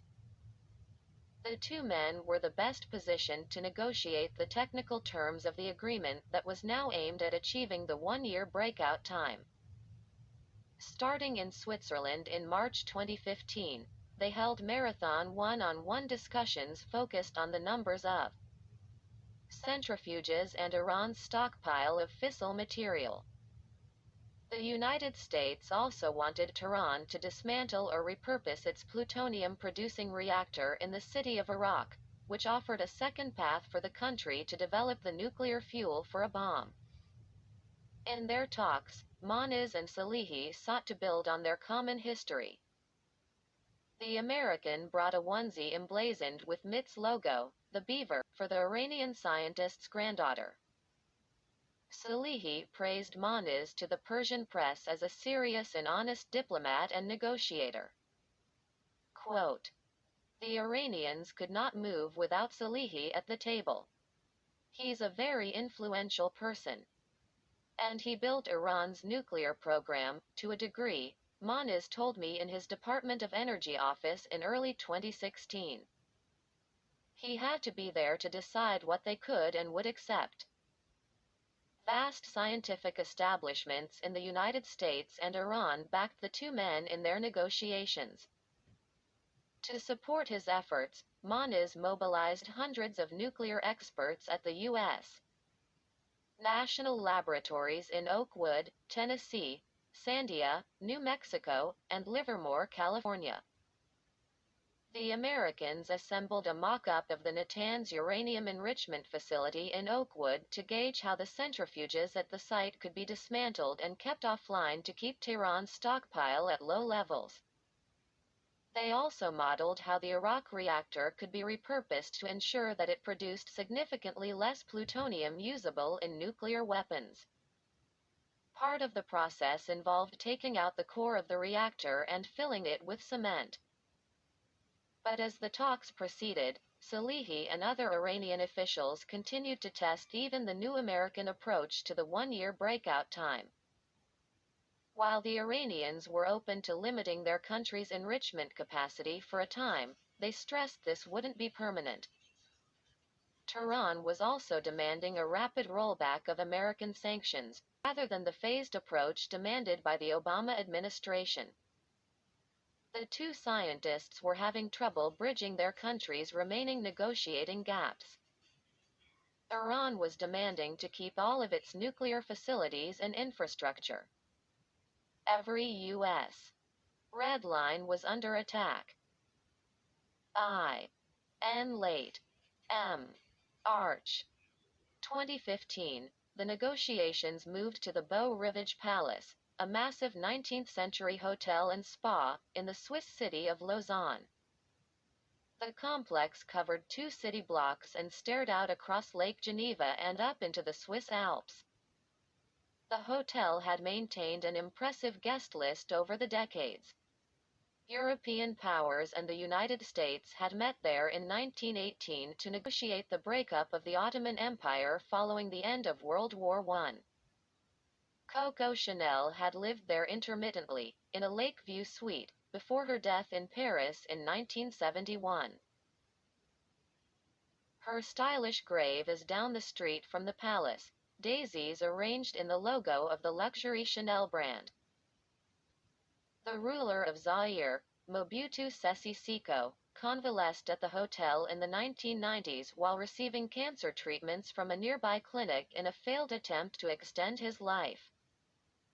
The Beau Rivage's long, eggshell-white corridors stretched out before Lake Geneva, often empty, or with just one foreign-born hotel staffer shuffling down its lime-green rugs. Diplomats congregated in a glass-encircled breakfast room dwarfed by the Alps to chart out their strategies during early morning meetings. Foreign ministers took breaks in the steam baths and swimming pools laid out on the hotel's lower floors. The Iranians went on long walks outside along the lakeside esplanade, trailed by photographers and camera crews.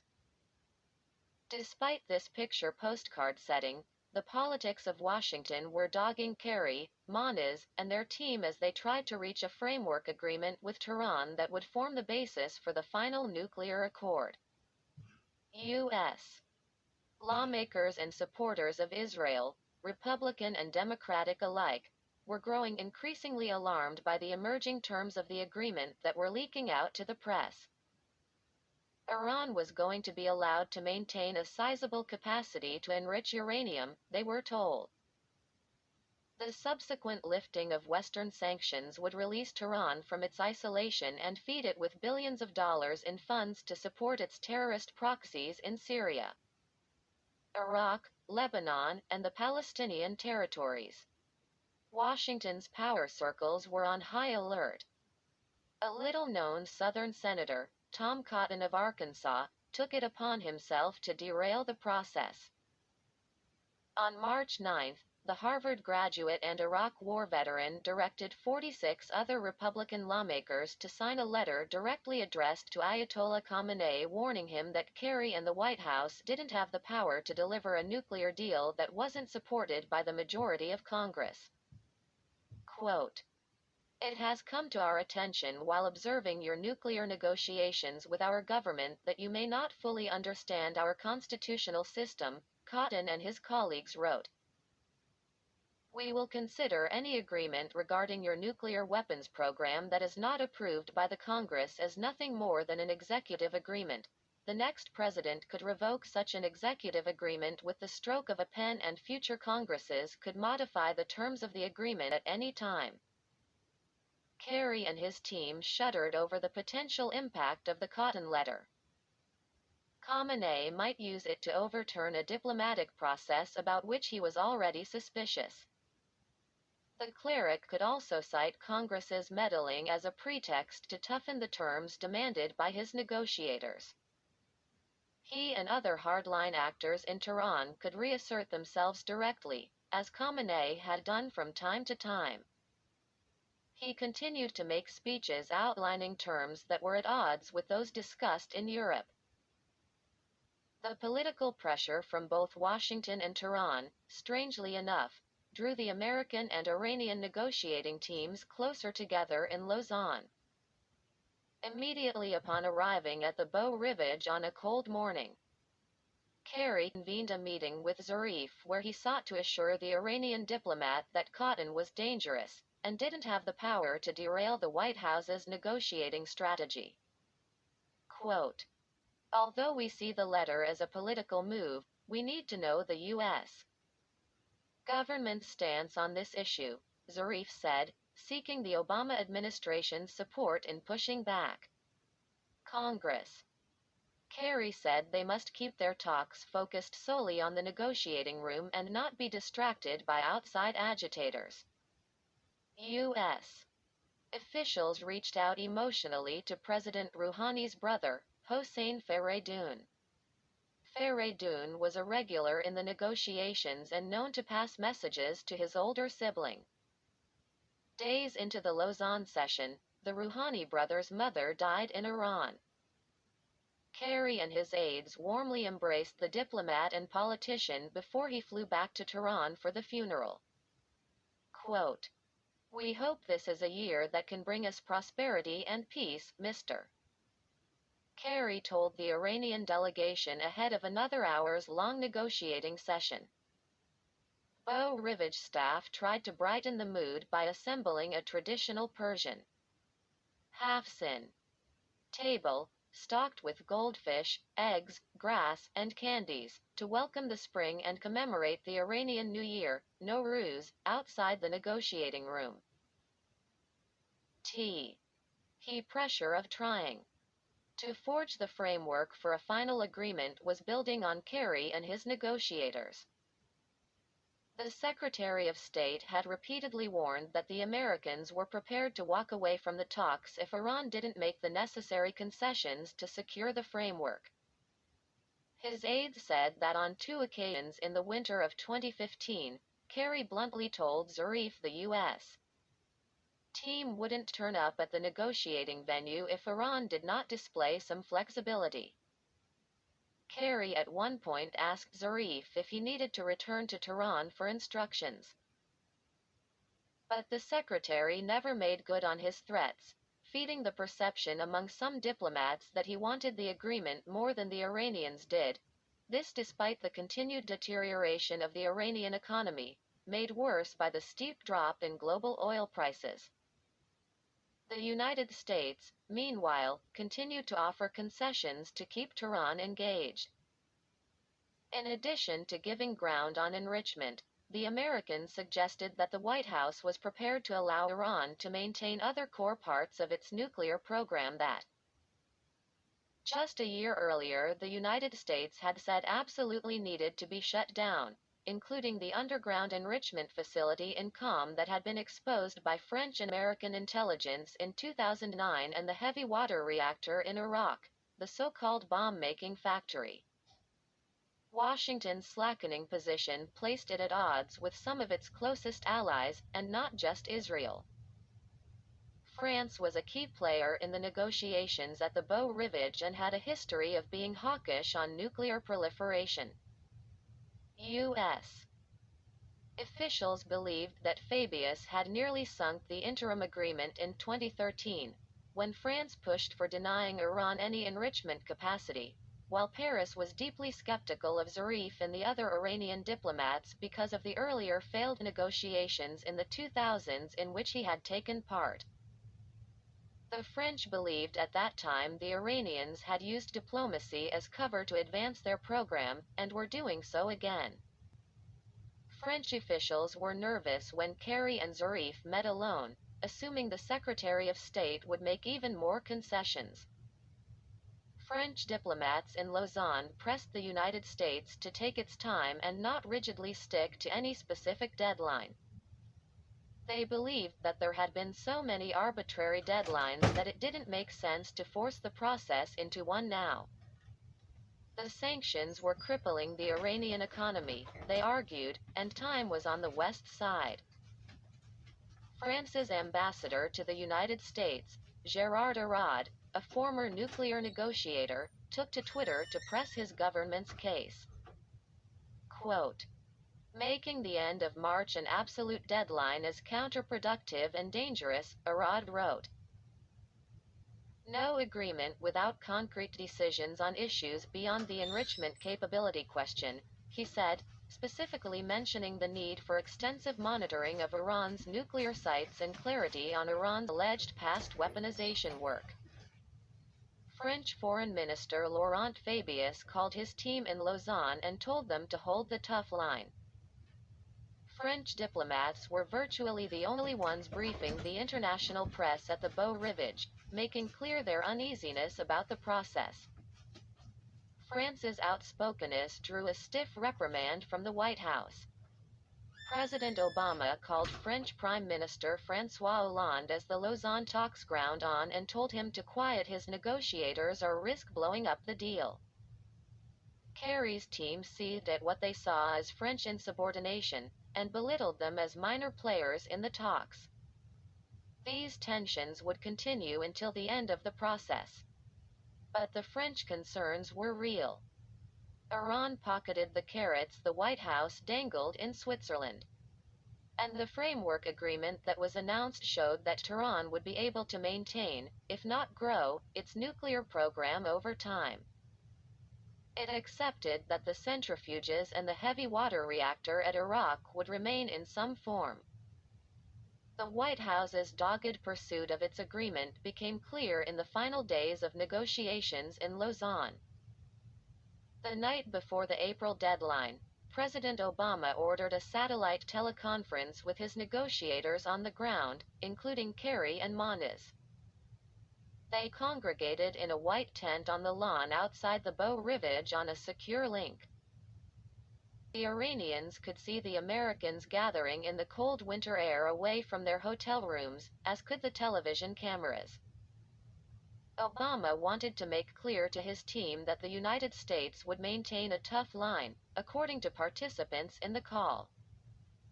But at the same time, the president ordered Kerry to allow the talks to continue beyond the stated April 1 deadline, if required. The nuclear agreement was too important to the United States and the world not to push on, he said. The White House wanted to send a message of assertiveness. But negotiators in Switzerland said the meeting conveyed the absolute opposite, that the United States would keep talking indefinitely. Quote, "There was little doubt at that point that the Iranians had boxed us in," said a European diplomat in Lausanne.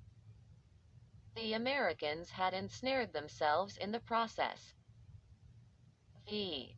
IENNA. Single quote. S. C. Oberg. P. Alice was the site of what was expected to be the final round of negotiations in June 2015, which were aimed at formalizing the framework nuclear agreement set forth in Lausanne. Kerry and the Americans targeted July 1 as the deadline to complete the diplomatic process. But many inside the negotiating bloc, particularly the French, were skeptical the deal would get wrapped up by then. Kerry arrived in Austria only 72 hours before the self-imposed deadline.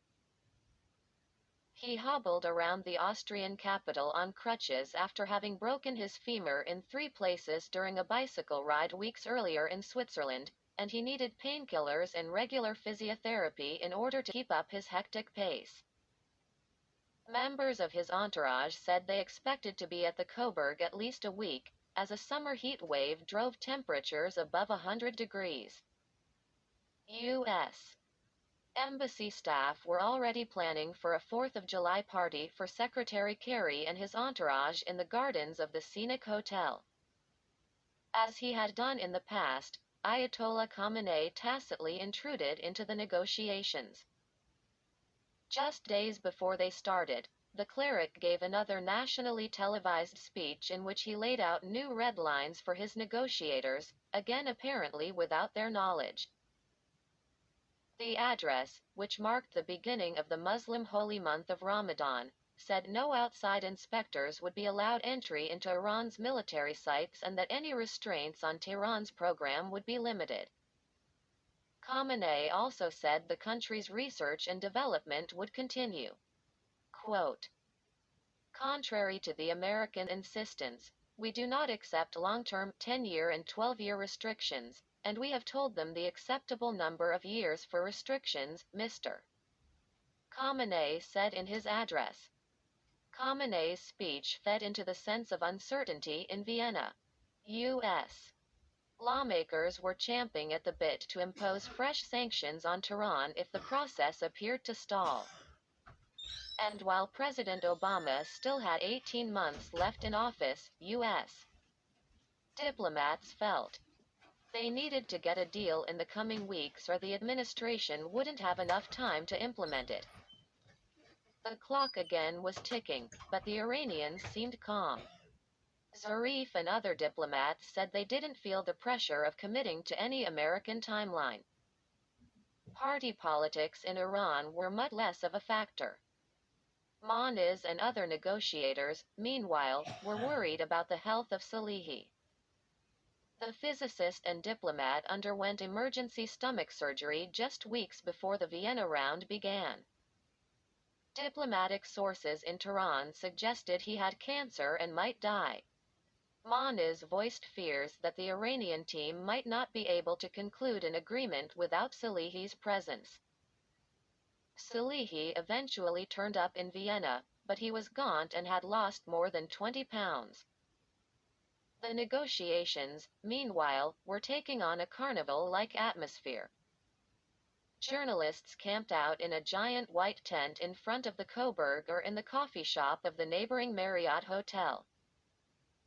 Pro-Israel groups appeared on the sidelines to protest the Iranian delegation and raise the specter of another Western betrayal of the Jews, akin to Neville Chamberlain's peace agreement with Hitler in 1938. An even larger pro-deal, if not pro-Iranian, camp also sat outside the Coburg to pressure the U.S. delegation to make an accommodation with Tehran. It included an odd assortment of Iranian Americans, Vietnam-era leftists, and former U.S. diplomats who seemed to be angling for business opportunities in Tehran once the sanctions got lifted. They blamed the United States, not Iran, for the impasse, which they viewed as a manufactured crisis. They argued that the United States had more to gain from any agreement than did the Ayatollahs in Tehran, because of the wars the United States was trying to end in Syria, Iraq, and Yemen. Quote, "The Obama administration is saying this is only a transactional deal focused on Iran's nuclear program," Flint Leverett, a one-time national security staffer in the George W. Bush White House, told me at a coffee shop across from the Coburg. "I think this should be part of a much more comprehensive agreement." The relationship between Kerry and Zarif emerged as the centerpiece of the negotiations. This wasn't how many in the Obama administration had initially thought it would play out. When the talks had started in Oman 3 years earlier, the diplomacy was dominated by mid-level diplomats and White House staffers. But Kerry and other high-level American and Iranian diplomats took over after the process became public in the fall of 2013. Some U.S. diplomats felt a Secretary of State shouldn't engage in the day-to-day work of a negotiation, instead only coming in at crucial points to push the process forward. They also didn't believe Washington's top diplomat would be able to devote himself to one issue when so many other crises were demanding his attention, including civil wars in Ukraine and Syria and territorial disputes between China and other Asian nations in the South China Sea. But once Kerry took the reins at Foggy Bottom, he made it clear that he was going to dominate a diplomatic track that he believed he had started and conceptualized. The Vietnam War veteran had boundless energy and stamina and deeply believed that the only alternative to diplomacy would be a war. A breakdown in talks would likely lead to more U.S. sanctions on Tehran and an acceleration of Iran's nuclear program. Quote, "So many wars have been fought over misunderstandings, misinterpretations, lack of effective diplomacy," he told me in 2016. War is the failure of diplomacy. Kerry privately told his staff that he wasn't seduced by Zarif, who was notorious for his infectious smile and charismatic demeanor. Kerry said he knew the U.S.-schooled diplomat was an Islamic revolutionary and a loyal follower of Khamenei, and Kerry repeatedly sought to play down the idea that an agreement was preordained or even likely. Still, as the process moved forward from 2013, the two men spent hundreds of hours directly negotiating in Vienna, Zurich, New York, Geneva, and Munich. They would take long walks together to burn off the stress of the talks. In Geneva, camera crews followed the diplomat as they walked along Lake Geneva in a light snowfall. Video of the two caused controversy in Tehran, as hardliners believed Zarif was becoming a tool of the Americans. The two men became wary that their collaboration was making them susceptible to political attacks in their own capitals. Still, the Iranians were successfully wearing down the Americans and their partners as the negotiations extended beyond the 4th of July and into a hot European summer. Most of the United States' initial positions from the start of the Obama administration were no longer hard and fast. Iran was going to be allowed to maintain 5,000 centrifuges to produce nuclear fuel at the Natanz facility. This was below the nearly 20,000 Iran had amassed by 2015. But Kerry and his team agreed that Iran would then be allowed to build an industrial-scale nuclear program, with hundreds of thousands of machines, after a 10-year period of restraint. By early July, Iran had pocketed another concession. The Arak reactor, initially seen as a bomb-making factory, would be allowed to remain open. It would be altered to produce less plutonium. But after a decade, Iran would be able to construct additional heavy water reactors.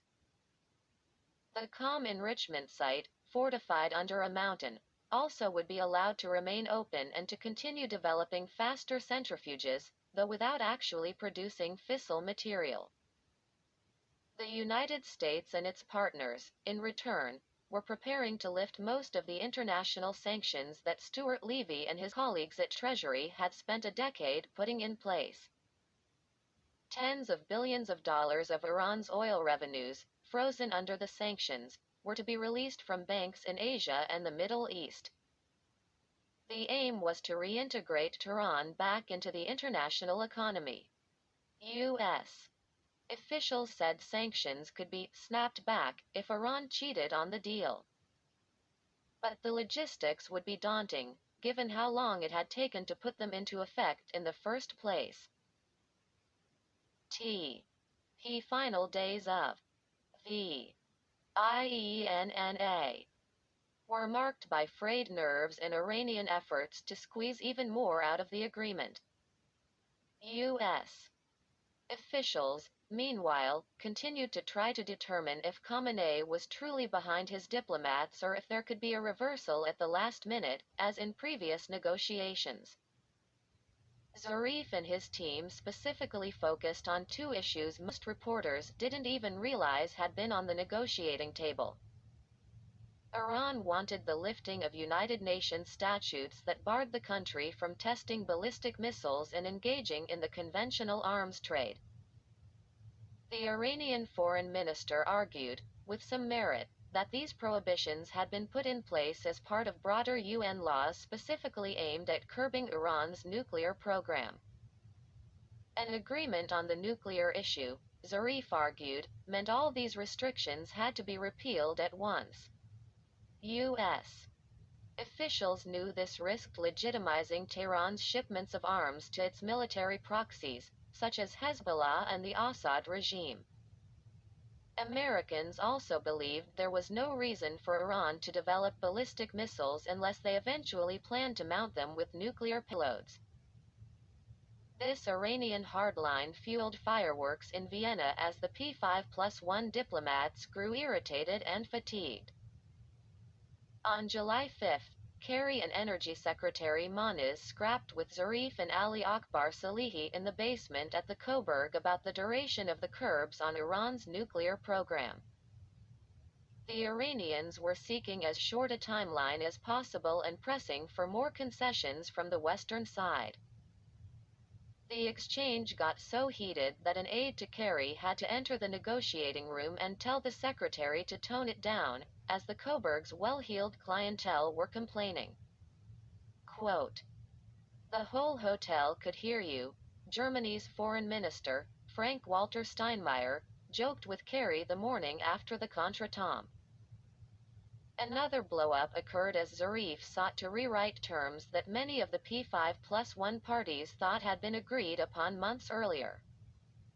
Zarif's position caused the coordinator of the P5+1 team, European Union Foreign Policy Chief Federica Mogherini, to warn that she might instruct her diplomatic partners to go home.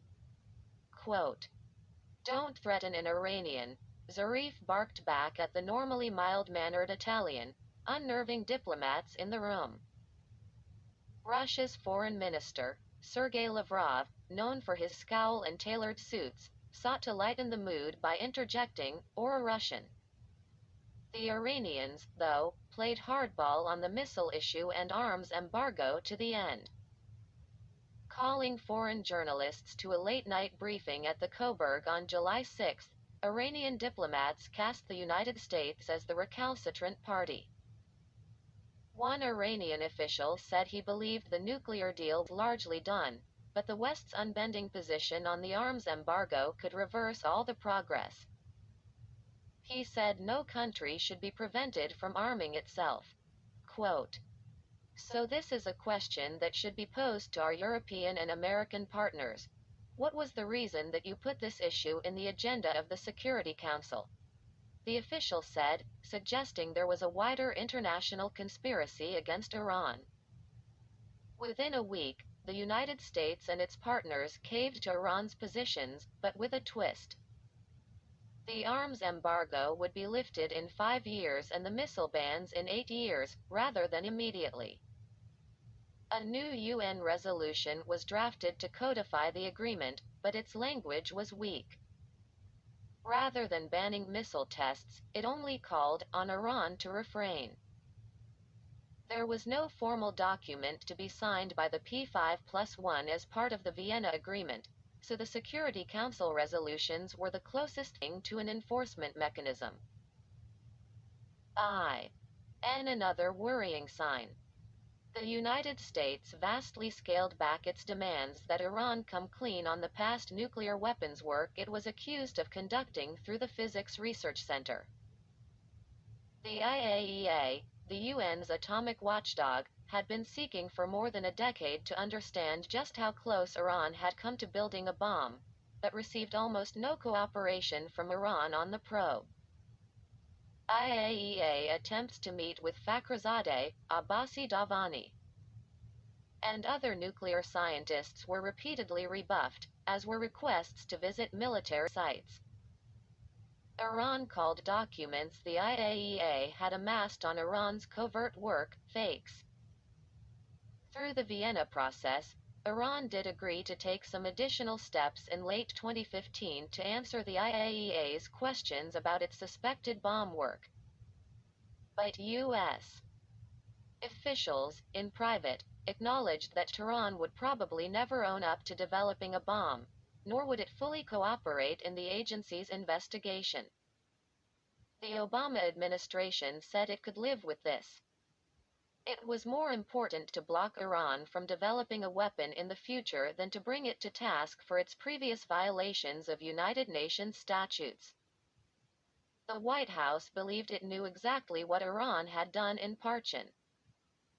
Many nuclear experts, however, feared the United States and global powers were letting Tehran off the hook. It would be very hard to verify Iran's compliance with a new nuclear deal if the IAEA and P5+1 didn't fully understand the scope of Iran's capabilities. And Tehran's unwillingness to cooperate with IAEA inspectors was a cautionary sign about the integrity of any agreement in the years ahead. Quote, "This decision on weaponization will haunt the international community for a long time," said Olli Heinonen, a former IAEA weapons inspector who spent decades studying Iran's program and emerged as a critic of the Vienna talks. It sets an incredibly bad precedent. He announcement of AN. Agreement came on the afternoon of July 14 in Vienna, another oppressively hot day in Austria. P5+1 diplomats had stayed up until 3 in the morning finalizing it. Ministers took showers and tried to catch some sleep before descending on a convention center to announce the deal.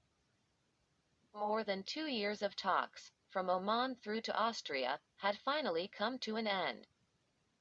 Kerry and the other world leaders privately gathered in UN offices and spoke about the impact of the deal. They presented in the alphabetical order of the countries they represented and described the accord as a historic one.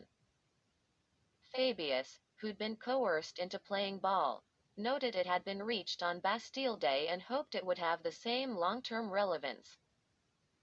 Zarif confidently said the Vienna deal would mark the end of Iran's international isolation.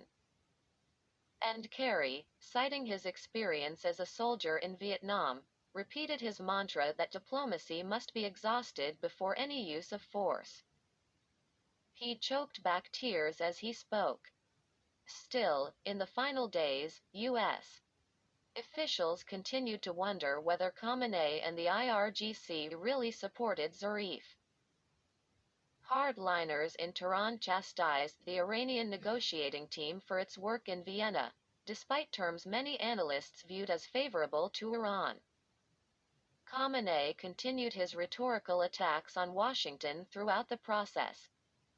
Kerry and his team confronted Zarif in the hours before the talks concluded and asked him whether he really spoke for the supreme leader. Quote, "He assured us that he did," said one of Kerry's aides. "Only history will show if he was right."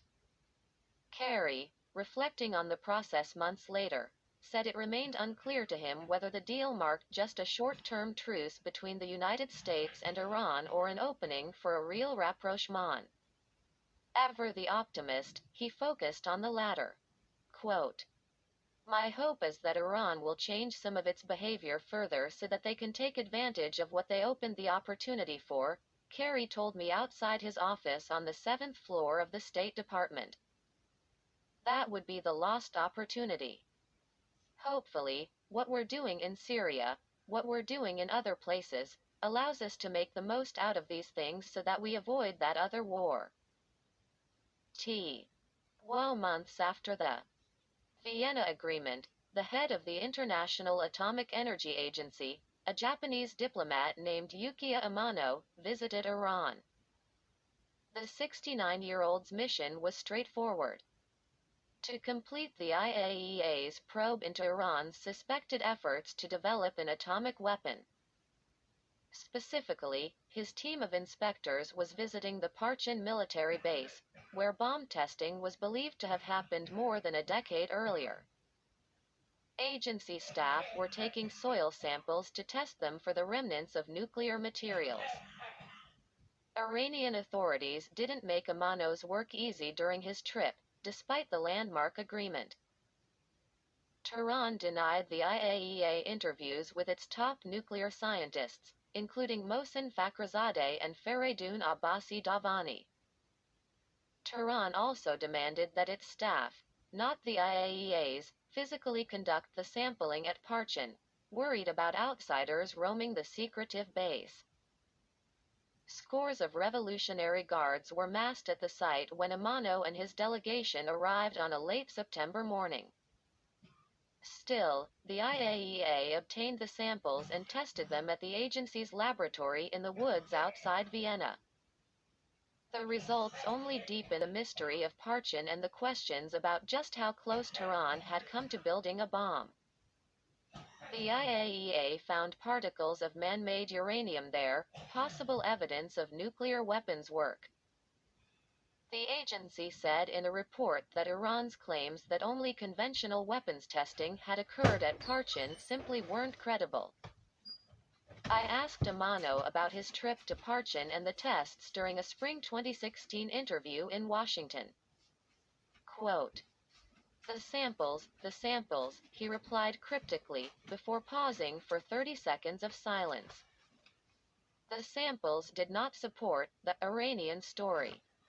The Iranians weren't telling us everything in this regard. Conclusion. War and Peace. T. And days after the Vienna Accord was reached, Major General Qasem Soleimani secretly boarded an Aeroflot jet in Tehran and made the 4-hour flight to Moscow's Sheremetyevo International Airport. Despite the nuclear deal, Soleimani remained under a UN travel ban in the summer of 2015 for his role in developing Iran's nuclear program. UN member states were obligated to prevent the Revolutionary Guard commander from traveling on their soil. U.S. officials believed countries largely respected the UN's ban, except for Iran's closest allies, including Iraq, Syria, and Lebanon, where Soleimani regularly visited. He was supposed to be a marked man in the rest of the world. But the nuclear agreement seemed to have given him carte blanche to enter the international community. The Russians and Iranians both moved quickly to pocket the Western concessions made in Vienna, including the end of the international sanctions and the arms embargo, to fortify their military and economic alliance. Indeed, even before the nuclear talks ended, Supreme Leader Khamenei sent his top foreign policy advisor to Moscow to meet Russian President Vladimir Putin. The Iranian envoy, Ali Akbar Velayati, passed on a letter to the Kremlin's Tsar that called for greater strategic cooperation between the two countries. Putin responded by announcing Moscow's intent to move forward with the sale of an anti-aircraft missile system, the S-300, which could guard Iran's nuclear facilities from Israeli or American air attacks. The Kremlin and Tehran also outlined plans to develop a fleet of new nuclear power reactors in Iran. And the Kremlin eyed selling more conventional weapons to the Revolutionary Guard. Soleimani's summer trip, however, had a much more specific and immediate goal: saving Russia's and Iran's closest Middle East ally, President Assad of Syria. Through the winter and spring of 2015, the dictator's military opponents had gained control of large swaths of northern Syria and threatened to cut off the capital, Damascus, from the coastal territory of Latakia, the stronghold of the Assad family and its Alawite sect. Many of these rebel groups were tied to al-Qaeda, and some were the forward troops of the Islamic State. The Syrian regime controlled most of Syria's major towns and cities, but only a fifth of the country's total territory. Assad appeared to be on the brink of falling from power. In Moscow, Soleimani met with Defense Minister Sergei Shoigu and the heads of Russian military intelligence and the Kremlin's defense industries. Unfurling a map in front of his Russian hosts, the Iranian general charted out the areas where the rebels were making gains, but also the choke points where their militaries could bolster Assad and drive back the insurgents. He stressed that the Syrian opposition remained divided, with little to no real support from the United States and the West. Quote, the Russians were very alarmed, and felt matters were in steep decline and that there were real dangers to the regime, said a senior Middle East official briefed on the meetings. The Iranians assured them there is still the possibility to reclaim the initiative. At that time, Soleimani played a role in assuring them that they haven't lost all the cards. Soleimani's trip set the stage for Russia's direct military intervention inside Syria in the fall of 2015. Moscow's airstrikes in the ensuing months were matched by ground operations coordinated by General Soleimani and the militias he controlled on the ground, including Hezbollah and Shiite forces recruited or conscripted from Afghanistan, Iraq, and Yemen. The Revolutionary Guard sent in hundreds of its own military advisors and troops to oversee the operation. This combination allowed President Assad to intensify strikes and begin reclaiming territory from the opposition. The joint Russian-Iranian operation challenged the Obama administration's hopes for how Tehran would behave in a post-deal environment. President Obama and Secretary Kerry optimistically told journalists and lawmakers after the July agreement that a deal might pave the way for greater cooperation with Iran in ending many of the Middle East's crises, including those in Syria and Yemen.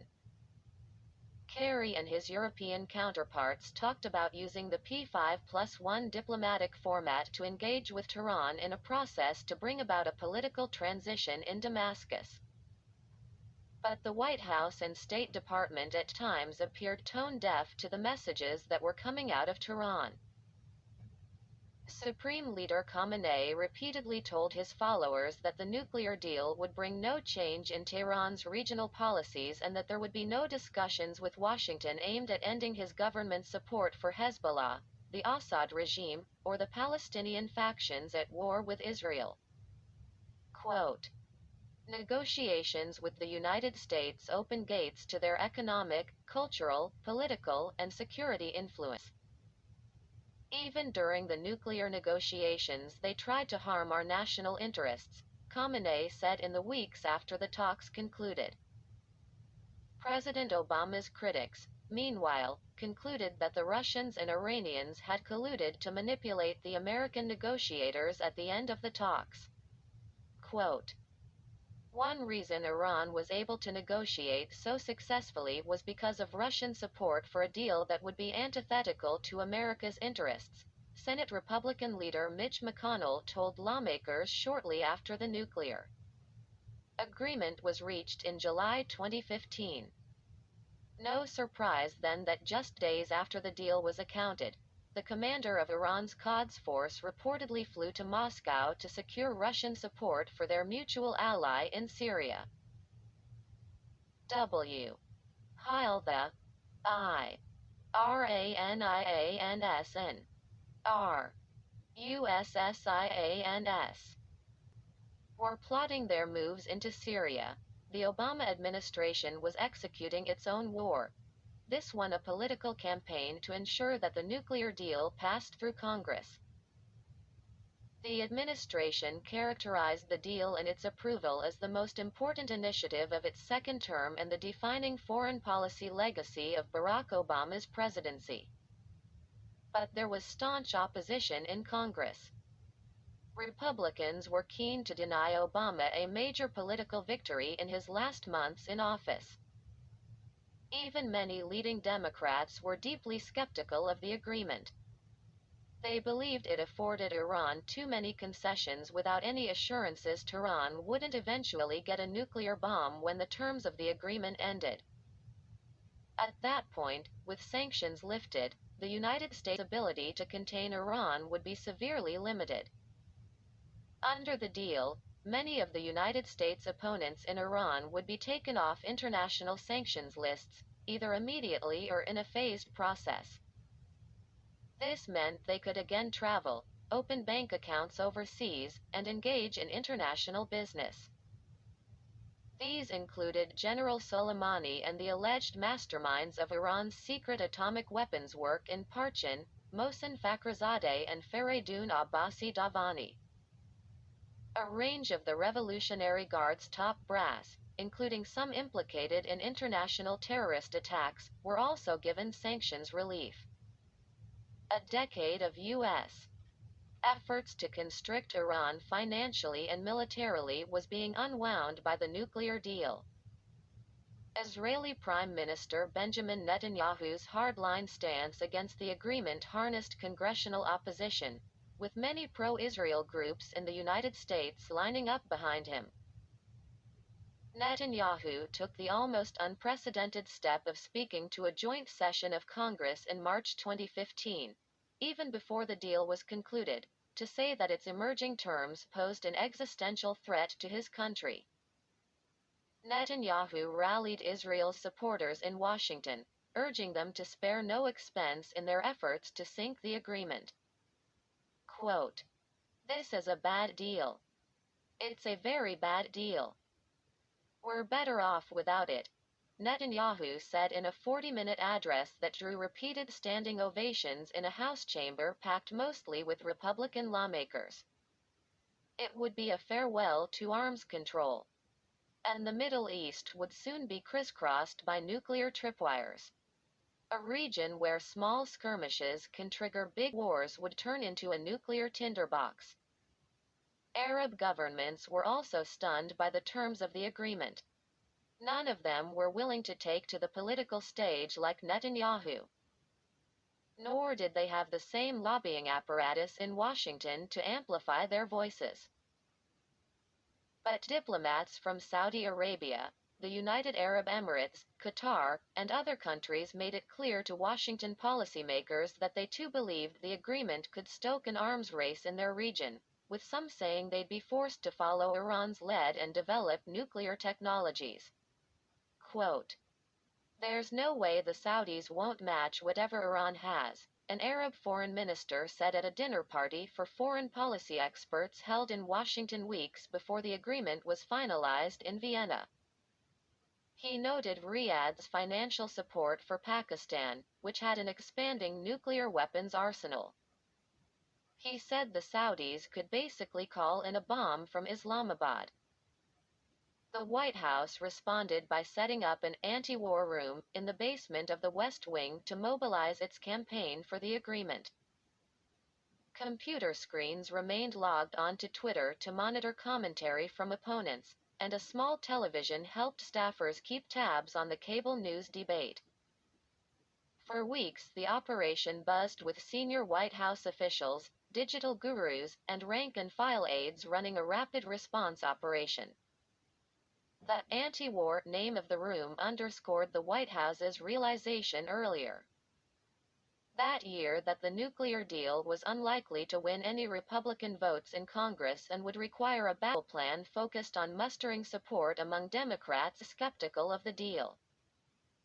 The heart of the message crafted by the Obama administration during months of political plotting was a sharp yet divisive one. Those who opposed the agreement were lobbying for another Middle East war.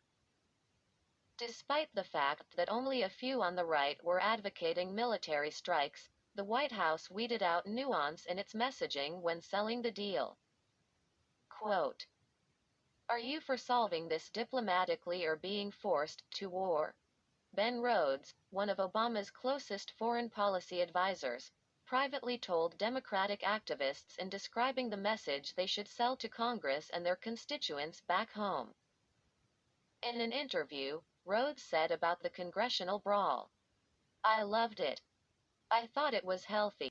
Maybe we didn't change minds on the other side, but we answered their questions." Congress demanded its say on the nuclear agreement and some form of oversight. President Obama had made it clear he would veto any moves to block the deal. But with Democrats joining the Republicans, lawmakers succeeded in winning a 90-day period over which to review the terms of the deal. A vote would be scheduled at the end of the fall to show either support for the deal or the announcement of legislative efforts to kill it. Republicans needed to win over two-thirds of the Senate to garner enough votes to block the agreement and override an expected presidential veto. Obama and his supporters pressed forward with the White House's plan to typecast the deal's opponents as warmongers.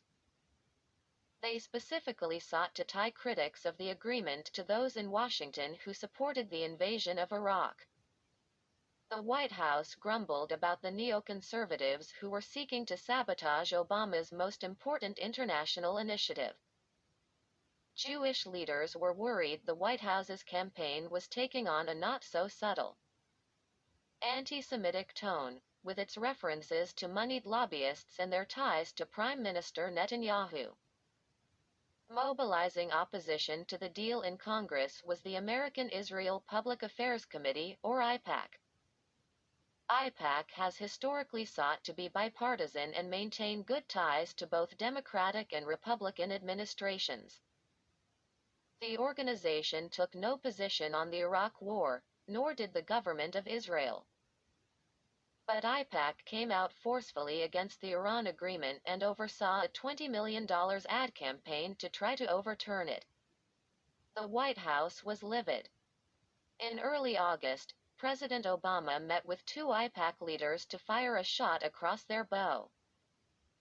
The president accused the organization of spreading false messages about the terms of the agreement and of failing to allow his administration to correct those messages before AIPAC's members. Some Jewish groups had run ads describing the president as an appeaser and comparing him to the British Prime Minister Neville Chamberlain, who had signed the Munich Agreement with Adolf Hitler in 1938. Obama told them he wanted to maintain good relations with AIPAC, but also that he would challenge what he thought was a distorted position on the Iran deal. A day later, Obama gave a nationally televised speech at American University. His aides chose the school specifically in order to dust off memories of John F. Kennedy. The Democratic icon had given a speech there at the height of the Cold War to warn against the dangers of a nuclear war with the Soviet Union. Obama raised similar concerns about the threat of conflict with Iran during his comments. But he also sent a clear warning to AIPAC and many in the pro-Israel crowd that his administration would not take the attacks on the agreement lying down. Quote, "If the rhetoric in these ads and the accompanying commentary sounds familiar, it should," Obama said. Many of the people who argued for the war in Iraq are now making the case against the Iran nuclear deal. A number of Jewish leaders worried that the White House was essentially blaming them for the string of Middle East wars that had consumed the United States and dredging up old tropes about Jews and their power to control politicians and governments. Quote, "Words have consequences, especially when it's authority figures saying them, and it's not their intent, perhaps, but we know from history that they can become manipulated," said Malcolm Hoenlein, executive vice chairman of the Conference of Presidents of Major American Jewish Organizations, who was among those who met with Obama in August. Of all political leaders, he certainly should be the most sensitive to this. Almost a dozen Republican presidential candidates, meanwhile, ganged up on the nuclear deal and uniformly rejected it. Many used their opposition to the deal to enhance their pro-Israel credentials, often through hyperbolic language and personal attacks on Obama. Quote, "By doing so, he will take the Israelis and march them to the door of the oven," former Arkansas Governor Mike Huckabee said. "This is the most idiotic thing, this Iran deal. It should be rejected by both Democrats and Republicans in Congress and by the American people." He battled for the nuclear deal. At home grew personal, with critical coverage in the press targeted by the White House and its army of supporters as the fight in Congress intensified. The ghosts of the Iraq War still hadn't been exorcised in Washington in the spring and summer of 2015. The middle ground in the Iran debate essentially evaporated. Those in the media who voiced criticism of the emerging deal were often typecast as hawks or pro-Israel activists. Other reporters seemed to turn into cheerleaders for the merits of the agreement and how Obama was ushering in a new era of foreign policy. Traveling to Switzerland in March 2015, I found it difficult to navigate the divide between the administration and its opponents, both at home and abroad. Even before the talks concluded, I was briefed by European diplomats that there was growing concern about the terms on which Kerry and his team were making concessions. France wanted the United States to press Iran to provide access to a number of nuclear scientists and military sites in order for the IAEA to gain clarity on just how far Iran had gone in developing nuclear weapons technologies. They were worried Kerry had relented on this point. I followed up on the topic of France's ire and asked senior U.S. administration officials in Lausanne if discord with France could undercut the push for an agreement. I was assured this wasn't the case. These American diplomats privately belittled the French as being minor players in the talks and two-faced. They said that for all of Paris's tough talk and bravado, the French would be the first to travel to Iran to seek business deals once the agreement was forged. They also said that at the end of the day, the Americans were making all the tough calls. I continued to follow up on the issue of the French concerns with a colleague who covered the White House. President Obama had called French President François Hollande in the middle of the talks in Switzerland to discuss tactics. We wanted to know from the White House if the president had browbeaten the French leader for insubordination. The administration wasn't amused by our inquiry. I was informed I had been kicked off Kerry's next flight to the nuclear negotiations, which was coming up in just a few days. They said I had violated the terms for traveling with the United States top diplomat, because I'd followed up on issues I'd heard discussed on his plane, a zone of silence, and in particular the tensions with the French. I'd never realized there was such a rule. The last reporter kicked off a State Department flight had broken a news embargo on when Secretary of State Hillary Clinton's plane would land in Iraq, raising widespread concern inside the State Department's Diplomatic Security Bureau about the future presidential candidate's safety. I didn't feel my questions equated to a national security threat. Others in the press corps got it even worse. David Sanger of The New York Times was subjected to a coordinated White House State Department Twitter assault after writing that Iran might not have the technical capabilities to dispose of its nuclear stockpile, as required by the nuclear accord. George Jan of the Associated Press, meanwhile, was accused by White House supporters of being an Israeli asset after receiving a leaked document from the IAEA. His story documented how the Iranians wouldn't allow agency personnel to conduct their own soil sampling at a suspect military site. Instead, they would provide their own samples and would videotape the process, which Jan equated with self-inspections. Supporters of the White House, including in the non-proliferation community, charged that the document was forged and that Jan had no journalistic ethics. Weeks later, the agency announced that the major points raised in the app's story were accurate. The ultimate failure of Republicans to derail the deal was greeted with euphoria in the White House and State Department and among President Barack Obama's closest political supporters. Democrats hailed the Iran deal as a victory for a new era of U.S.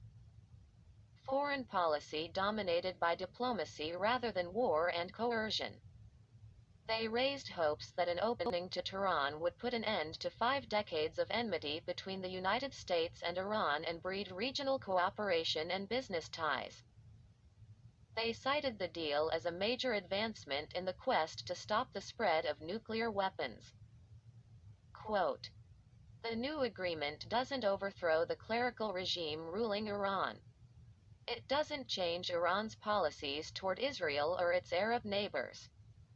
And it doesn't force Iran to end the repression of its own people," wrote Joseph Cirincione, president of the Plowshares Fund, an organization that emerged as one of Washington's biggest champions of the Iran deal. The agreement forged between Iran and the world's powers does only one thing, but it is a big one. It reverses and contains what most experts consider the greatest nuclear proliferation challenge in the world. On the day the Republican gambit failed in the Senate, President Obama made an unannounced trip to the State Department to meet with the U.S. negotiating team. John Kerry wasn't in his office when the president arrived, causing him to make a beeline up to the exclusive 7th floor to greet his boss. They cracked champagne and made toasts near a balcony that overlooked the National Mall, the presidential memorials, and, in the distance, the Potomac River. They discussed the many obstacles that had stood in the way of achieving the agreement, and how they had been overcome step by step. At the heart of Obama's philosophy was a sense that they had righted history.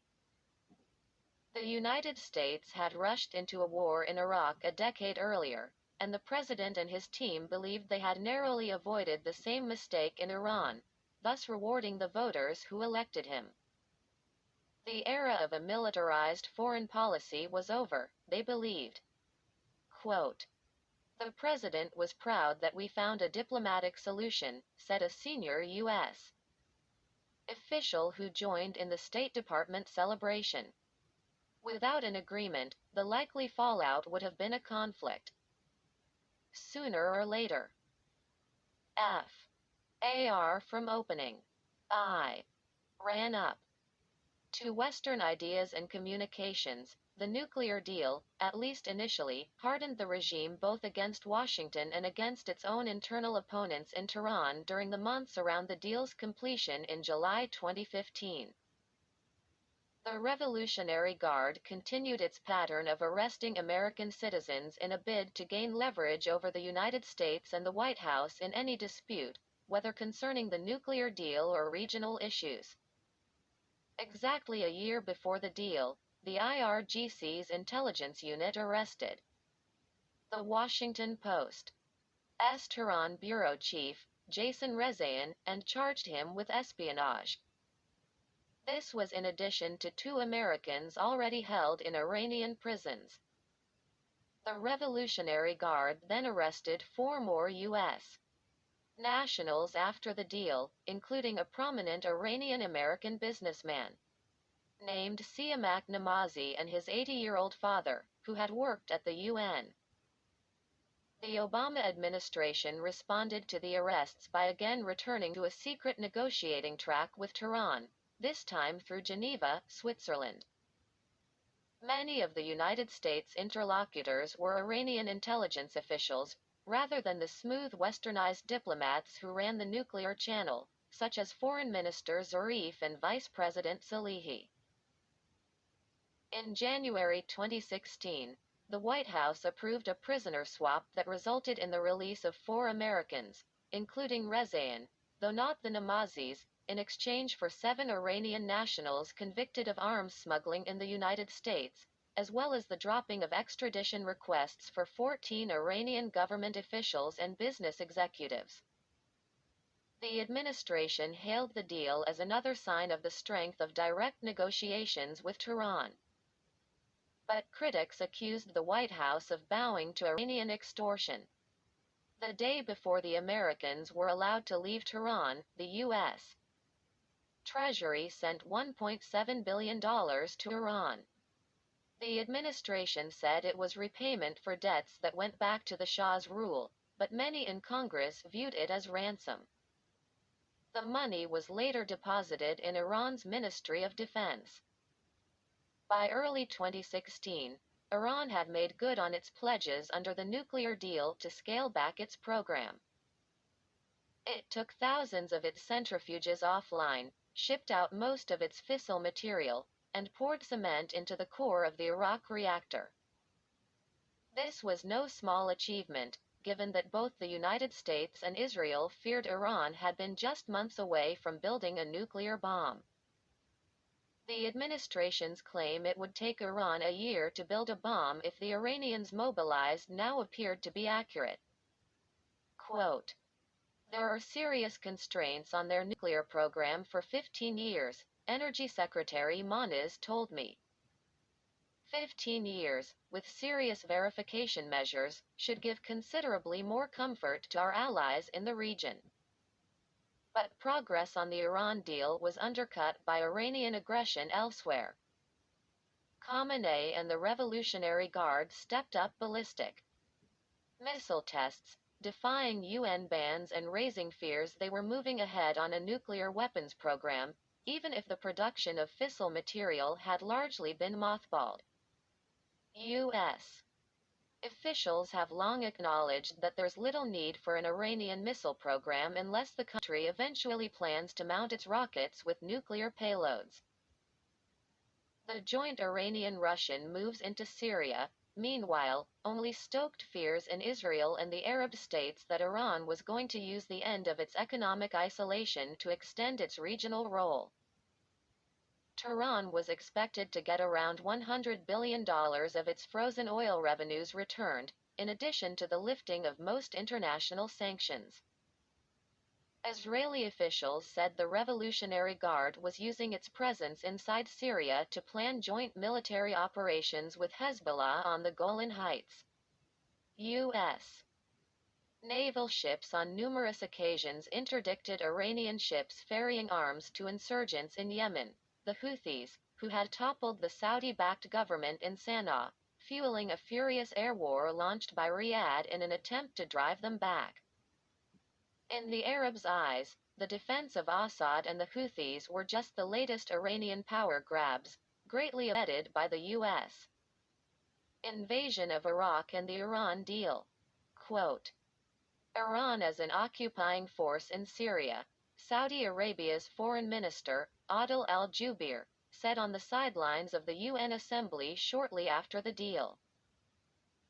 We will devise a military solution if President Assad doesn't cede power. The Saudis believed Iran was essentially in control of 4 Arab capitals, Baghdad, Damascus, Beirut, and Sana'a. Counter to the White House's hopes that the Iran agreement could help stabilize the Middle East, signs were emerging in the months after its completion that a broader war was a possibility. The Sunni states vowed to increase their support for co-religionist rebels who were fighting against the Russian-Iranian-Syrian alliance. And jihadist groups, including the Islamic State, were using Moscow's and Tehran's entrance into the Syrian war to mobilize their ranks. European officials worried that a new wave of refugees would flood into their countries from Syria and Iraq. They believed that the Islamic State could use the influx to send in terrorists, or recruit refugees, to launch more attacks on European cities like the ones in Paris and Brussels in 2015 and 2016. Quote, This is the most dangerous time in the Middle East in decades, said Emil Hokaim, a regional analyst at the Institute for Strategic Studies in London. A fuse has been lit, and the White House has diminished its ability to confront it. U.S. and European officials involved in the Iran diplomacy say it is too early to gauge how the nuclear agreement will impact Tehran in the long term. President Obama has told aides that he believes the deal will strengthen moderate leaders such as President Rouhani as the country's economy improves and reconnects to the West. The Ayatollah Khamenei, who's battled cancer over the past decade, will eventually exit Tehran's political scene, possibly bringing an end to the theocratic system he helped bring into being in 1979. In a positive sign, Rouhani's political allies gained seats in the Iranian parliament in January 2016, after many campaigned on the merits of the nuclear deal. Even though the regime marginalized many of Iran's democratic leaders after the 2009 uprising, the international community saw the vote as possibly the beginning of an era of reform. Iran is expected to reap considerably more economic gains in the coming years if the nuclear deal holds. Quote, Historically, whether in Russia or Eastern Europe, these types of political openings tend to bring political reforms. And you could make a good argument that the same will happen in Iran, said Michael McFaul, who served as the Obama administration's ambassador to Russia and worked on democracy promotion in the White House. But is it a slam dunk? No.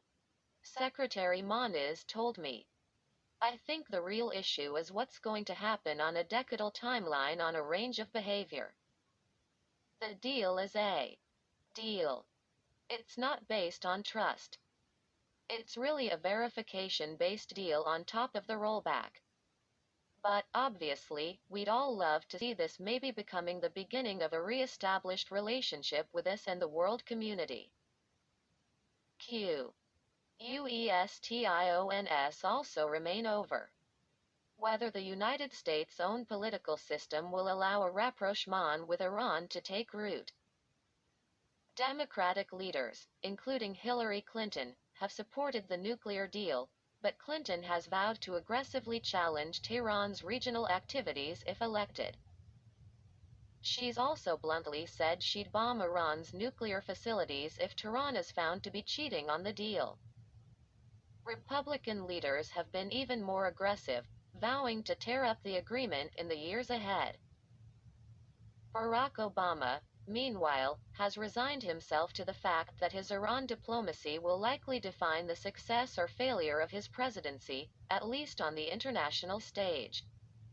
Quote, "Look, 20 years from now, I'm still going to be around, God willing.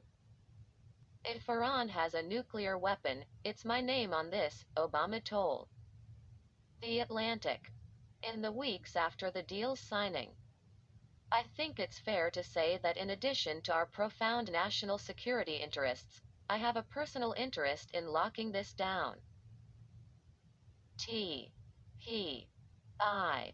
Iran wars that have played out over the past 15 years have consumed the United States foreign policy agenda unlike any other single issue on the international stage. The Obama administration argues that the restraints placed on Iran's nuclear capabilities will offer a window for more responsible political actors to gain power in Tehran and forge a better relationship with the West. The diminished threat of an Iranian nuclear weapon, at least in the near term, reduces the threat of the United States being ensnared in yet another Middle East war, President Obama has calculated. Washington can then shift its focus to Asia and Latin America, where booming economies offer Americans the opportunity to profit rather than fight. But the history of Iran since the 1979 Islamic Revolution suggests that the next U.S. administration must be prepared to confront an Iranian regime just as hostile to the West as past ones. Indeed, the conflict that has raged between the two countries over the past 2 decades has deepened, in many ways, the animosity that exists between the country's militaries and spy agencies. New forms of warfare have emerged that have led Washington and Tehran to take their fight into new theaters, particularly cyberspace and the financial markets, and away from the traditional battlefield. Oil and sanctions are now part of each country's arsenal, adding an even more complex dynamic to the conflict. The Iranian regime has shown little sign of toning down its animosity toward Washington and its allies in the aftermath of the Vienna Agreement. The Revolutionary Guard continues to develop increasingly sophisticated weapons systems, including ballistic missiles inscribed with threats against Israel on their nose cones. Khamenei and other revolutionary leaders, meanwhile, fine-tune their rhetorical attacks against the United States, seeming to need the American threat to justify their existence. The constraints placed on Iran's nuclear program over the next 15 years offer an opportunity to calm the Middle East, as even critics in Israel and many Arab states acknowledge. But there are also real risks that a much bigger and broader war is brewing in the region, and that the United States will inevitably be drawn in. The conflict between Iran and the United States' closest Arab allies, particularly Saudi Arabia, has intensified over the past 2 years. It's been fueled, in some ways, by Washington's attempts to build ties with Iran. Arab leaders obsess about a new U.S.-Iranian compact eclipsing the power of the Sunni states in favor of a Shiite axis. They've made clear to the White House and Pentagon that they'll go it alone and confront Tehran across the region if the United States won't support their cause. The principal battle line in this Sunni Shiite and Saudi-Iranian conflict has been Syria. Tehran's unbending support for the Assad regime has fueled the flow of arms to anti-government militias from Saudi Arabia, Turkey, Qatar, and the United Arab Emirates. But it's also hastened the emergence of powerful and radical Sunni militias such as the Islamic State. This battle has spread into Yemen, Jordan, Lebanon, Iraq, and Turkey. This rivalry raises the prospects of a nuclear arms race spreading across the Middle East as Saudi Arabia and its Sunni allies seek to match the technologies Iran has been allowed to amass. The costs of the Vienna Agreement could only grow, and this Iran deal, rather than calming the world's most combustible region, risks further inflaming it. The Iran wars could just be entering a new chapter.